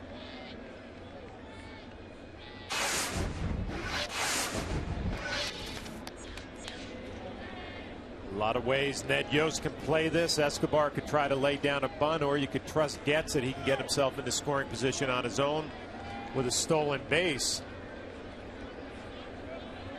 Alex Rodriguez playing in on the grass, expecting bunt.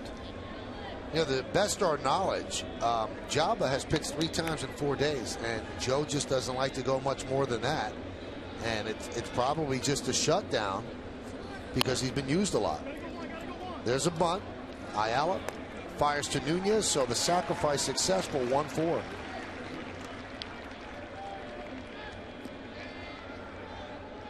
And Getz now in scoring position.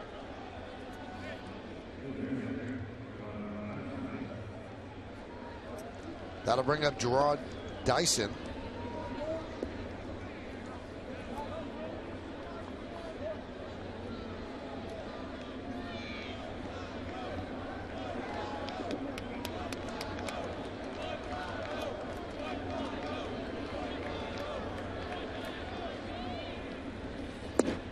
There's a strike.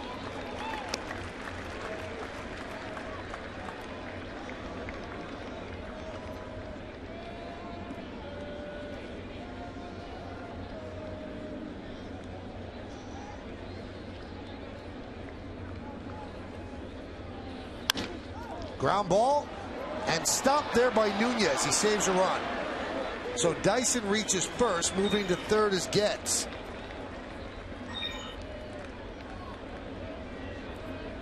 A nice play by Nunez going to his left, just trying to knock this ball down. You're not going to have a play on Dyson, who runs too well. But you're right, Michael. Saves a run. Gets all the way over to third base. A nice play by Nunez just to knock it down and keep it in front. Check out Getz coming around the bag or going to third base. Might not have made it. Did not get a real good jump off the bat there for a guy who runs pretty well. Well, he's a threat to go now. Yankees pinch up the middle with the shortstop and second baseman. Here's Melky Cabrera. The old fake to third, fake to first. Jeff Nelson play.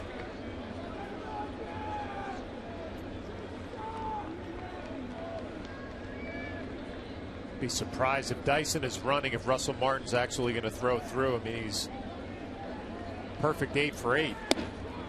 Now he's a perfect 9 for 9. Yeah, really, you didn't have a play there. The most important run to third base and Getz.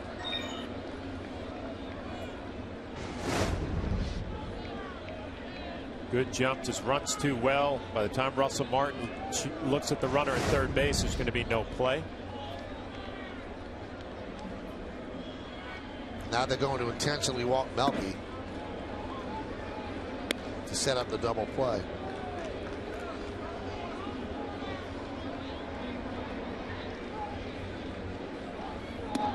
Ayala has the stuff to get a double play. A good running fastball with a little bit of sink. So they're going to try to use the aggressiveness of Hosmer, a young hitter, excited to be in the big leagues. See if he can roll over a sinker down and away. Get yourself a double play ball and get out of here with a tie game.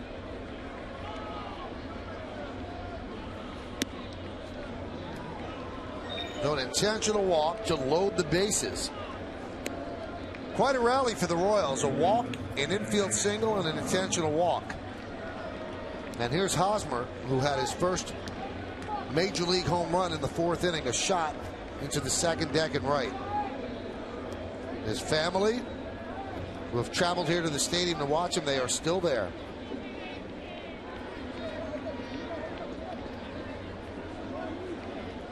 A lot of Yankee fans in his family, but I don't think in this situation they're Yankee fans.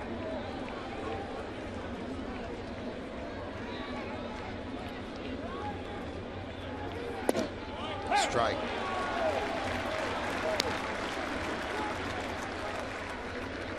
If you're Ayala, just stay down there with a little bit of movement and take your chances.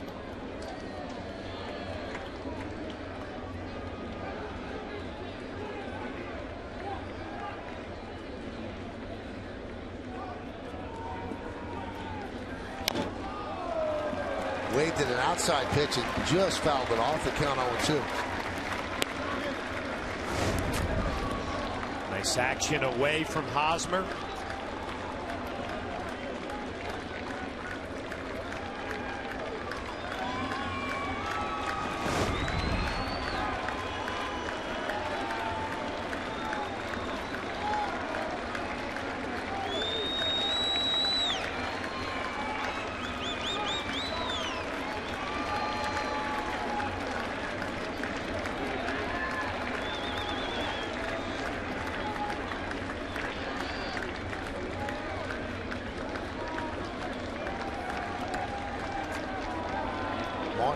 Wants to talk things over with Ayala.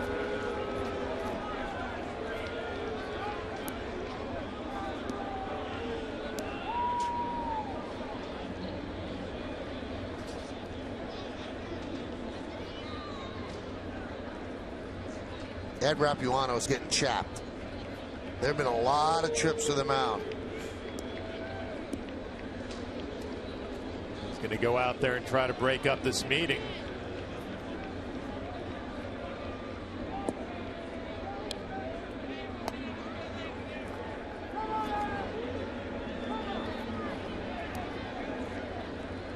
Not an easy job. Still working hard too. Eddie, one of the best umpires in the game.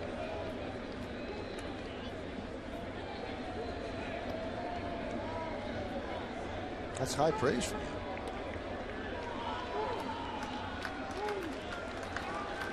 you. The 0-2.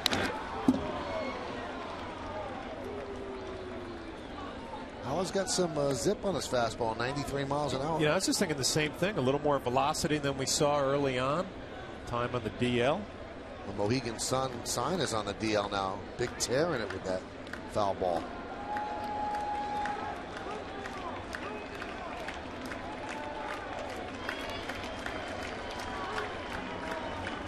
The 0-2.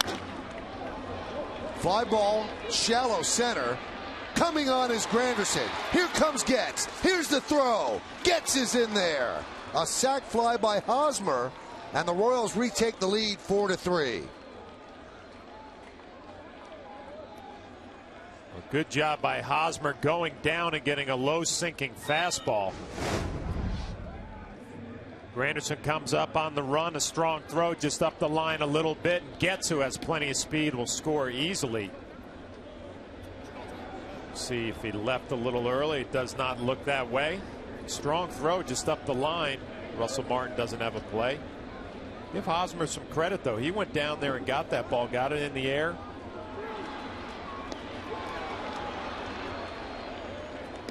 And his family celebrates. They appeal at third. And the third base umpire, Ed Hickok, said nope. All was good as Dyson advanced from second to third. So once again, a leadoff walk bites the Yankees here in extra innings.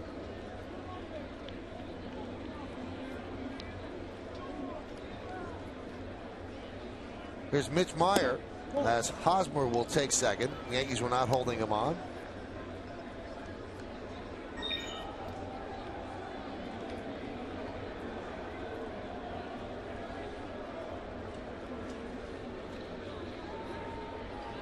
That was not Hosmer, I'm sorry, that's Melky. Meyer swings and misses, 1-1.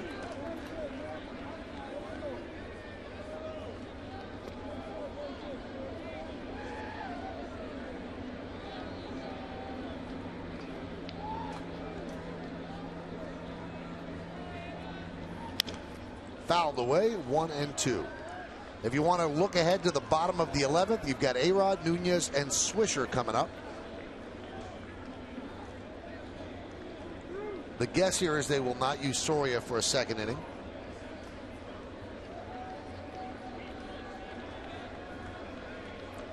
Lewis Coleman will probably come in.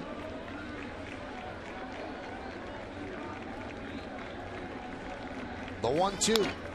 Foul back. This is an important at bat because you don't want to try to come from behind by 3. 1 is enough of a task. You've already done it once. So the Yankees are trailing 4-3. Runners on second and third and 2 outs.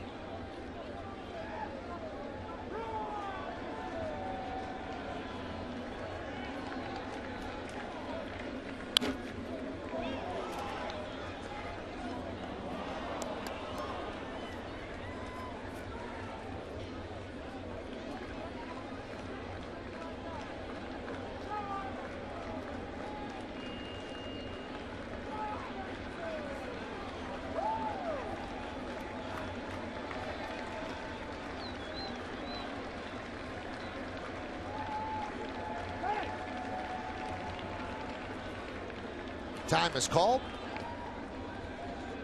Meyer came on in the 8th inning as a pinch runner for Billy Butler and struck out in the 10th. Now he strikes out in the 11th to end the inning.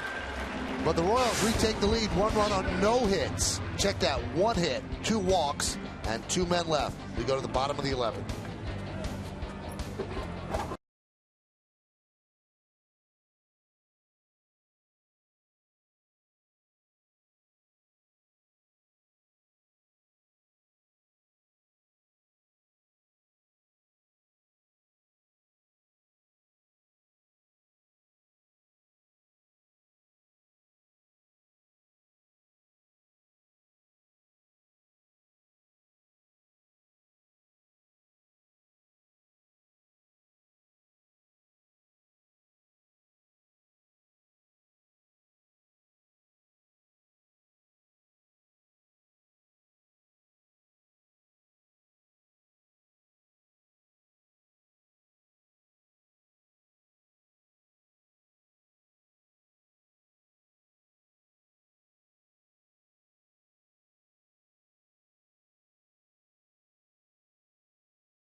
Well, the Yankees have another hill to climb. They're down as we go to the bottom of the 11th inning. Alex Rodriguez will lead it off. And there's a new pitcher on the mound for the Kansas City Royals. Their 6th pitcher, it's Lewis Coleman. Soria blew the save in the bottom of the 10th inning. So they only use him for that 1 inning, and now they bring in Coleman. Yankees have 12 hits. They've had so many opportunities to break this game open. Haven't been able to do it. Do they have another rally? I think that's Vin Mazzaro. He started the game about 4.5 hours ago. Here's Alex Rodriguez. Coleman kind of comes from third base in the count 0-1. Yeah, he's stepping right at Alex Rodriguez, throwing across his body a little bit. Kind of expected that fastball to have a little bit more run in on the hands of Alex. It was pretty straight. Probably has a big sweeping slider.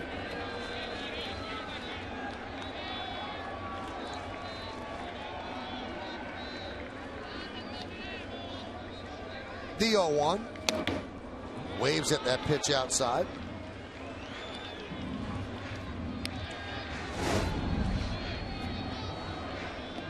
Looks like the reverse of Collins. The left-hander stands with his back to home plate, steps right towards Alex Rodriguez, throwing across his body.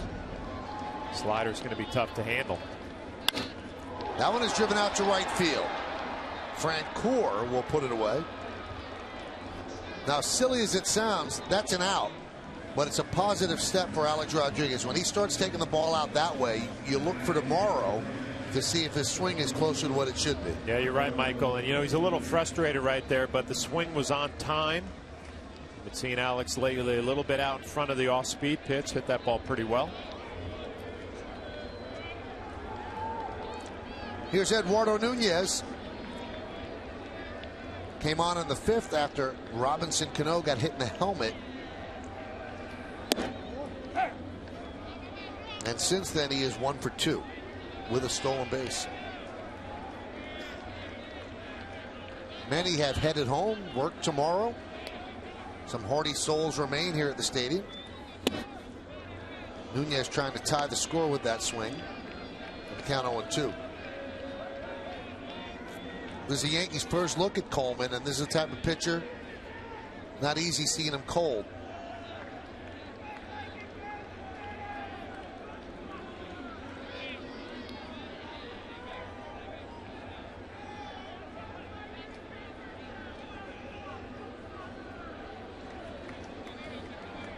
Nick Swisher is on deck.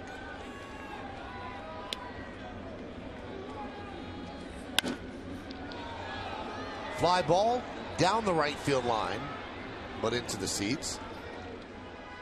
It'll be interesting, John. You see his arsenal out there, but how effective will he be against a left-hander who's going to have a much longer time to look at the baseball?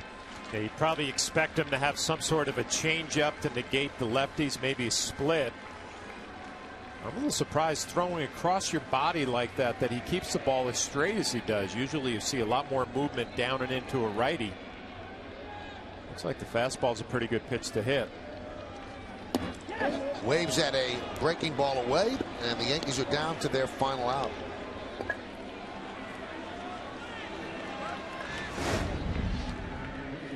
Again, across his body, the sweeping breaking ball, and Nunez had a couple of fastballs he probably should have put in play, because that's a tough pitch for a right-hander to hit. Well, we told you yesterday that the Royals bullpen is a strength for them. And it's not lights out, but they run some impressive arms out there. And one of the reasons that they've remained over 500 almost in the middle of May, fooling a lot of people. Here's Swisher. There's a strike.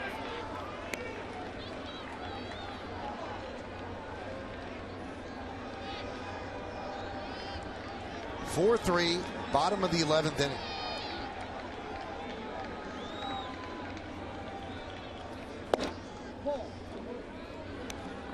And the count 1-1. And Coleman's had his problems against left-handed batters, hitting .400 with a home run, as opposed to .077 against the righties coming into this inning. That number has just gotten better with Alex Rodriguez and Nunez.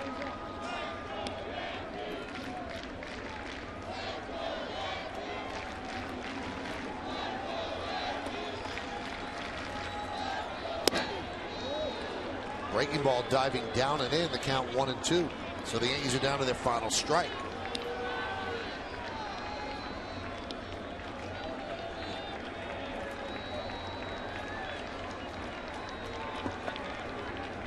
Buddy Carlisle would get the loss. And the 1-2 pitch. 2-2.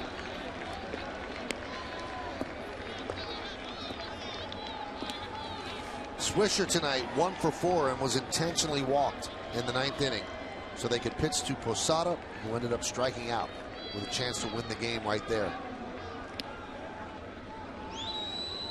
The 2-2 just missed. Speaking of Posada, he's on deck.